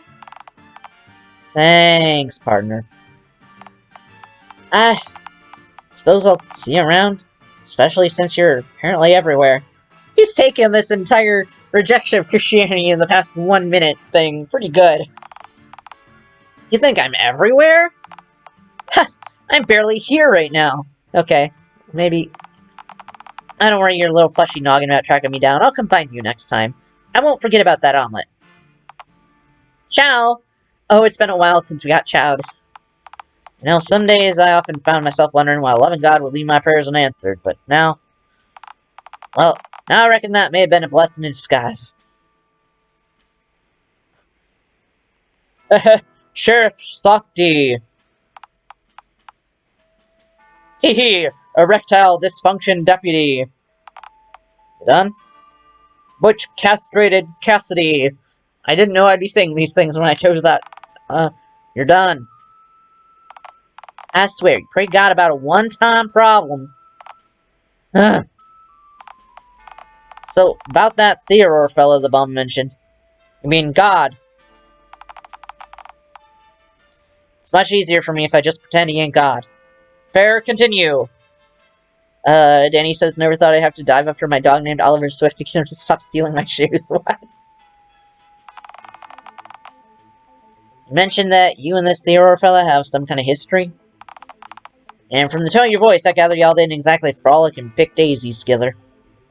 Oh, right, yeah, Theodore's the zookeeper over at the Dialtown Zoo. I used to live there, you know, inside one of the enclosures. You lived in the zoo of all places? I mean, I do live in a tent now. Again, it's been a year since we were there. I don't think we have a tent. I don't think we live there. If there was a handy-dandy ranked list of places for cryptid folks to reside in, the zoo'd definitely be at least a notch or two lower. Damn, a notch or two below your tent, if you ask me. At least your average tent is specifically intended to house human life inside her, you know? Living in a zoo enclosure is just degrading. You're telling me I spent quite a while in there. Boy, I can only imagine. How'd they even get you to willingly stay in there for that long? I didn't? Hang on. You were allowed to leave when you wanted to. Right, partner? Let's go shoot Theodore! Son of a I'm gonna fucking kill him. Oh my god! He's protective! It's like Karen all over again. Norm, it's fine. It ain't fine. Right, let's shoot him. I didn't serve in the Air Force, watch my friends get shot down, fight for freedom just so folks like him and the mayor could strip it away from folks like us whenever they feel like it. It just brings my blood to a boil seeing folks get their freedom, their humanity stripped away. It ain't just, partner. Relax, Norm, my eggs aren't in danger. Theodore's... yeah, he's a bit much, but how are we defending him? Just say to shoot him. Well, to put it bluntly, the creep's completely obsessed with me. Those eggs aren't in any danger, quite the opposite. I know for a fact that he's gonna try to hatch them. No, that's even worse than having him smash them to pieces. No, it's not. We can rescue them after. How? Them hatching is, you know, the best possible outcome, right? Surely you don't want your kids to hatch in captivity, but their first memories be their imprisonment. You're a parent now, callback girl. It's your duty to ensure your kids get a better life than that. I mean, I'm not a parent until they hatch. You really think so? Is that even a question? It ended with a question mark, so... yeah? Look, exile's bad, because being told you can't go somewhere you should be able to call home is obviously dehumanizing. But being told you can't go anywhere but the confines of a dingy little cell... screw dehumanizing, most critters don't deserve that sort of treatment. Prison, abolition, Norm, go! Even most of the garbage ones, such as pelicans and the like. Okay, you're right, thanks. Drop the pelicans thing.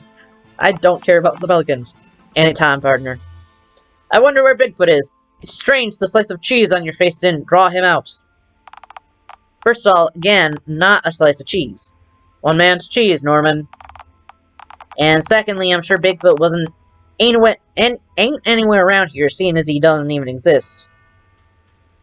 Bigfoot, it's real, and we dated. He is wonderful.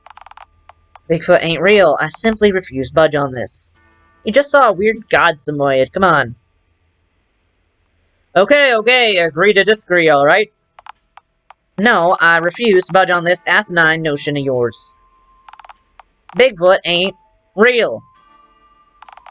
And I'd be a rotten friend / traveling companion if I let you continue thinking that he was. I know Bigfoot better than I know you, dude. And frankly, I'd trust him with my life before I trust you. No, I didn't mean to say that. That's sad. Then what incarnation are you traveling with me and not him, huh? 'Cause he ain't real, right? I figured as much. Because I needed someone on the outside. If Bigfoot was also hanging around at your pad, I'd have dropped you like a hot potato. Come on, dude. Come on, be nice. Oh. We're hurting his feelings. I can kill you in a multitude of agonizing ways, and with relative ease, you know. Dude, I'm sure at the Air Force they'd not teach you to just point guns at people willy-nilly like this. Go on, then. Whoop, that was... no, not the right voice. Go on, then. Do it, bitch. Are you just, like, allergic to any and all positive character development? I'm still working on myself. Well, you should work much, much harder. I think it'd be best if we just made for the zoo for another one of them damn cat goons show up to kick us in the shins or something asinine to that effect. Come on, callback girl. We got us some eggs, Frankel. So, we did basically agree to disagree. Alright, what's our game plan? I say we walk in and grab the eggs. That's the plan. Well, if we don't grab the eggs, how are we supposed to get them out of here? I mean, we're hardly accounting for us facing any resistance, are we? What about security? The baboon enclosure's got a padlock now. We're safe. I'm afraid I don't understand. 06/05/2006, never forgetty. Callback girl, what the fuck are you talking about? Aha! What's this I see? 2 rapscallions here to pilfer my mayorally assigned bounty, no doubt. What in tarnation is he saying? Why does he have a mustache on a phone head? Norm, relax, it's normal. This was all established ages ago. Not for me, it wasn't. Why does he have it? Norm, shh. It's okay, I'll handle this. Shh, there we go. Quiet time. Now allow me. Ahem. Therar, you are a bastard man. I command thee to give my chowder back this instant. Relinquish your shelled spawnlings? I think not. Fuck, that was all I had. Alright, now looky here, partner. Egads! So the mayor wasn't just exhaling copious amounts of hot air as I previously assumed. A normie. In the flesh. Who in tarnation are you calling? Now, the normie doth protest too much, methinks. What the fuck is a doth?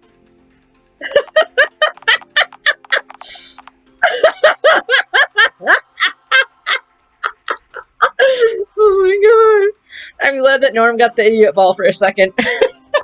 Call me that again, and I'll make you eat that mustache of yours, zebra boy. Perhaps I was foolish to expect a frontier bumpkin, a brute, to be familiar with most gifted playwright, Will Line Ringspear. Will Line Ringspear. Crying out loud, Theodore.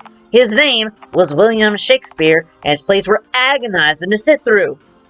Gonna have to side with Norm on this one, Theo. Personally, in my opinion, I can't fucking read. I mean, their plays, not. So, yeah, don't quote asinine old literature me, partner. I was there when granted a small amount of it was written. Wait, what? Oh, some old literature. I thought he meant some Shakespeare. I'm like, what the fuck you were? My, you aren't just a marvel of biology, but also of history. What we as a species, what I could learn from you. Norm, I have a plan. I'll try words first, guns second. Fair enough, we'll return to my idea later then. Look, I'm gonna talk straight here, as that happens to be the only way I speak. Yeah. You're a monster, partner. Taking away the autonomy of sentient beings, good folk with my pal Callback Girl here. It ain't right. It ain't American. Surely, the Wind Wiper was not on Norm's version of America. Well, that's your way of seeing things, I suppose. Say, is that a NASA suit you happen to be donning, and donning superbly, may I say? Tell me, cowboy. Was it quite so American for NASA to discreetly hire Nazi scientists en masse following the Second World War? Also, we could send a metallic, phallic vanity project to an orb-shaped massive cheese in outer space. That doesn't It wasn't about vanity, friend. It was our country's pride. Also, we were racing the Stalin Man to the moon. We weren't even showing that freedom could reach the deepest depths. We were showing that freedom could reach the deepest depths of this weary universe, even outer space itself, if need be. Does pretending that our holders care about freedom and ignoring atrocities committed by this very nation help you sleep at night, Normie? I don't really understand why we're with Therar, and Therar is like, well, did you know that in World War II. Afterwards, and Norm is just letting this happen. And he's just like, no, listen to me, freedom, and also the moon is cheese. This is a good argument to make. Like, I'm not saying it's not a good argument, but it's not good coming from Theodore. Oh, you're want to talk about dirty consciences, Whiskers. Look, if you want to slap iron bars around a sleepy, half-sentient taper, then be my guest, partner. That's your right as an American citizen. Is it? But locking up folks like my pal Colourback Girl here, just because they don't look the same as you? That makes me go from seeing red, white, and blue to just red. The eggs, mustachio. Hand them over before I shoot those whiskers right off your face. Ha! You call that pea shooter a firearm? Now this is a gun you could say bully to. Fuck, he's got a big gun. That's one big gun, Norm. It's a lever action. Looks to be 1873. Big gun. Yes, Callback Girl. Big gun. Well then, Monsieur? Is that... I don't know French. Do you have to change it from Monsieur to Monsieur? I guess. It would seem that I am the only party here with the adequate firepower needed to make demands. I mean, it's a gun. The bullet will kill you no matter how big the gun is. You're equally matched. So to resolve this conflict, I'll extend an olive branch and offer up a most equitable bargain. If you wish to remain with your younglings, Colourback Girl, why, I think I could arrange that. Arrange what now? A luxury enclosure, one with ample room for you and your younglings to romp, roam, prance, and frolic around in. Danny says, Callback Girl, bite that man and give him rabies. And whatever says, I feel like Norm's gun has an advantage because it's not as heavy. I mean, if anything, I was very surprised that he put down the gun when this guy pulled his out, but whatever. I would give most anything to study your parental instincts up close.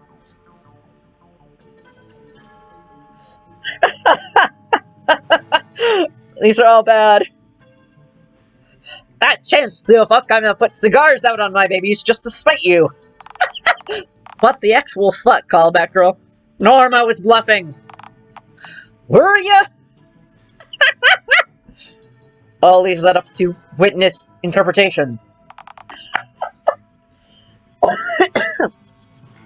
I know I should just quit the game because I've been streaming for a while now, but I want to see this conclusion. Can we hurry this along? I've got exactly 5 unattended shelf life bombs presently under the warm embrace of my heat lamp to return to. You know, that reminds me, I wanted to ask you, why did the mayor give my eggs to you? It's not like her to give anyone something for nothing. A most astute observation, Green One. You see, the mayor inducted me into the Mingling, her League of Concerned Citizens, to... You mean her elitist secret society? No, you have it all wrong, friend. You see, the Mingling is actually, no. Spare us the spiel, the half-pint read y'all out. That rapscallion! Whatever the case, I made myself quite useful to the mayor, you see. The eggs were the payment I received for doing a little favor for her. Decisively removing a different rogue element from Dialtown. Rogue element? Why, yes. The return of my escaped mystery exhibit, of course. Oh no. So it would have happened no matter what. We should have just taken the $50 when we could. You don't mean... Who else? Why, the elusive Sasquatch, of course, back in captivity where he belongs. You fiend, release him at once! Firstly, Bigfoot does not exist. He does! I've met him, Norm! And I happen to own him! And you're a right bastard for it. And secondly, why'd you get more upset at learning that this fellow supposedly captured Bigfoot compared to, say, your children? Hey, I can be upset about both. Oh my god, you're right, the elusive Sasquatch. You should never be more concerned about Bigfoot than your kids, Callback Girl. Don't tell me how to parent.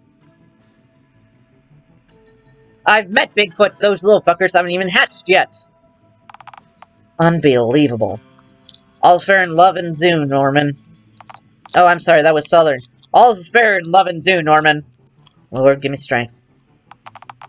What kind of zoo would even house a supposed Sasquatch alongside you, of all things? Isn't this sort of place only meant for animals? Aha! I see what it is that you're covertly getting at. Mon ami, please don't assume I wish to cast you out just because you aren't in... the family way. A chance to study a normie up close, why... I find myself shuddering with anticipation as I consider the very notion of getting to do so. Like there's a goddamn chance I'd willingly hand our freedom over to the likes of you. I've got my piece locked and loaded, partner, and I've killed more flies than any other poor bastard I've ever known. If you can find a faster shot than me anywhere in the country, I'll eat my hat. But wait, your hat has the U.S. flag on it. Wouldn't devouring the flag be treasonous? First of all, actually, it doesn't have a flag on it, it just says Star Spangles. Quiet, you. I must say, I'd advise against that, my bagged friend. I think you'll find my reflexes to be quite impeccable. To shoot him in the middle of the sentence. God damn it. Norm, you let this happen. Why, I periodically shoot this rifle whilst I slumber. He's telling the truth, unfortunately. He shot like 14 tapers through the wall. That I have, yes. He's distracted. Shoot him now, Norm. Okay. Why, this whole place is it's a goddamn madhouse. Shooting tapers through the wall like fish in a barrel. You're no hunter and certainly no man of science. Wow, I didn't expect the tapers to get him so riled up. Now, that's verifiably untrue. I'm wearing an astronaut suit, partner. I reckon I understand science, thank you very much. Right, but you're also in a cowboy hat with an American flag on it. The hat wear of choice for men who despise fancy schmancy science and shoot at healthcare. Aren't tapers endangered? I didn't think so. Are they? I used to really, really like tapers at one point in my life, for Bakura-related reasons. I'm googling that right next to the racing or whatever. Large herbivorous animals, specialist groups, conserved, Let's see. There's a name, species. Only a single genus is currently extant. Tapers in America became extinct in the region about 12,000 years ago. There were a lot of extinct tapers. Life cycle, behavior, habitat, okay, vulnerability, blah blah. Crocodiles, okay. Brazilian tapir is classified as vulnerable, and the Baird's tapir, mountain tapir, and Malaysian tapir are endangered. And the lowland tapir is at risk of complete extinction. Oh no, because of hunting, deforestation, and population isolation. So yeah, you're right, let's not shoot the tapirs. Look, you don't even need to be a scientist to see that this place is nothing more than a graveyard to genuine understanding. Do you honestly think you can judge a creature's natural behavior from an observation point outside a cramped concrete cell? None of this is scientific in the slightest, and frankly, well, you're an ingrate, partner. Plain and simple. You still don't know what that means, dude! Why, I never! I've done my share of the field work, I'll have you know. Why, I insist on wrangling every creature that I have on display myself. There isn't one wretched beast contained within my walls that I haven't personally socked right in the jaw. Even the bastards in the crocodile enclosure? Indeed, and untranquilized stew. What in Tarzan? What in Tarantulation? You're not just an ingrate, you're out of your goddamn mind. Are they trying to say imbecile? I feel like they've said imbecile elsewhere, though. I mean, maybe that's what they're trying to say. Wait, Theo, how are you still so, limby after wrestling crocs? Shouldn't you be missing at least a few of those? Mon cher, haven't you ever heard of a hand transplant? What the fuck? Right, settled, thanks for nothing. Your zoo serves no purpose, and only stands to give men like you an excuse to strip freedom from anything you find lesser than yourself. But, what of the children? Little Billy will strangle your lemurs if given free rein of the place. No, I was referring to the non-lost causes. As you know, Dialtown is a thoroughly uninteresting place. This zoo, while it granted may not be perfect, is a slice of that which is exotic here in our dull backwater town. To be fair, when we were on that date with Karen, we had to come here because there wasn't anything else to do. A way to bring adventure to Dialtown's susceptible youth. And how's attendance been lately? Even with free entry, as of late I've struggled to attract seemingly any guests at all. But the people will come! Theo, my dude, this place is depressing. By capturing these animals and sealing them away, can't you see you're hoarding the adventure all for yourself? Sure. If you had to go out and wrangle these animals yourself, seek your own adventure, shouldn't the rest of Dialtown? Okay, it kind of sounds like we're arguing for all the animals to be set loose on the populace. Huh. Oh, sorry, huh. Surprisingly well said, callback girl. Really? I think it had a lot of logistical flaws. Oh, you'll see? Great. So, are we liberating all the animals? I mean, I guess there's already a lion fucking walking around, so why not? I can't believe why? You aren't just right, you're right on the money! This town! The reason it's gone soft, not unlike the underbelly of a beach turtle, is because of yours truly. In my haste, my well-intentioned adventurous instincts, I fattened, nay, spoiled Dialtown's appetite, quenching this town's wanderlust, depriving Dialtown's fair population of an adventure of their very own. Well, no more! I, Theodore Roosevelt, will tear down the walls of this wretched institution, brick by brick, if I must. I will painstakingly separate brick from mortar, all in the name of adventure. Sure, and I'll take that. Oh, nice! Now we have 2 guns! Finally, some real firepower. Ahem. Oh, right. Sorry, partner. I'm a simple man with simple pleasures. Now, lever-action rifles, what I like to call a universal pleasure. Anyhow, I believe you owe us some eggs, Stashy McGee. Ah, yes! 5 calcium-coated green bowling balls coming right up. Oh. I don't like that noise. My babies! Oh look, all our various injuries on our arms have healed. Callback girls here, babies! Alright then, it is now time to render this wicked institution inoperable. Are you just gonna open the cages and let the varmints inside run free then? Are you okay with that, Norm? Like, what the shit? My visage-obscured friend, where's the adventure to be had in that? I will breach this panda penitentiary's walls with dynamite! Do you just have dynamite laying around all willy-nilly? His fucking face. Yes, Norm, obviously, he just has dynamite laying around all willy-nilly. Yeah, and he says it's nice actually seeing characters literally heal over time, yet what the fuck is his face? And with that, I bid you adieu. Farewell, my beloved Panda Penitentiary. Huh. Wonder if he's actually gonna just... Jesus, fuck!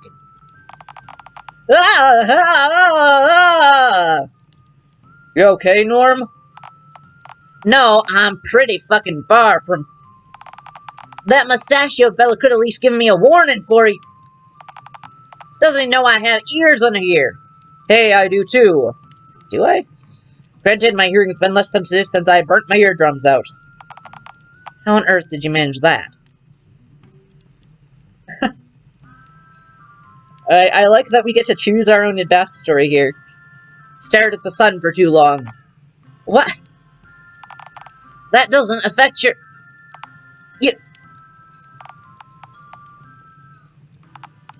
So... You lived under that deranged feller for how long exactly? I didn't have a calendar in my cell, Norm. And considering I can't read, well, I would have just wiped my ass with it. That and or used as a napkin.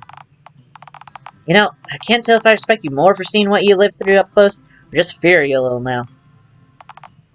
How'd you even survive in a place like this? Believe it or not. Oh my god.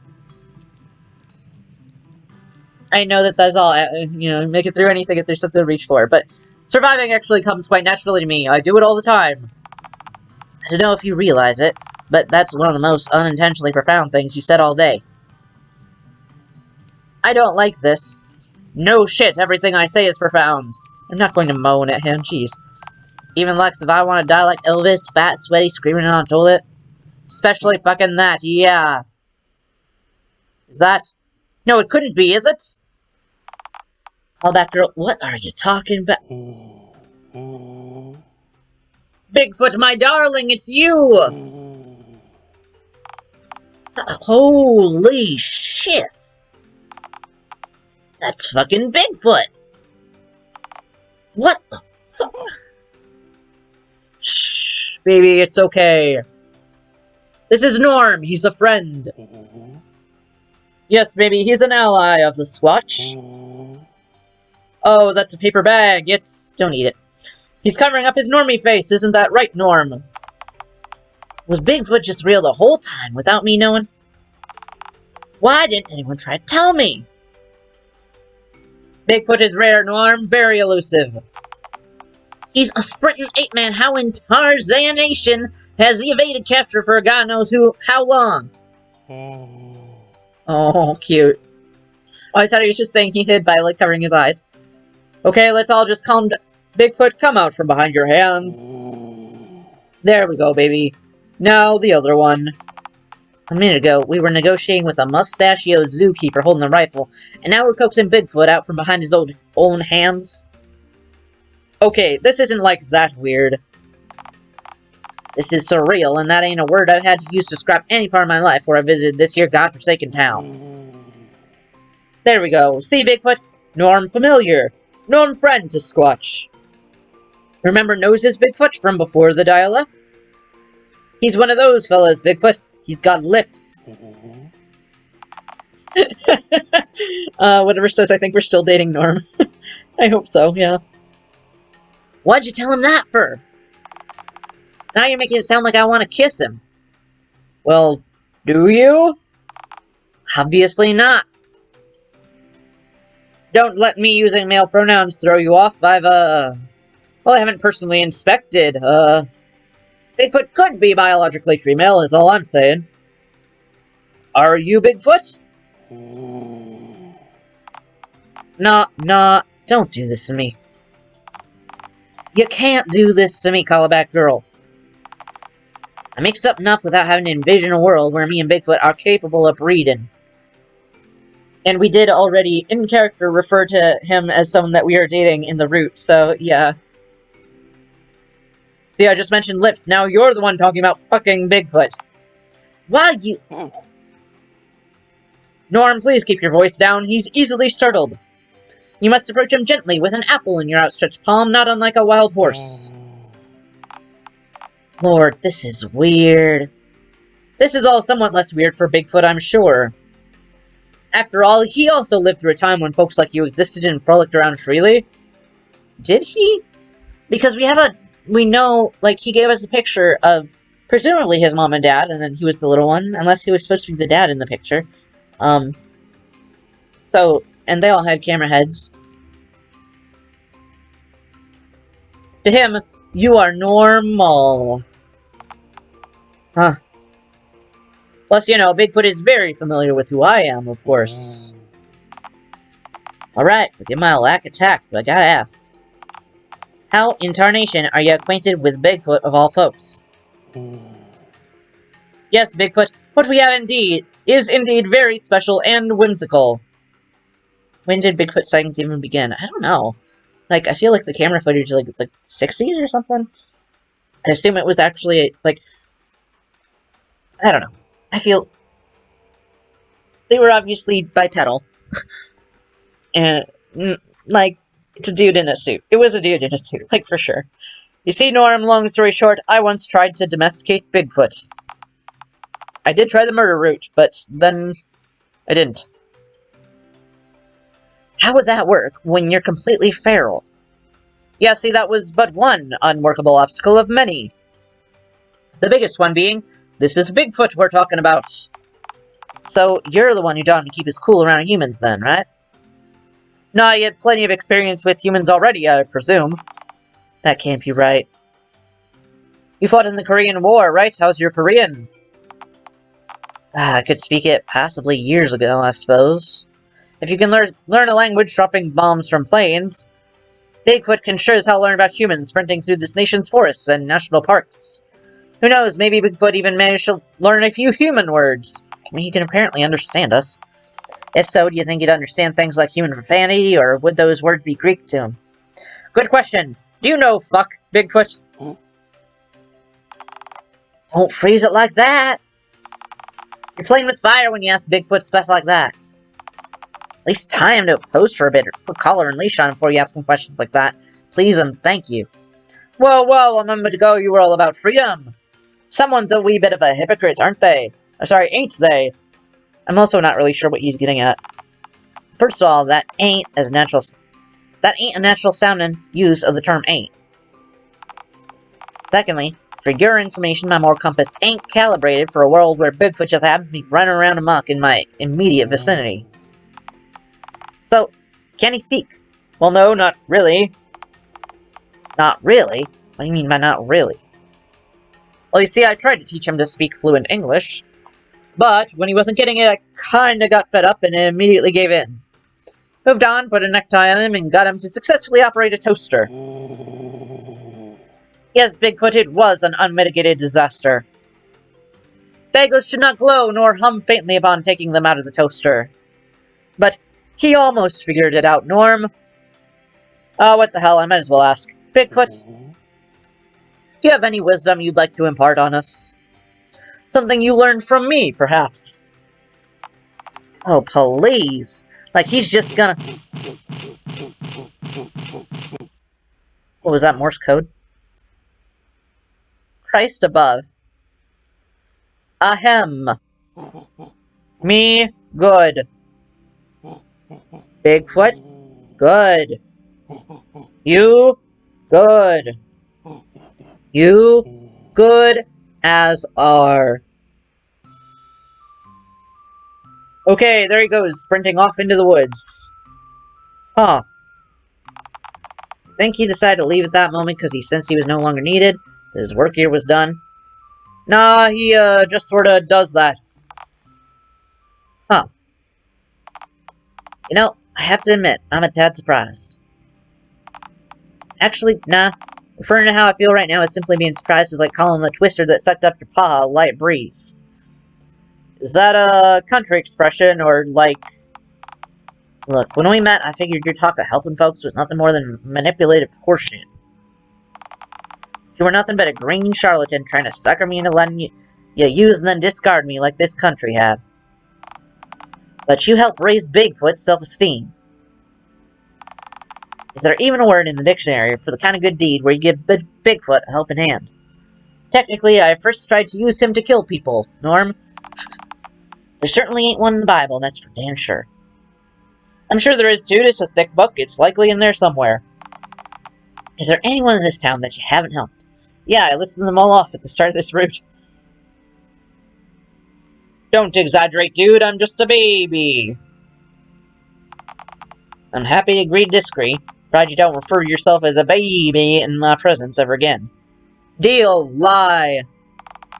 I don't believe you. Yeah. Oh, sorry, yeah. Look, you got your eggs back, whoop-de-doo, but... Well, the mayor still has it out for us. We bested her goon, sure, but considering the lengths she's gone to trying to take us down... What I'm trying to say is, I don't reckon this is gonna end with a peaceful heart-to-heart. I don't know, it's going kind of Steven Universe-y so far. Jesus Christ. This is a little heavy. We don't have to forfeit the happy ending that we deserve. Look, I don't want to mislead you. You're a kind-hearted person, Callback Girl. You help people. You haven't seen me in most of my routes, bub. I ain't like you, and the mayor certainly ain't anything like you. What are you saying? I'm saying that I don't want to implicate you in all this any more than I already have. Our deal was for us to partner up till we reached Mayor McCatface and nothing more. Let's just step aside for when we reach the mayor. Let me and her sort out our business on our own. Norm hasn't seen us when we're being funny. Unlike me, you ain't too deep in all this just yet. I don't want you to pay the price for what I've finally realized I need to sort out once and for all. And for whatever it's worth, I'm grateful that you brought me back here. To the exploded zoo? Thanks. That you went to the trouble of helping the good folks of Dialtown out, just because you felt like it. Well, we were fucking also. That's an important thing to know about all these routes. If Dialtown has more folks like you and your friends walking around, I wouldn't have turned a blind eye for as long as I did. We should get moving, I reckon. Aren't you taking Theodore's rifle with you? It's a good rifle. Nah. Thinking about it further, I think it's best if I just use my single action for what I gotta do. But it's a cool rifle, man. And every hundredth of a jiffy marks the difference between life and death. I think it's probably best to stick with what's familiar to you, you know? I dropped it at her feet back when the dynamite went off, if you want to grab it. Hell yeah, free gun. I better save this, though. I can't be trusted with such power. Who cares? Free gun. You're goddamn right, I'm taking it. Take the rifle. Atta goblin. That ought to shorten the rest of this whole ordeal. Come on, Callback Girl. Let's clear out of this crackling cesspit that's crawling with critters.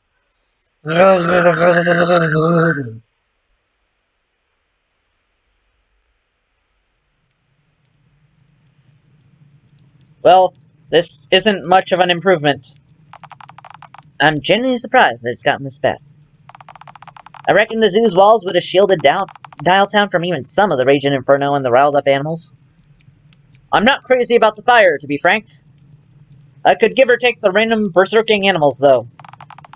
Considering the berserking animals happen to be on fire and spurn the flames, I suppose they're more of a package deal. Yeah. At any rate, there's only one thing left for us to do. Let's not shoot a bunch of animals, please. Oh, okay, great. Get to the town hall and confront that damn mayor once and for... You stitched-together sloth! You viridescent villain! Well, look at who it is. I've been waiting a long time for... Out of my way, freak! This is between me and the green one. Excuse me. Me? But I thought, isn't Norm your nemesis? That pistol-wielding ingrate, my nemesis. My office is full to the brim with hippos and fire. He was at least as much responsible for that as I am. And even more so Theodore. Do you even know the full extent of what you've done? Oh, boo-hoo! My home is on fire and I hate hippos, apparently. You've torn apart the social order of Dialtown, the society that I so tirelessly cultivated like a depraved dog in a manger. Listen here, Missy. My friend ain't about to pick a fight with you. I am. I've been itching to teach you a lesson for a long time. Oh, that's rich. The bumbling heck from bumfuck nowhere is going to teach the mayor of Dialtown a lesson. Girl, you don't want to say mayor of Dialtown in front of Inferno. Like, it does not have the weight in front of Inferno. Norm, you're nothing to me. Oh, but you knew his name. It's like the pirate Jack Sparrow. Before today, you hadn't entered my head once since the day I kicked you to the curb. Just as I'd planned, you spent every day after your exile from Dialtown, camped out in the wilderness, stewing in your own bitterness like a petulant toddler stuck in timeout. But them. Me? Ooh. You. Oh my god, she's got the murder eyes. I should have torn your head from your shoulders and hurled it into the next state, just like the others suggested. Should have filled you so full of lead that you'd have set off metal detectors in Minnesota. Oh, you. It was all going exactly to plan, every one of my specifications diligently met, and then you. You dragged him back to town after years of sulky inactivity, divided and deterred my best goons. And now, the whole city has been set ablaze. I was barely involved in that. Years of planning, all disintegrated, single crime spree. And for what? All for a deranged monster who can't tell where they're not wanted. Now, Missy, if you want to pick... Norm, how are you not getting this? I don't care about you. It's not... He has a gun, ma'am. He has a gun and he is going to shoot you in the head. That's not like an emotional thing you can just block him for. Frankly, it's beyond laughable that you somehow think you're in the loop, that you understand why any of this is happening. You're a pathetic little man, Norm, and you want me to consider you a significant variable in all this. Again, he and Theodore are the ones doing the fire, not me. After you just spent the last 3 years of your life licking your wounds in the middle of bumfuck nowhere, too afraid of me to strike back. You're nothing. And if you weren't a freak, you wouldn't stand out to me at all. Oh, so I'm the freak. Someone clearly can't see any further than her whiskers. You're strange as they come, Missy. Difference is, you get to boss others around, tell the honest folks of this town what they have to consider normal. There ain't nothing normal about you, though, no siree. None of this has anything to do with what I consider normal, bag cretin. This is how Dialtown is meant to be. My grandfather's vision. I'm glad she does just carry the postcard everywhere. Yeah, well, unlike you, I've actually met your grandpappy. I knew Callum Crown. The real Callum Crown. Not the face plaster on that postcard you've been clutching for all these years. Hell, I saw the Dialtown that you're trying to recreate with my very own eyes. The Dialtown of today ain't nothing but a soulless husk of what it once was. And you're a soulless husk of a leader too, unfit to carry Crown's name or lead his city. Back in our day, pussycats weren't left in charge of whole cities. Excuse me. I've reinvigorated this town, revitalized it. This town has grown, developed, blossomed because of my vision, my leadership. I am the blood that flows through this town's veins. I've earned my place here. She's so cute about it, too! Oh my god, we forgive you for everything, Mayor Mangus. I mean, I am kind of on the fence about whether to shoot you or not, but, like, you're adorable. Yeah, and I soared above smoke-filled battlefields and godforsaken war zones for this country. Hell, even jetted off in space all for Uncle Sam. I've forged new frontiers, sacrificed my old life for my country. And now, thanks to you, I've gone from jettisoning bombs from aircrafts to being the one jettisoned. Some thanks I've gotten for my service, eh? I could say the same for your grandpappy's service to our country. Festering away in that old nursing home without a single memory left in that head of his. He deserved better. You think I don't know that? All of this I'm doing for him. Bullshit. None of this is for him. Throwing trash like me and calling that girl out of Dialtown, having your mug replaced with a replica of his old cat's face. I really think any of that's gonna make Paw be able to love you any more than he still can? I'm trying to make him remember, damn it! Aww. Trying to make him remember who he was, what he did for the world. I've done everything that I can think of to make him remember. I've taken him to locations around town that he would recognize, brought him to other people who knew him. Even God wasn't able to fix what was broken inside Pawpaw's head. Hell, even my head, molded to my exact specifications to resemble his old cat. The day after they took the bandages off, I visited him in the nursing home. I was so sure that he'd remember, that I'd see some life in him once he saw my face, the face of his old cat again. But no. As I sat beside him, clutching his hand with mine, my grandfather wouldn't even look at me. He was gazing at something outside. Something frolicking around nearby, just outside his bedroom window. Surely not us. We do not frolic outside nursing home windows. Norm, your face is the same as mine. It can't be us. I don't care if the story says it has to be us. It was not us. We do not frolic. Pawpaw was so transfixed that he wouldn't even glimpse at me. You know what he was staring at instead? What? You... Oh my god, Pawpaw's secret dating route unlocked. Rummaging around, eating from the open trash cans in a nearby alley just outside his window. I'd gotten my whole face reconstructed just to see that old man smile, and he wouldn't even look at me. It's really sad, actually. Like, that's super sad. Instead, his gaze consumed by the trash-eating menace sauntering about outside. You. You tumor.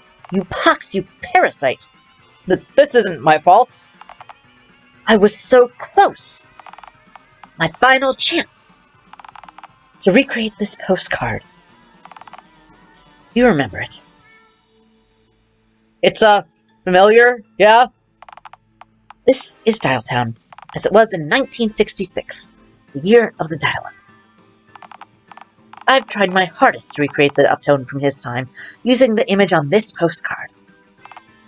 But you've been a perpetual thorn in my side since the very first moment I became aware of you. One day, I decided to take him to the park, and we spotted your tent, a burlap blemish on the landscape. I tried recreating this photograph, amassed a crowd in Uptown, to take the place of the one shown in the photograph. Hoped he'd step into frame, take his place at the front of the crowd. Only to realize the cinema had been converted into a horror attraction, throwing the whole image off. I mean, we did go back to it, and the outside still said cinema. Norm commented on that. Apparently you had a hand in that. Aha! Oliver's route! Classic! What does that even mean? Because of you, I had to threaten that Dickens geezer with draconian legal ramifications for unauthorized site alterations. Oh, just to get him to revert the outside, that ghastly attraction of his to its former appearance. Okay, it's all coming together.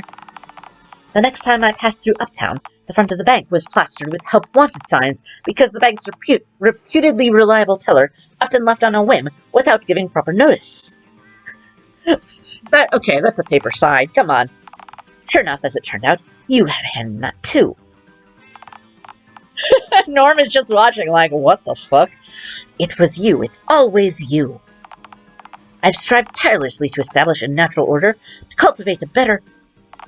No, a perfect Dialtown. Only to have you ruin it, each and every time. What? So, because they were in the wrong place at the wrong time whenever you wanted to recreate your little photograph, they had to just leave town. Mighty fine leadership on your part there, Missy. Again, fire. None of this was personal, you cretin. Not at first. Just like you, Callback Girl was nothing more than another problem that needed to be steamrolled. Something in my way. But, no. You resisted each and every attempt I made to resolve this peacefully, to remove you without using force. And when I tried that, you burned my city to the ground. Hey, I didn't start the fire. I just indirectly influenced things, and that led to the town catching on fire. What I did is probably like the manslaughter equivalent of arson, you know. Legally, I'm probably not to blame. Legally? I don't care about... I am the law. Callback Girl is a free citizen, Missy. They have as much of a right to live here as anyone else. They aren't costing just anyone else the chance to come back. This is my grandfather we're talking about. The visionary who changed the world, the greatest man to have ever lived. You want me to sacrifice the last shot I have to bring him back? I mean, check the nursing home to make sure it's not on fire is what I'm worried about. All for a worthless parasite. They've done more for this Dialtown than you ever have. I've talked to 5 whole people that you don't know personally, and that's what they told me. This worthless parasite has aided your people, Missy. Enriched the lives of your most downtrodden citizens. All while you rob the citizens of this here town blind, using their hard-earned dollars to line the pockets of you and your cabal. Well, let's not use that word. Things ain't gonna get better for this town until you're the one who's out of the picture. You have no idea what you're talking about. This backwater town would be nothing without me. You think these backwater hicks would do anything without me? The Dialtown would have a future without my guidance. I feel like this is the part where they're like, haha, this was actually being recorded and broadcast to the whole city, but I feel like everyone knows she's evil, like, I don't think it matters. They need governance. You really see your own citizens that way? Ugh, your grandpappy would have hated you. To be fair, most of the citizens she knows, let's see, our Theodore, dude whose name I don't remember who owns the park, little fucking Billy, and God. So yeah, I think she's justified. I'm going to fucking kill you. And when I'm done with you, I'll move on to your green friend and slay them out in front of the whole town. That's a good plan. Oh yeah, they're all evil too, yeah, but clearly after dealing with them, you can understand how she thinks people need to be wrangled, right? I'm going to pick each and every stitch out of their head with my claws and send each and every one of them to my enemies. So they'll know what happens when nobodies like you two mess with Mayor Mingus Crown. Now hang on, You've ruined enough lives, Missy. You're out of chances, out of time, and shit out of luck. I'm putting you down. Here and now. Norm, wait. You fool! I have cat-like reflexes. And 10 guns. I could leap faster than a bullet could leave the barrel of your gun. I don't think that's true.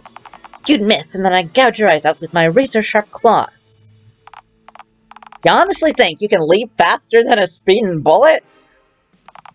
You're out of your goddamn mind! Norm. Go ahead, try. Make my day.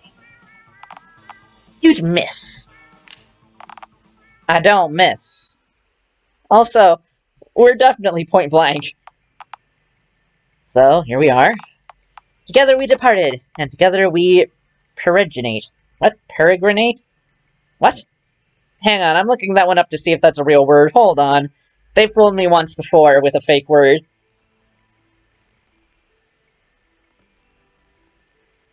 Peregrinate?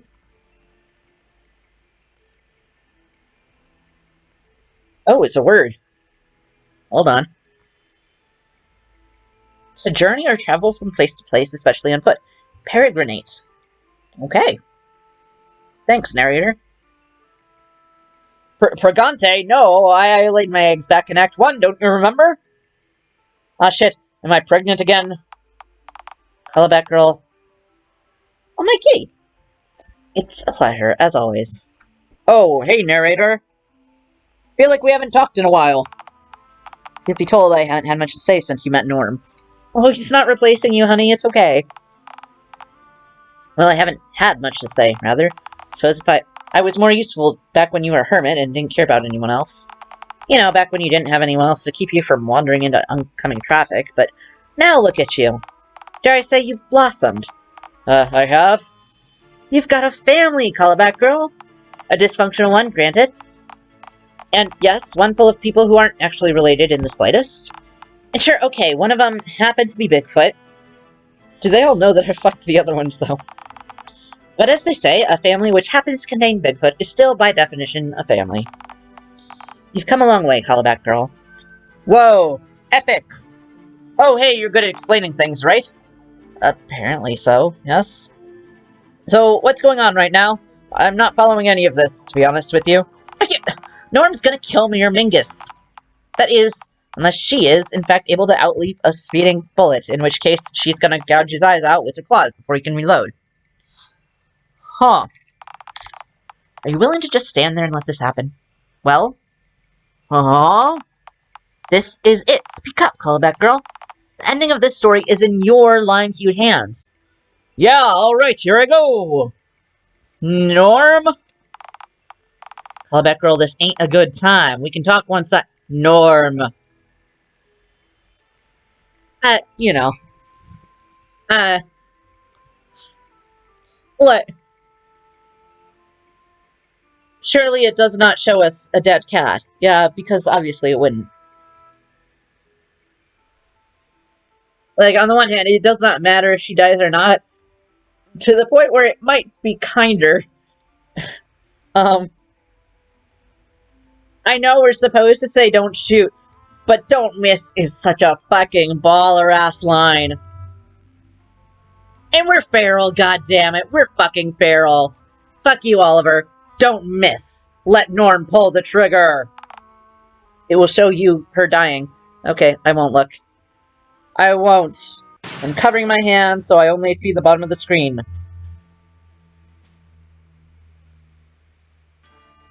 I think I see a knee or something. It's fine. And I see buttons. I can't. How do you do it? I leapt! Girl. What, like a bullet? You... I am genuinely covering this up. I can only see the text box. I don't understand. I practically flew, and you still... Well, here's the thing about houseflies and horseflies, Missy. Mill a bumfuck nowhere on the sticks? Lousy with them. I've had to mercilessly swat a non-merciful amount of those little varmints. Often without a swatter, too. Let me tell you, if you do something enough times, you get real good at it. Trick to catching something that flies, bullseye. You don't shoot where it is, you shoot where it's going. Good life lessons for all of us, whether it's baseball or assassination, I guess. Oh, sorry, dude. Hold on. I'd demonstrate a second time, but to be honest, I don't think there's a bullet swift enough to catch what slap your soul on its way to hell. Good riddance, Mayor. So, it's done. Let's have victory sex, Norm. Yeah.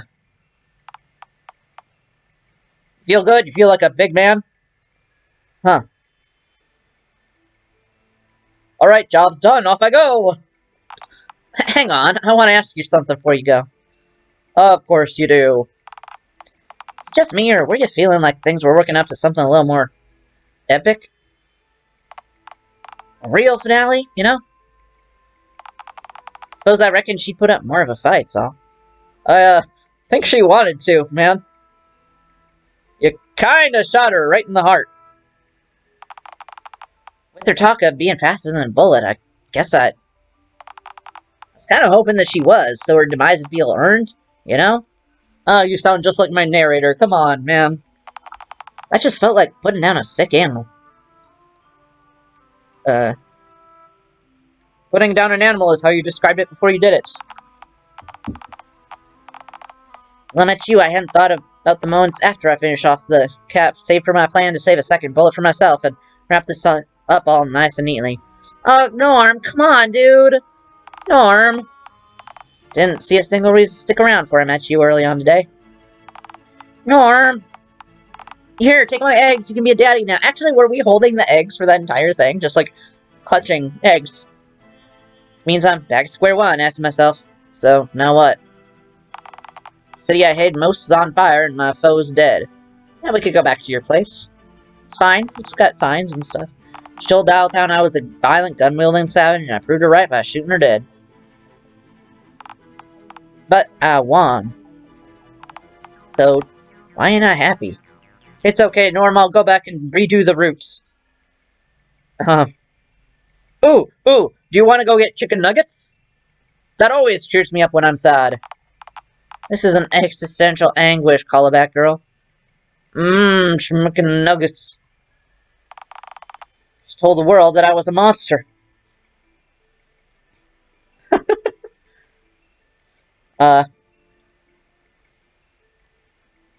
Oh, stop being so mopey. You just survived a duel, dude. I just finally killed the person who ruined my life.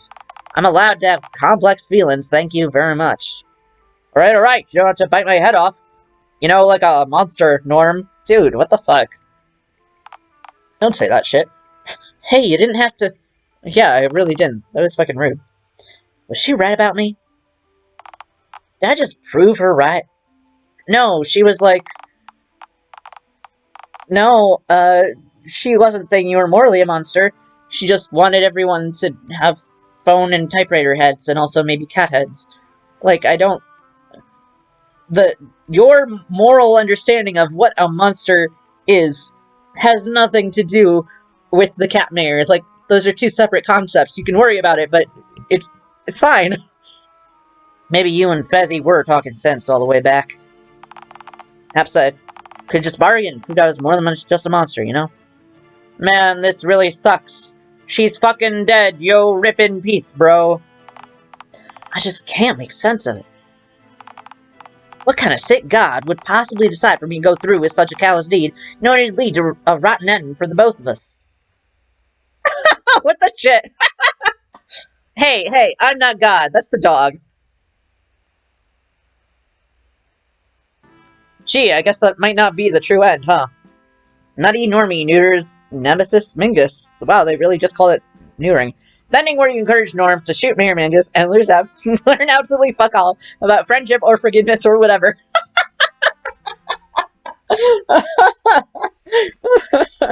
Okay. Let's try that again. I kind of figured we should do that one first because I might not want to after we do the other one. Yeah, let's go back. Sorry, Norm. Don't shoot. Please convince Norm to back down. Pardon? You seriously think I'm gonna back down this far in my journey? But Norm, together we departed. Callback girl. Whatever says the difference between Dialtown and Steven Universe is that Dialtown gives you reasons why killing the diamonds wouldn't be fulfilling. I feel like Steven Universe did that too. It's been a little while, I need to do a full rewatch, but I feel like they gave a lot of reasons about it. Callback girl, can't you see? I'm doing this for you. For all of Dialtown. I mean, I kind of hope that the game, it's broken other fourth walls, including immediately a moment ago. People can't pretend that that would have been a good ending because you can't see the ending where you do that. Yeah, that's true. I mean, I did have that official canon game for a little while, the the light, and I don't remember that happening, but it might have. I could have forgotten. But it's broken enough fourth walls. I'm hoping it gives me the option to just say, yeah, I just did that and then I time traveled.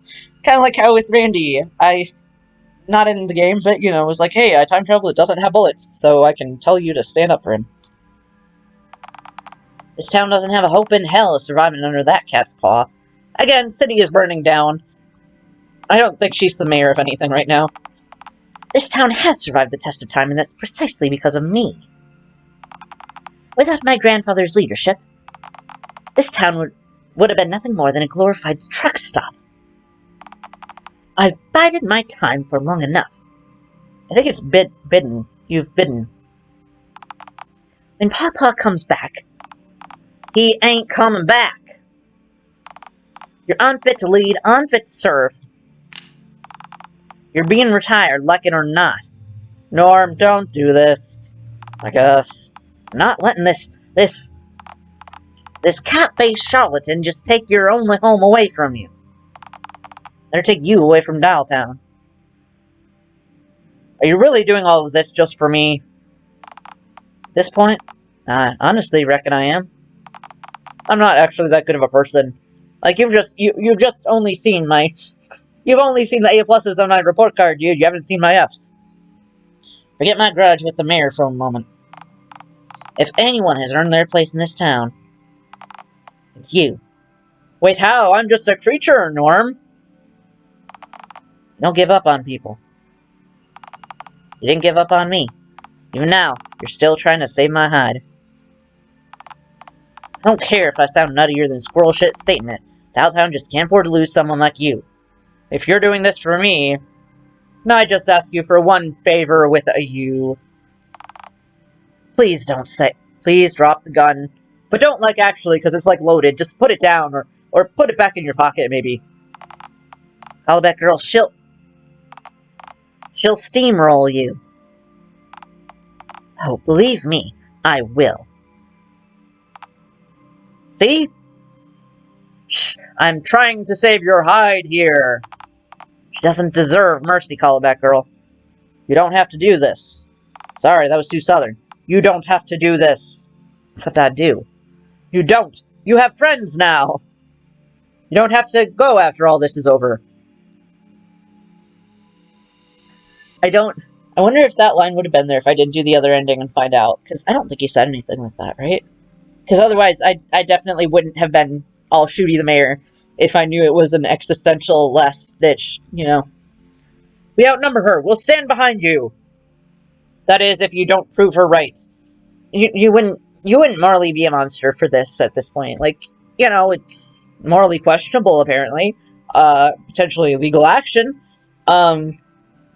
But like at this point I feel like a lot of the game has been showing that the term monster is really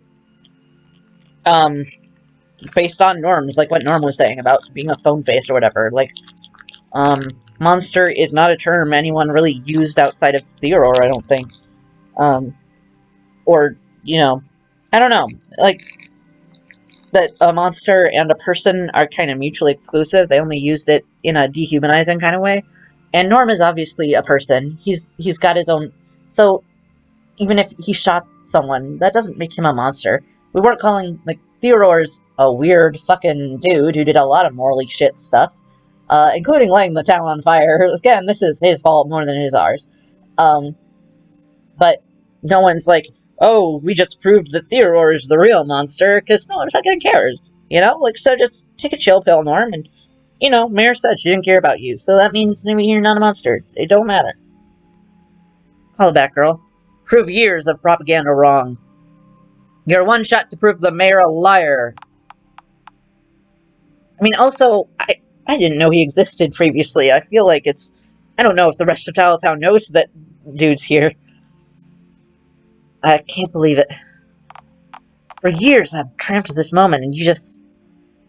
No one else is here. You just talk me down from it. You're your own man, Norm. You're showing mercy because you care about justice. Deep down, you know this shouldn't be your decision alone. Yes, let's vote on it as a town. This should be the people's. Alright, Callback Girl. Let's go take an opinion poll of everyone in town about whether I should shoot the mayor point blank in her head. I'm backing off. She's all yours. Oh yeah, we also have a gun! You honestly think that telling your hick friend to holster his pistol changes anything? I am beloved by this town. I am the blood that flows through Dialtown's veins, just like my grandfather was. I am the most essential component of this backwater cesspit. An enforcer. No. A liberator. Everyone only talks about hating her. You couldn't dream of achieving even a fraction of what I have. I'm not just going to make Pawpaw remember who he is, oh no. I'm going to make him proud, damn it. I'm gonna save here. If it gives me the option to shoot her, I'm going to have to do it because I know the real ending is the version where I don't. And after you get the real ending, I don't want to go back and get the fake ending, because that's... Because if I did that, I almost did that with Ranky, and then he would have ended up with, like, an awful thing on his band-aid for the rest of the time, so... What does she achieve? She's not doing jack for the economy, evidently. Yeah, I mean, no. She's achieved trying to get people all up in a line to recreate the photograph. Oh. She may have a monopoly on the town's crime. Yeah, that's true. Don't forget that I'm the one holding a gun here, Mingles. Ooh, gun. You won't be for long. I'm going to split you out in front of the entire town. For the first time in your life, your bones are going to get to see moonlight. I mean, teeth are bones. Makes mob violence less problematic. I don't know. Shit, this is a real pickle, isn't it? If you talk like a goddamn British quote-unquote person in my company again, I will do everything in my power to give you a brain aneurysm, you know? What I need is a Deus Ex Machina. Deus Ex Machina, damn it! What threads are left remaining? What lore hath remained unrevealed? I feel like there was one... Oh yeah, we never got to the friggin' dude who owns the roller coasters. Like, Anton or whatever. He like, never showed up for the big finale. Like, we got God instead. Like, man, I don't know. Your backstory / origin, perhaps? I was likely born in a fast food restaurant ball pit while screaming. Dead end. Isn't that where clowns are born? Is that why the clowns took us? Also born hatched. Also, like, we hadn't addressed the sock puppet ending. Something to do with Randy, maybe? What the fuck? Randy died as he lived, not relevant to any of this, move on. Fuck you, fuck you, fuck you. That a dead raccoon you picked up a year or so ago against my best wishes? He can't help me now, he fell apart a year ago like soggy tissue paper, sad face. Here's my pitch. Mayor Melgo's postcard, ask to see it, then quickly scarf it down like a loose slice of cheese and then book it while she's recovering. I'm going to fade the screen back now. I'm not responsible for what you decide to do once your autonomy is restored. Hey, before you kill me to fucking death with your gloved hands and such, can I see your postcard up close? What kind of troglodytical, trusting tabby do you take me for? Give me the... If I handed you the postcard, you'd likely just devour it like a slice of white cheddar. Mingus, please, I would never... Beyond a lie at this point, honestly, just incredibly sad. If you cannot tell the truth, then just shut up. I find it hard not to be devious, Miss Mingle. I am a mischievous scamp.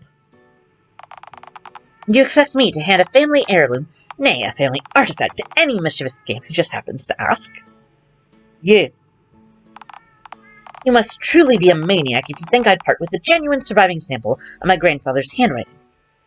Handwriting? What? Oh, there's an old love letter scrawled on the back of this postcard, one my grandfather wrote for my grandmother back before the dial-up. I'm a little worried. I mean, I guess the creators are cool with gay, so, did Norm date her grandpa? We learned this in Bigfoot's route. I mean, I know that, like, what, that he dated Norm?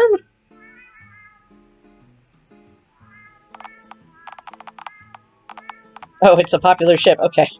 But the most important thing on this postcard is the vision, his vision, seen on the front. That's Dialtown. His Dialtown. But, you shifted at least. I've heard both you and Norm speak about what Callum would have wanted. I've never actually heard Callum speak for himself. In an unrequited crush kind of way. I don't know. If I ship it, it will be because they definitely were together kind of thing. Outside of heavily reverberated hallucinatory snippets of dialogue, that is. Oh yeah, that. I'm sorry. What? Actually, for what it's worth, I happen to agree with them, Missy. For all the hemming and hawing we've done on this issue, we're both speaking for Callum. Wouldn't it be nice to hear what he has to say just this once, even if it's not on this very topic? Look, I know what's best here. This letter and all that it contains is my family's property. My family, my birthright, mine. Read it, Missy. I want to hear what it says. In the weird flashback hallucination. You can't make me. Actually, I can. Hand it to Callback Girl or I'll fire. If you want to know what it says so badly, why don't you just read it yourself then, huh? Yeah, handing it to me wouldn't help. I would only hallucinate. I can't read. If you're close enough to hand me the postcard, you're close enough to disarm me. Pass it on over to them. I'll give it back when we're done reading it, you know? I mean, she has no reason to think that. I do kind of want to eat it. Go ahead then, shoot me. Just try. Wow, she will die for this postcard. At least she sticks to her convictions. Mingus! Alright, alright! One glance, then straight back. Straight back to the standstill where we're trying to kill each other. Let's see here, it says... Oh right, I can't read. Yep, exactly as everyone else here can recollect. Callback Girl, just hand me the postcard. I'm fine with you getting close. Uh-huh. That was the plan after all. Oh yeah, let's get close while Mingus watches. No, hold on. Let me try. I got a few words on the last one. Let me try to sound it out. Dial Dialtown. 9 to 10. 6 silks. Hot dog. I'm not getting it. Hand it back before they devour it. Which I will do, granted. If it lets me, I will eat it. Call back girl for the love of all that is holy. Just hand me the— No, I can do this! I just need to imagine what he'd have written. What?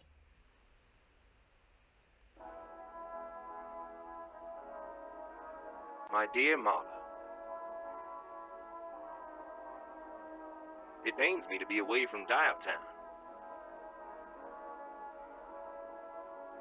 But I'm glad it's still a town of misfits, just as it was when I left. As the town motto goes, all are welcome here in Dialtown.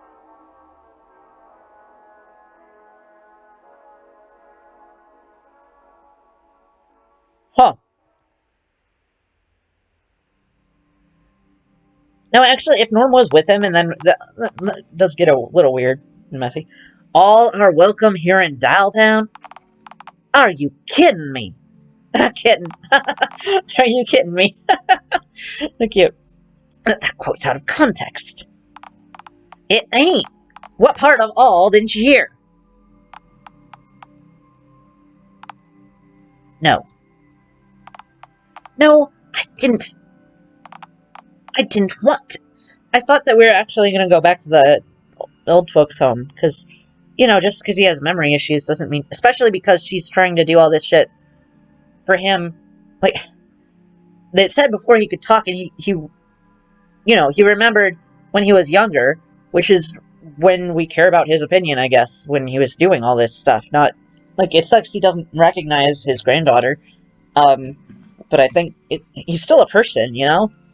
I didn't want to. You two were rogue, dangerous elements. I didn't. Yous gave me no other choice. Dear Lord. Oh, dear Lord, there's really no excuse in any of this. Against fire behind us all. The audacity. I wish we got to meet Callum Crown in the game. Yeah, I really am surprised that I thought that's what they were suggesting. I thought they were like, cool, let's go down to the nursing home and actually talk to him, and he'll say something. Again, he's not dead. Like, if he was dead, it would make sense, but he's not. You really reckoned you knew what your grandpappy wanted even better than he did, huh? Any wrong that I've done for Dialtown. He would have understood that I merely did what I had to do to save his vision if he found out what I've done after I bring him back. Right? Mangus. This is definitely a hit to my formerly immaculate worldview. Am I a monster? Good Lord. No, you're fine. You're just a cool cat person. After spending so long on my own, unable to bring a plan to lost to time, his vision to fruition, the words on the back of this postcard seeped away, leaving only the happy photo on the front. And once my last connection to Pawpaw faded, I huddled around the only warmth I could still feel when I gazed at this photograph, my burning desire to bring him, his world, back to us. I miss him so much, Callback Girl. But how can you miss a man you never really met? He lost his memory before you were born. I feel that, in a way, I have met him. Every time I see someone else make a call on their phone head, or write using their typewriter head. Every time I see someone walking with one of his prosthetic limbs. There's a tiny piece of him in everything around us. I see him everywhere. I just wish you could see me, too. I just wanted Pawpaw to tell me that he was proud of me. Hey now, you're an all-star. You've achieved a hell of a lot. I mean, I was about to shoot you for all this shit you've achieved, so, you know, that's something.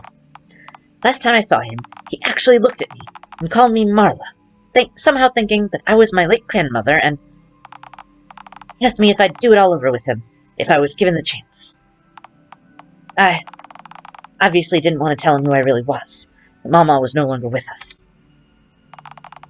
forcing him to re-experience that heartbreak all over again, only for it to be lost aside his fleeting lucidity moments later. I mean, yeah, genuinely, when you're working with folks with dementia, that, yeah, don't, yeah, just be like, yeah. So, I answered as if I were her, responding just as I hoped she would have. I mean, again, yeah, good. Yes, my songbird, I would. He stared off, now content, his gaze slowly drifting toward the floor, and didn't say another word. I would have given anything to give him that chance, callback girl. Aw, a chance to make Paw Paw proud. Don't make me fucking cry, dude, come on. Ma'am, for what it's worth, I knew President Crown, and reason mishappenings aside, if he were here right now, I think he'd tell you that he's mighty proud of you. You said earlier that he would have hated me. Right, and you called me a monster, to be fair. I'm happy to go back on my word in this one instance if you are. I didn't mean to become the monster that I falsely accused you of being, Norm. I can control everything that happens in this godforsaken town. Dialtown's roads, prisons, taxes, laws, the very public itself are all mine to puppeteer. For crying out loud, I commanded God today, and he knew to respect my authority. Yeah, good point. But the one thing I can't do is release Paw Paw from his own head. Well, if every inch of this town is entirely under your jurisdiction, then boy, you have a mighty fine mess to clean up. After this fire goes out and these flaming critters are all rounded up and removed from the streets of Dialtown, you have to start slapping mortar on bricks. Again, this is all Theodore. We should all be shooting at Theodore. Yes, quite. Norm, may I ask, would you know anything about construction? Well, yeah, as a matter of fact. I did roofing and bricklaying for a couple of years before I joined the Air Force. Why'd you ask? If this whole excruciating escapade has taught me anything, it's that I am surrounded by incompetent hacks. I am glad that's your takeaway. And I simply cannot trust a single one of them with the task of leading downtown Dialtown's reconstruction efforts. You were a worthy adversary, and one who perhaps almost bested me, so I can't think of anyone else better suited to spearhead the effort of rebuilding my city. So what, you exiled me, tried to kill me, and now you want me to help rebuild the very town you threw me out of in the first place? Yes, and you pressed a gun to my head effectively moments after burning half my city to the ground. In fairness, yeah, thank God, Theodore is mostly responsible for the ensuing inferno. Fucker had dynamite! I'm lucky my face still has its signature skin on it. You see what I mean about the utter incompetence of my lackeys? Moron. It goes without saying, Norm, that if you were to do this for me, you would naturally be granted a royal pardon, and with it the freedom to live here in peace. Is that royal? Royal pardon? You're not the Queen of Dialtown. Perhaps not now, but soon. I mean, it is pretty into the whole non-monarchy America thing. So that means I'd get to stay with my new I mean, yeah, alright. This is acceptable, I guess. Well, on one condition, that is. Alright, state it. If I'm sticking around, I won't turn blind-eyed to injustice. How are them two queer henchmen of yours? Okay, Norm, hang on, dial back to the 1960s. Rewind that tape. Your vernacular makes it difficult to tell if you intended for queer to mean strange or gay. Why would you interrupt me to point out such a needless distinction for those two clowns? Well, clown and gay are both rainbow in this game, so you still wouldn't know. Apologies, continue. Hire me as your new sheriff. No. What if I was to use one of my own guns, which means you could add the cost of my pistol and ammunition to your budget in order to launder a few $100 and buy yourself some fancy, expensive milk? Astounding. You're not even my sheriff yet, and you're already corrupt. Yet? Well, yes, obviously I want the crime milk, the tastiest and most forbidden dairy product. Good. First mandated sheriff, we need to talk about some of your laws. You know, your particularly draconian ones. We can discuss them later. Alright then, I'm out. Good luck finding someone else to lead your construction effort. Guess you'll have to put Lil Billy in charge of the explosive you'll be using for the demolition of those burn building husks, huh? Oh, good lord. I'd rather fake my own death and move to a roach tower in Vegas than even consider that timeline for even a moment longer than is legally necessary. Fine, fine. I'll agree to one single change now, and we'll discuss the rest later. Oh, what, we're not going to hash, like, entire policy changes out in front of this burning zoo? Lower your tax rate by no less than 25% for all citizens of Dialtown. Absolutely not. This town needs every cent allocated in the budget for its various nectaries and to fund my rigorous beauty regimes. Beauty regime? You're a cat! Cut taxes! You don't understand. Lowering taxes by 25% across the board would create a budget deficit of approximately $1 million. Where do you expect me to get that kind of money from, huh? Especially because she's agreeing to do this for a couple hundred. I mean, I'm kind of with her in terms of that would cause a lot of destruction, and they're going to need a lot of money to rebuild. If anything, they'd be trying to raise taxes. Like, I'm not saying they should, but, like, maybe wait a month. What's your average yearly salary? Well, it's currently around 1 million. Fine, fine. I guess I'll eat nothing but baked beans for a year, whatever. And your fancy milk, girl! You just sold out for a few $100s and you gave up $1 million. Take back the gun! Start the standoff all over again! That's a mighty fine start, Cattywampus. I reckon that ought to even things out quite a bit.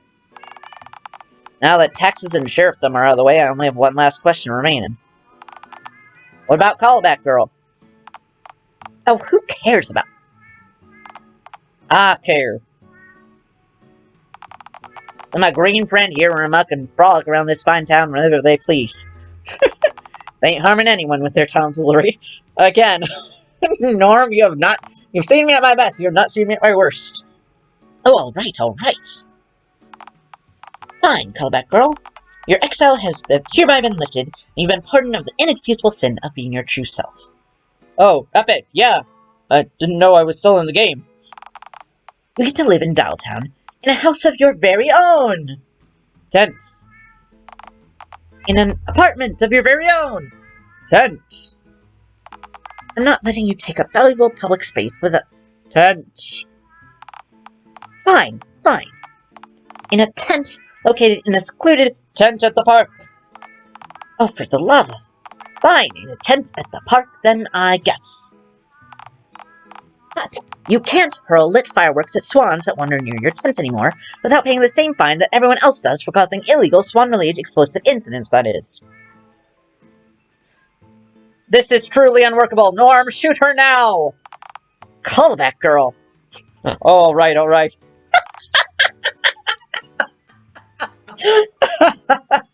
Wonderful. A new day is dawning in Dialtown. I can feel it.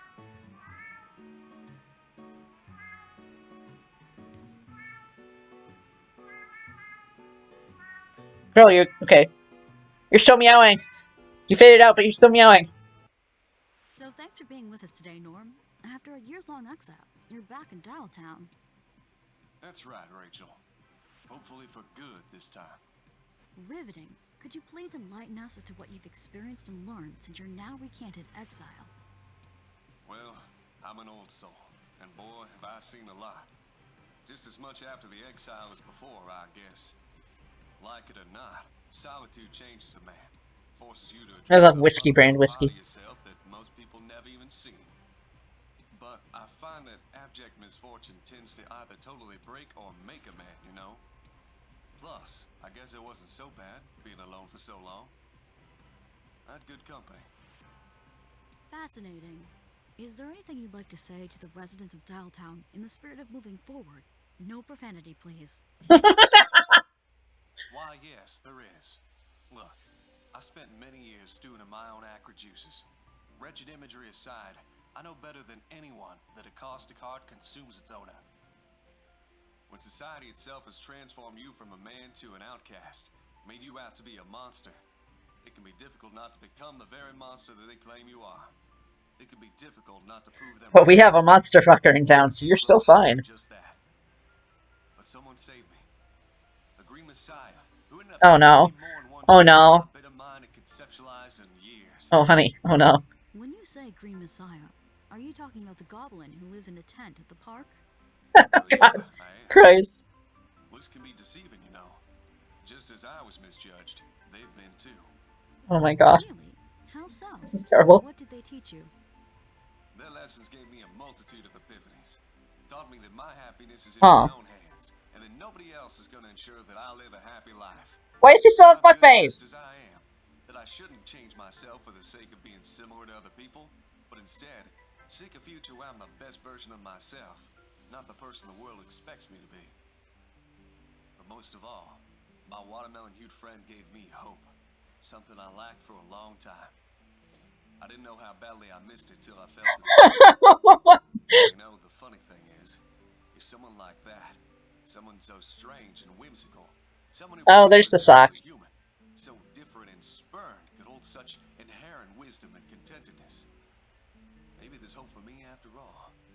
Maybe for all of us. Maybe things can get better. I thought he was going to say maybe for you too, and it was going to be real touching. Inspirational. Norm, thank you so much for coming on the show. I just have one question for you before we sign off. Where is your green friend? Could they not join you here today? Oh, I'm sure they have a very important event to attend.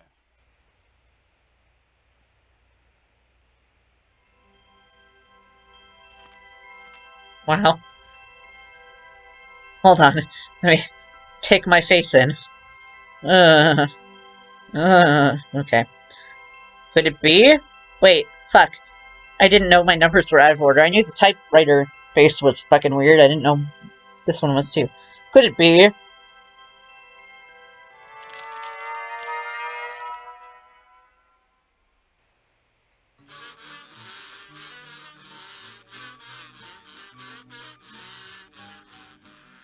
They're repulsive. Just like the beast that spawned them. Oh my god. I hope Karen... I need to show Karen the worst one. She'll love it. Or hate it, but then come to love it. I hate every single one of them. Especially that one. This was a waste, damn it. This has all been for naught. Formerly spiteful cowboy. Get Norm's good ending. Now to credit some truly deranged quote-unquote people.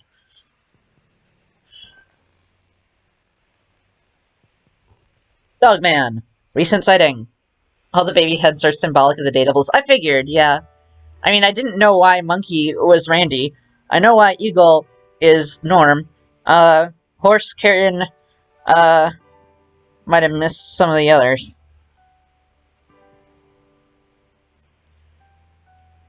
Ogre lore unsolved. Oh, Monkey is Bigfoot. Oh, okay, good. Because they placed him right next... Okay, good. What was Randy then? Oh, Nathan Hanover!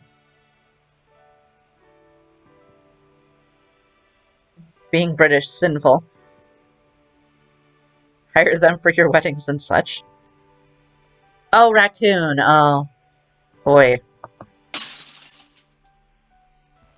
I'm gonna take my meds while this goes. You know, I 100% am gonna try to find a jacket like Randy's, because I love him, and I want to imitate him.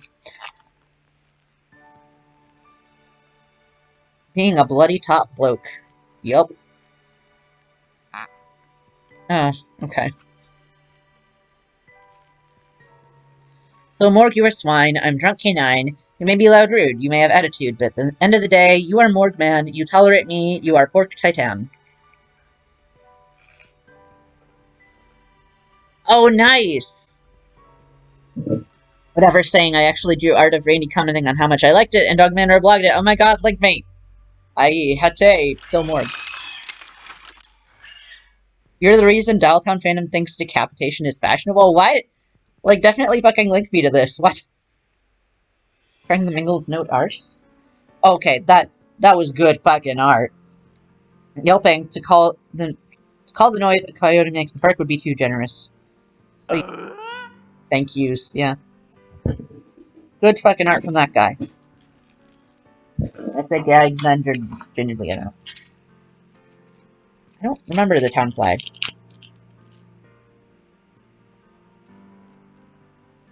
Weird meme involving purple fast food mascot. Snaz amazing. And Dialtown achievement icons. Oh, cool. Not being British, can't thank her enough for that. Just look at that face, horrifying.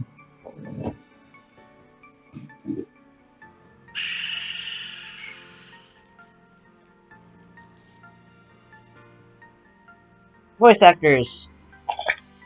Me, and me, for the most part. Ryan Summers, why does that sound familiar?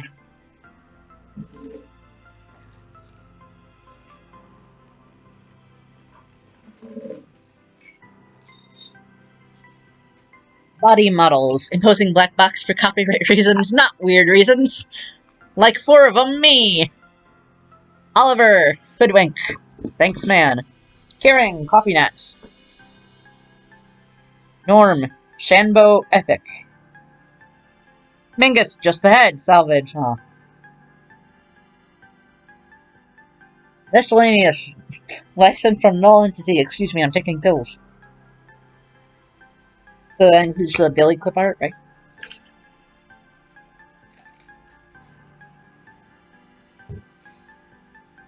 Cora P to data.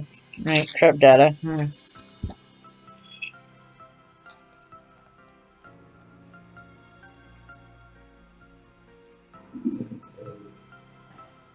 The Cursed God Charlie. Cool.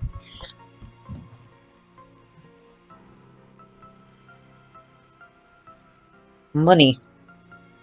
Oh, I can make this go faster. Yes, please. Raccoon, Obi, Blitch. Attribution, that which was legally demanded of me. No, they didn't finish Nathan Hanover's name. I mean, they did elsewhere. Oh, good, he played the kazoo himself.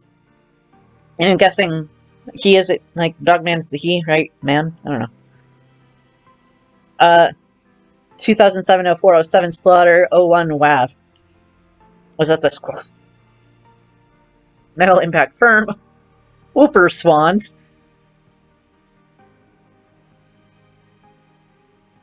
Breathfulness. Party Pack Horn Coil 01 Long 01. I'm so curious about some of these.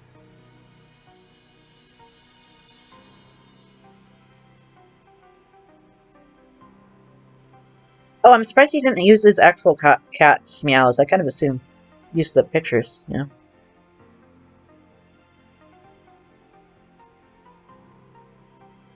Huge ass beers. It's nice seeing the story again after a while of not looking. Empty crystal ball on white. Plastic crunch. Stuffing my face pros reference for drawing. By Senshi Sock. Oh, I love Senshi Sock.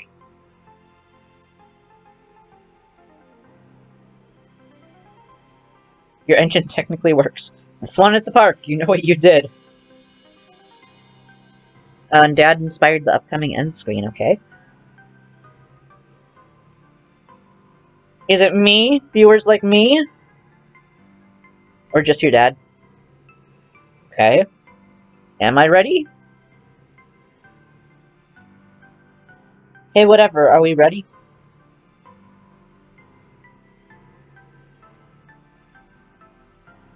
So let us save? Well, it won't let us save here, so I guess we're ready.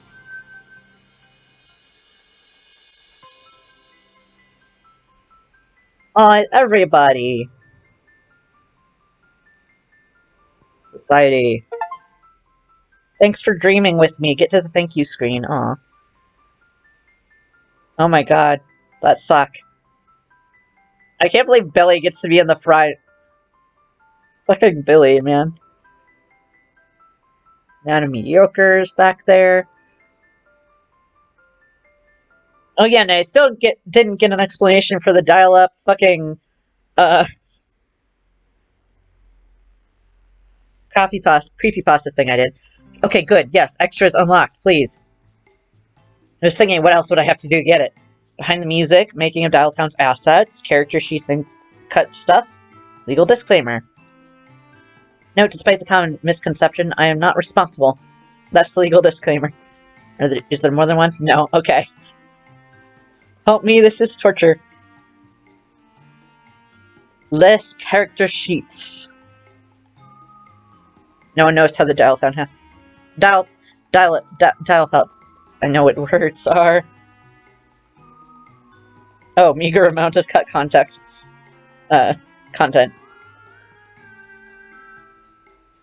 Back to the menu.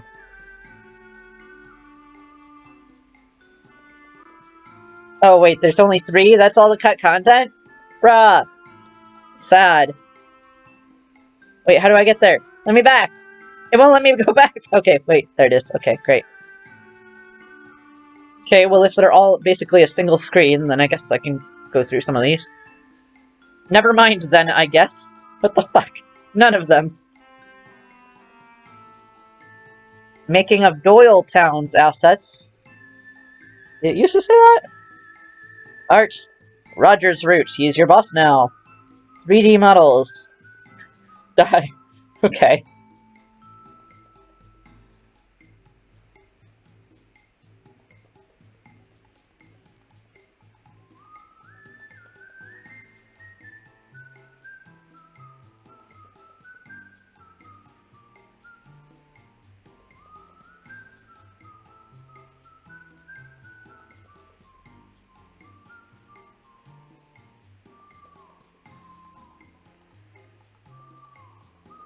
They're born of the same flayed hog. This is how it all fits together. Disgusting. Behold, take one.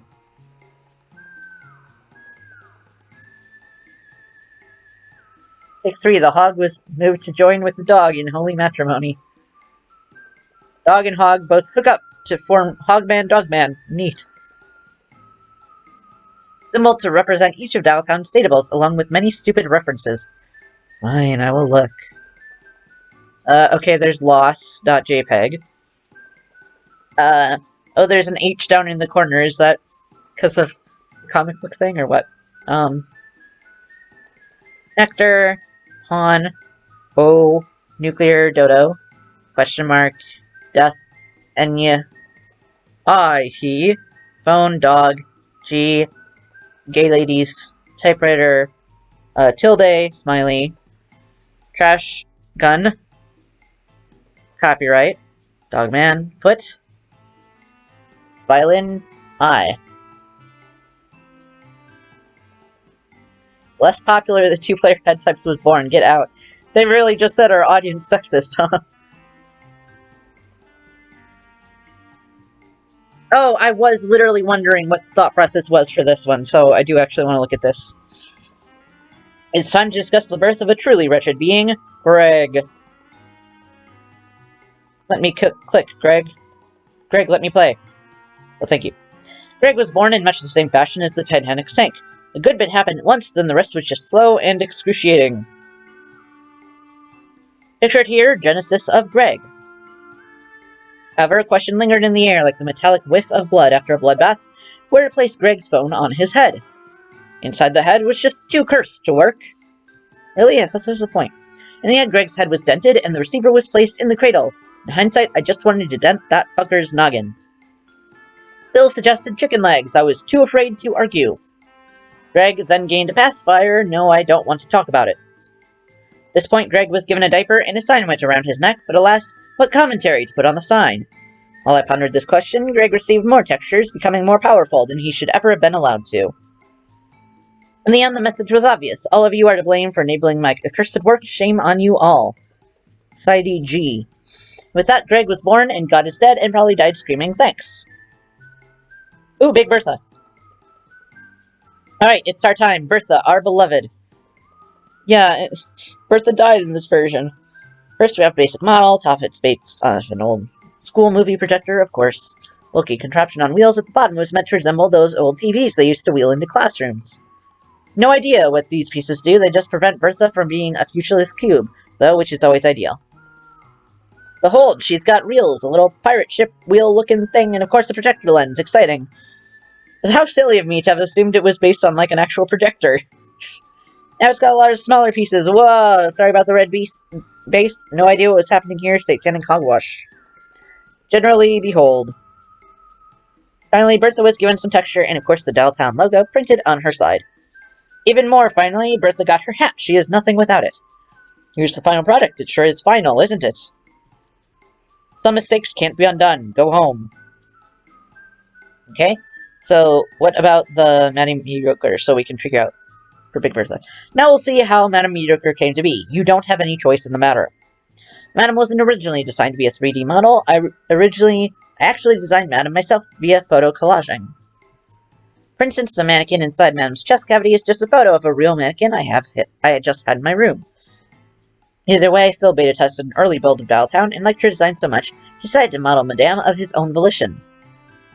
Madame's first mesh looked like this. She's missing her final details like her necklace, and of course textures, but otherwise pretty gnarly. However, the necklace soon followed. I then gave Phil all the textures I used to create the original Madame design to use as textures for his rad mesh. Lo and behold, and such he sure did. Slap those suckers on there and be fucking hold, it's Madame Mediocre. I just took my pill and I'm going a little rogue. Here's a neat little comparison to show how fucking close Phil got to the model to her original design. She is born, that is all, don't come back.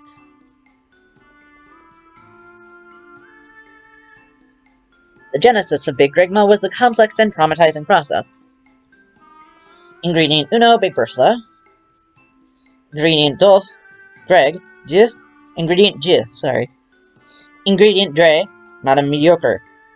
And then something truly magical occurred.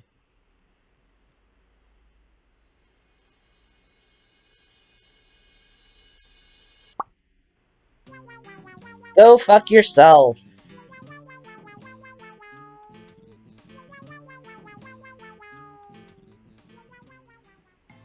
Wouldn't let me leave that screen.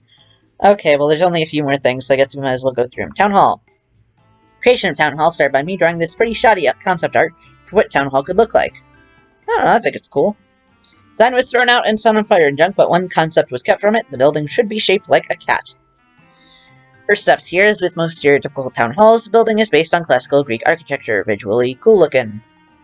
Town Hall begins to take form here, only thing is it's a tad wide. I wanted the whole building to be visible in long vertical shots of it, you know? So the Greek Dialtown cat building was horizontally castrated, allowing us to move on. Here we can see the door frame up close, it sure is. Next shot, taken from the steps. This slightly wider shot is the perspective that Town Hall first appears at in-game. Then we move on to the top of the building, which is notable for its complete lack of cat. Now then, we have a cat head perched atop the building. This is wonderful news. I'll be sure to tell everyone I meet about this event. The building is shaping up nicely now. Even the building's ears have some depth to them now, but the eyes need work. Do they? Much better. Ears are better looking, eyes are cooler looking, and general detailing is up. Forgot to mention, also look, paw is cute. This point, the building gained teeth.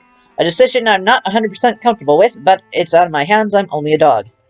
Textures are slapped on. This is easily the most building I've seen to date. Very much so, yeah. Then the glass was placed in. Note its horrible little reflections and whatnot. Last Town Hall. It's in the game, minus my horrendous placeholder flag, as while the model was being made, I had yet to commission at. Here's the finished shot, with the better flag of it. Making Dialtown's flag is over in the art section. Alright, see you in Purgatory. Okay, so then, I think all we have left is Callum Crown and Phone Gingy. Alright, so here's the deal. Callum's model uses Gingy's as its base, so step 1 in this case, acquire Gingy. But Callum, unlike Gingy, is a real stand-up guy. None of this moy, bloody Eds made of human flesh in it business, no siree. So I put together something based on Gingy's texture, but metallic. It's in this wee comparison here. But I wanted the head to be a hideous mishmash of metals, and the current palette had one too many gray metals. So I tried placing the gray plate closest to the front of a texture with a rusted brown. With rough texture ready to use, we experimented with palette mixes. Here's a golden Callum Crown, awful. Here's a more subdued palette, probably the nicest visually, but it blends together a little too well. In the end, the original palette, ready salted, barely won, yay. The plates were then raised slightly, given the 3D plated effect. Now to replace the flat, textured guideline bolts, And behold, it's good enough trademark. Is that a design that we can all tolerate was born? Go home. Alright, phone Gingy, come here. Now time to discuss the birth of the wretched Jingel's phone. This all started when I sent a rotten man named Phil Morg references to the phone I wanted Gingy's head to look like. He immediately got to work dooming us all to live in a world that contains fleshy telephones. Soon Bill began creating polygons and such, vertices, disgusting. Gingy was given form, not n, line by line, dot n, line by dot n line. Behold, he's now real, I guess. Soon Gingy gained whatever this thing is, becoming a real boy, much like that Pinocchio fella. Gingy then gained flesh. On the left, you can see Gingy's flayed virtual skin. Here's each piece, but labeled. Gaze upon this wretch's many crevices. Gingy is, in its very essence, a large armpit. Let's give this boy some bloody texture in it. Okay, it's alright. I need to mentally hop off soon. Hold Gingy's skin as it begins to take form. You may find this revolting, but remember, I have zero regrets for all of them. Then added more flesh, varieties, and spice of life. It's now preparing to have skin on it, thrilling and humbling. You can see the result wasn't too good, but it isn't much worse than most things I've released, so we kept going. Man, this looks wretched. It's off to a start. Began adding stitches at this point, as nobody could really stop me. Otherwise, the texture just slices of ham of various color and size combinations slapped on top of each other. Nah, fuck that. I'm more interested in how they added the staples. Here we have the first stitches, which really ties the whole thing together. Results weren't good, but that never stops me. Truly, aspirational. Yeah, a great stream. A almost 6-hour long stream. Yeah, it was fun, getting to do the cowboy inspo. Remind me what that line was, later if you want, and also link me to the art you did. Result made me want to pierce my jugular with a garden towel.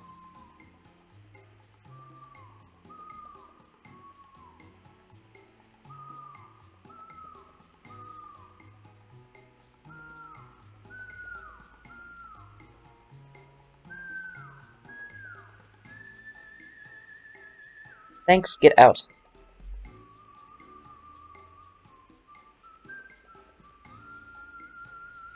Oh, before you leave, can you tell me exactly what the spooky fucking shit that was when I first tried to open the game and it died?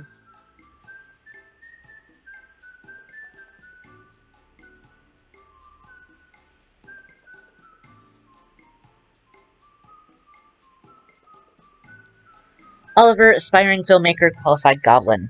Alpha 1. An early version of Oliver's theme. I was originally going to have a pinball sound, this inspired section in the idea. This was in the early days of working on Dialtown, and for some reason I misunderstood the brief and thought Oliver worked in an arcade. The electric keyboard was a template I used to write out where the notes would be, and planned to switch it out for an 8-bit pinball synth, but quickly learned Oliver works in a cinema, not an arcade. The idea, as you can hear, gets more and more hectic, but at 0401, it abruptly... Oh, I didn't realize I could... It abruptly stops. That's when I realized my mistake. Makes me feel like I've chugged caffeine.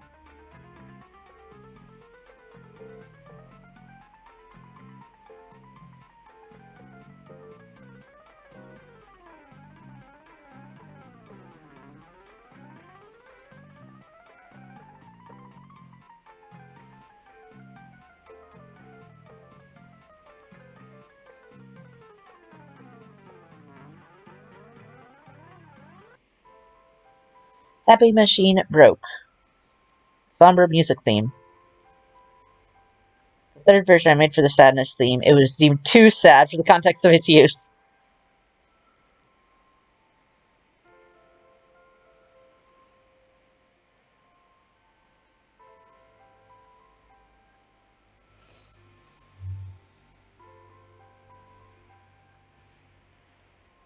What the hell? Is this why everyone hates Randy? Just because Dog Dude hates Randy? That's so sad.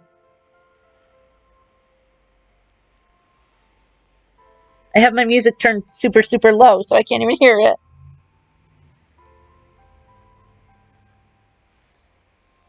Track the mingling.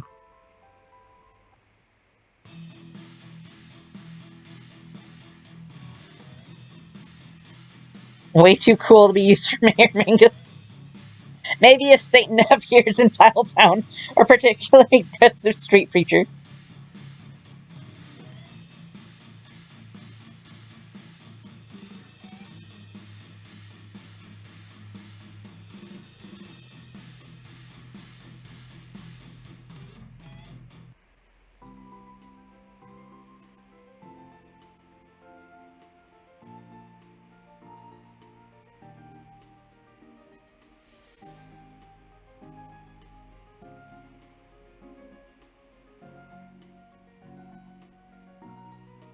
Oh wow.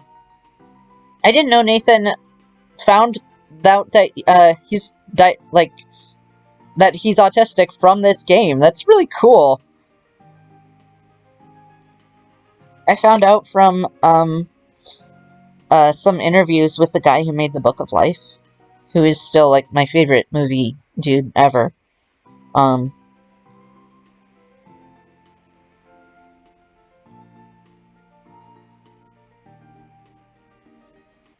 I'm so pleased this version didn't make it into the game.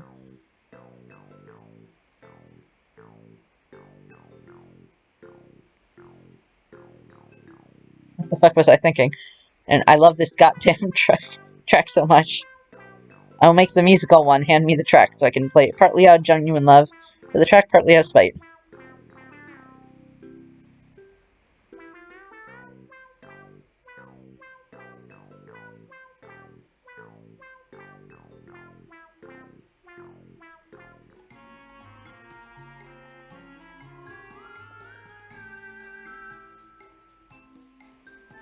Did I get to character sheets? Oh, I see. I think I thought it was... I didn't realize that was a menu. And also with my meds. Yeah, I'm just gonna go through these before I stop streaming. Okay. I know Little Billy was clip art. Oh, this is so cool, actually. Name, Little Billy. Age, he's around 7-ish, I think. Birthday, May 18th, legally. Little Billy is Dialtown's most wretched resident. He isn't the most dangerous person in Dialtown's core universe, but honestly, he's probably somewhere in the top 10. He is Oliver Swift's arch-nemesis, but to be frank, he's probably the arch-nemesis of half of Dialtown's population. If you've worked retail in Dialtown, you've likely carried a knife on you at some point, almost certainly due to Little Billy's shenanigans.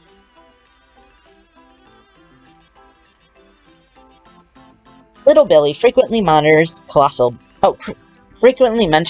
Billy, an extra-worldly entity who is apparently preparing to descend on Dialtown's universe to pick at its scraps once the right time comes. I don't like thinking about this very much, so we shall move on now, thanks. Billy is the only resident of Dialtown that Mayor Mingus is afraid of. For tax reasons, all money that Billy is paid by Mingus is officially stolen from the treasury. Billy is okay with this because he has aspirations to have his QB record become as dense as possible. Right now, they're cramming stuff into the margins of the page. Little Billy is looking forward to the pages of his record eventually being entirely doused in inky black, each brushstroke representing a distinct deprived crime of his.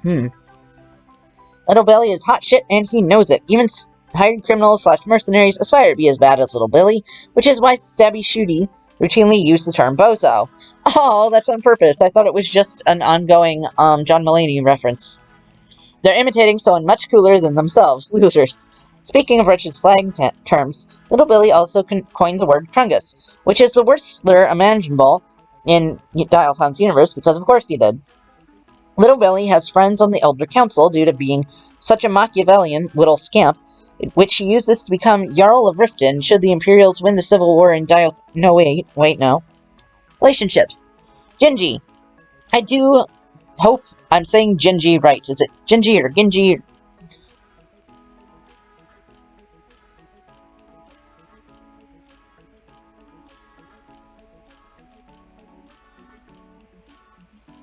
Asking whatever how say Gingy.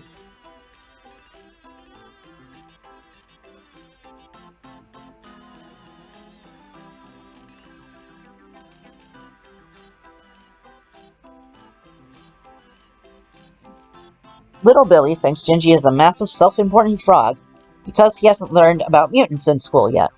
As customary, when Billy spots a frog, Billy has his eyes peeled for a magnifying glass large enough to use on a sunny day in order to burn Gingy into a tiny charred speck on the ground. Yikes.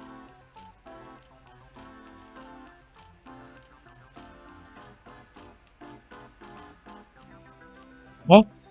And I'm sorry to anyone watching the VOD, if such a person exists. I probably am watching the VOD, because I seem to actually like re-listening to the story through my own voices, on commutes and stuff. So hello there, me. Do something nice for yourself. Buy a good snack. Or call Mom and see if she's doing okay. Or text Grandpa. Go text Grandpa, actually, right now. Yep, right now. Even if you're half asleep, just text Grandpa, say you love him. Okay. Randy would rather drink bleach than encounter Little Billy. Let's face it, Little Billy would likely trick Randy into drinking bleach if they met, so by drinking it on his own in this analogy, he'd end up in the same hospital ER room, getting his stomach pumped, and he'd be spared in a conversation with Little Billy. Karen would have punted Billy at a prior date had the bank not installed CCTV cameras. Oliver would throw Little Billy into an active volcano if the two were ever close enough to such a spicy mountain. Oliver has thrown Billy at things that aren't volcanoes and has confirmed to me that if he had the chance, he'd advance to a volcano toss any day of the week. Bigfoot. In Bigfoot's bad ending, he beats the living daylights out of Billy, and I feel that even though that isn't the main ending, it must be taken into account. They say animals can read auras, and to be frank, Bigfoot was clearly onto something when he decided how he felt about Billy in that exact moment. Norm has many gut-wrenching regrets. Not shooting Little Billy during the subway showdown in the final route isn't on that specific list for legal reasons, but Norm still brings it up whenever he drinks and gets sad, so I think we can add it to the list. Billy really wants to see what's underneath Norm's bag. I don't know why, and I don't want to know. Probably wants to take the poor fuck's eyes, the goddamn animal. Jerry never had to worry about insuring the copper wire in his home, before meeting Little Billy. Bastard. Mingus spends time with Little Billy because she figures that if he remains in her immediate vicinity, he's in a sense contained and cannot do quite as much damage to Dialtown. Little Billy is toying with the idea of burning Town Hall to the ground with carefully placed explosive scattered under one of the throw pillows that are shaped like Mingus's face. Scary child. God is scared shitless of Little Billy. Little Billy keeps stating in God's presence that he's actually God, and God can tell that he means it. Alarming. Wow, there's a lot here, and I'm enjoying it. Okay, let's get Randy. I hope, it seems like everyone hates Randy just because the creator hates Randy, which sucks. Name, Randall V. Jade. Age, 25. Birthday, February 19th. As of the end of Dialtown, Randy works in a ticket booth. He has a pet possum and a pet swan. Oh, they don't get on. Then he's hoping one will scare off the other. Part of Randy wants the swan to stay because it's a good guard dog. On the other hand, he says that he finds the possum relatable. Randy will not elaborate on what he means by that. Randy's embarrassed of his middle name. Randy's been avoiding calls from his dad for years because he doesn't know how to explain to his dad that he, in fact, hasn't been pursuing a master's degree in pharmaceutical chemistry and is, in fact, living in squalor. Randy's dad is still not all that impressed with him, despite Randy lying about every single aspect of his life, which is as hilarious as it is sad. Actually, I think it's slightly funnier than it is sad. What an ass. Randy has a head injury that he never shuts up about. Randy has submissive... Whoa, what? No. Let me go back and then get back to it. Okay. No, Randy. Randy has submissive pheromones, but you already knew that. That doesn't make any sense. Randy stinks, but given the circumstances, we have to be understanding about this. Well, we don't have to be. Do as you wish, I guess. Gingy. Phone Gingy scares Randy, but also fixed Randy's life somewhat. Phone Gingy casually talks about eating Randy because the strong must devour the weak, and Randy believes this will one day happen, but hasn't gotten onto the police because he's unsure if the police are still angry at him. Again, still no idea what this means. Oh, so he doesn't actually like us? Oh. Karen tolerates Randy since Phone Gingy does. No, it's up to interpretation to say Gingy, yeah. But to be honest, Karen really wants to bring an air freshener designed for a car from Randy's head without asking first. She hasn't mustered up the courage because she's afraid he'll take it as an insult because he stinks, or perhaps start bawling because he illegally takes it as a gift, something he ordinarily doesn't receive. Unless you count Gingy dragging hunted roadkill to the hut door of Randy's home job as a gift. That is, that's nice. Oh, Gingy? That doesn't make a lot of sense to me. I'd rather find out how they got that name. If it was just a random key slash of syllables or what. Oliver and Randy go way back. One time, Oliver called Randy a meathead after board game night turned sour, and Randy cried in the closet. Don't worry, their friendship has since been mended. Oh, that's good. Bigfoot. Randy is somewhat afraid of Bigfoot since Bigfoot is a tall and imposing feral ape man. On the other hand, Randy is at least somewhat afraid of a good portion of everyone who meets, so that evens the playing field, in this case, I guess. Norm views Randy as a relatively likable sea urchin. There's no respect there, but Norm would loan Randy money if he asked, maybe. Oh. Mayor Mingus would totally use Randy as a stress ball if they ever were to cross paths. Let's hope they never do. Randy would rather drink bleach than Kurt. Right. So we did that one already. Randy and God don't get on. God technically created Randy, and Randy is struggling to come to terms with why someone would do that to him. Oh. I mean, asking might be a good thing for his self-esteem. Okay. Sergeant Norm Allen. Exact age unknown. Birthday August 25th. Norm was born at the very onset of the Great Depression and grew up in a small, unincorporated township in the state of Arizona. Norm was always strong-willed and worked as a ranch hand for most of his adolescence, supporting his sick mother after his father upped and left town. Norm struggled to make ends meet and developed an anti-elite attitude stemming from the recurring question that kept him awake at night. Why are me and my sick, widowed ma struggling to put food on the table because some East Coast City slickers has a pretend stock market crash? Norm never let go of his resentment for politicians and big business as a result of this. But isn't he into the president? Does it explain it? While in Korea, Mrs. Allen's health plummeted due to complications from the polio virus she was infected with. He sent money back for the remainder of the war, but shortly after being discharged and returning home, Mrs. Allen passed. I gotta go back again. I skipped it. Oh. Back.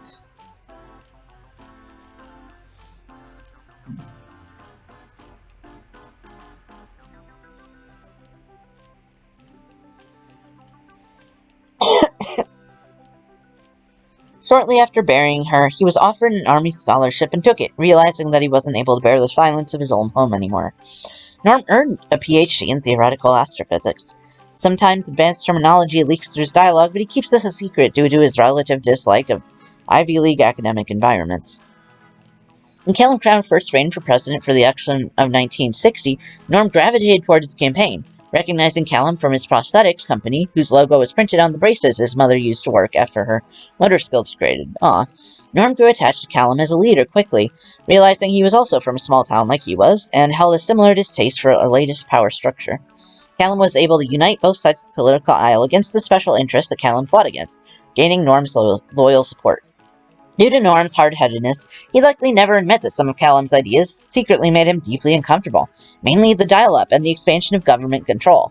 Norm champions Callum as a populist hero with a strong and uncompromising moral character, as a self-made who climbed out of his poverty using only his own metal, but deep down, him and Callum are likely as unalike as any two people could be. Norm is alive because Gingy had faith in him. Sometimes all it takes is a little faith. Relationships. Norm has more faith in Gingy than anyone else in Dialtown, feeling that the faith Gingy had in him is the reason he's still alive. Norm rolls his physical freakish human pre-dial-up eyeballs at Gingy's tomfoolery, but holds a deep respect and loyalty for Gingy, always prepared to threaten and or maim anyone who'd do harm to Gingy. Gingy. I don't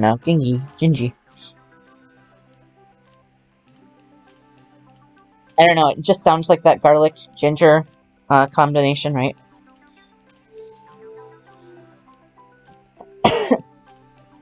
Norm views Randy as a relative likable sea urchin. Yeah, we did that. Norm left a fairly awful first impression on Karen. While the two aren't quite friends now, Karen has a quiet respect for Norm on account of the good work he's done for Dialtown since its return. Karen appreciates efficiency and hates bullshit, so Norm's leadership style is something Karen cherishes. Norm didn't kill Mingus in the good end of Dialtown, and Oliver thought this was a pretty groovy move overall. As such, Oliver has forgiven him for plotting to kill a politician he dislikes and enjoys listening to his pre-Dial-Up era stories again. He kinda adopted Norm as a second surrogate father. Oh. If Oliver's therapist was still talking to him, the whole having an excessive number of adoptive dads thing would be a good issue for them to work through.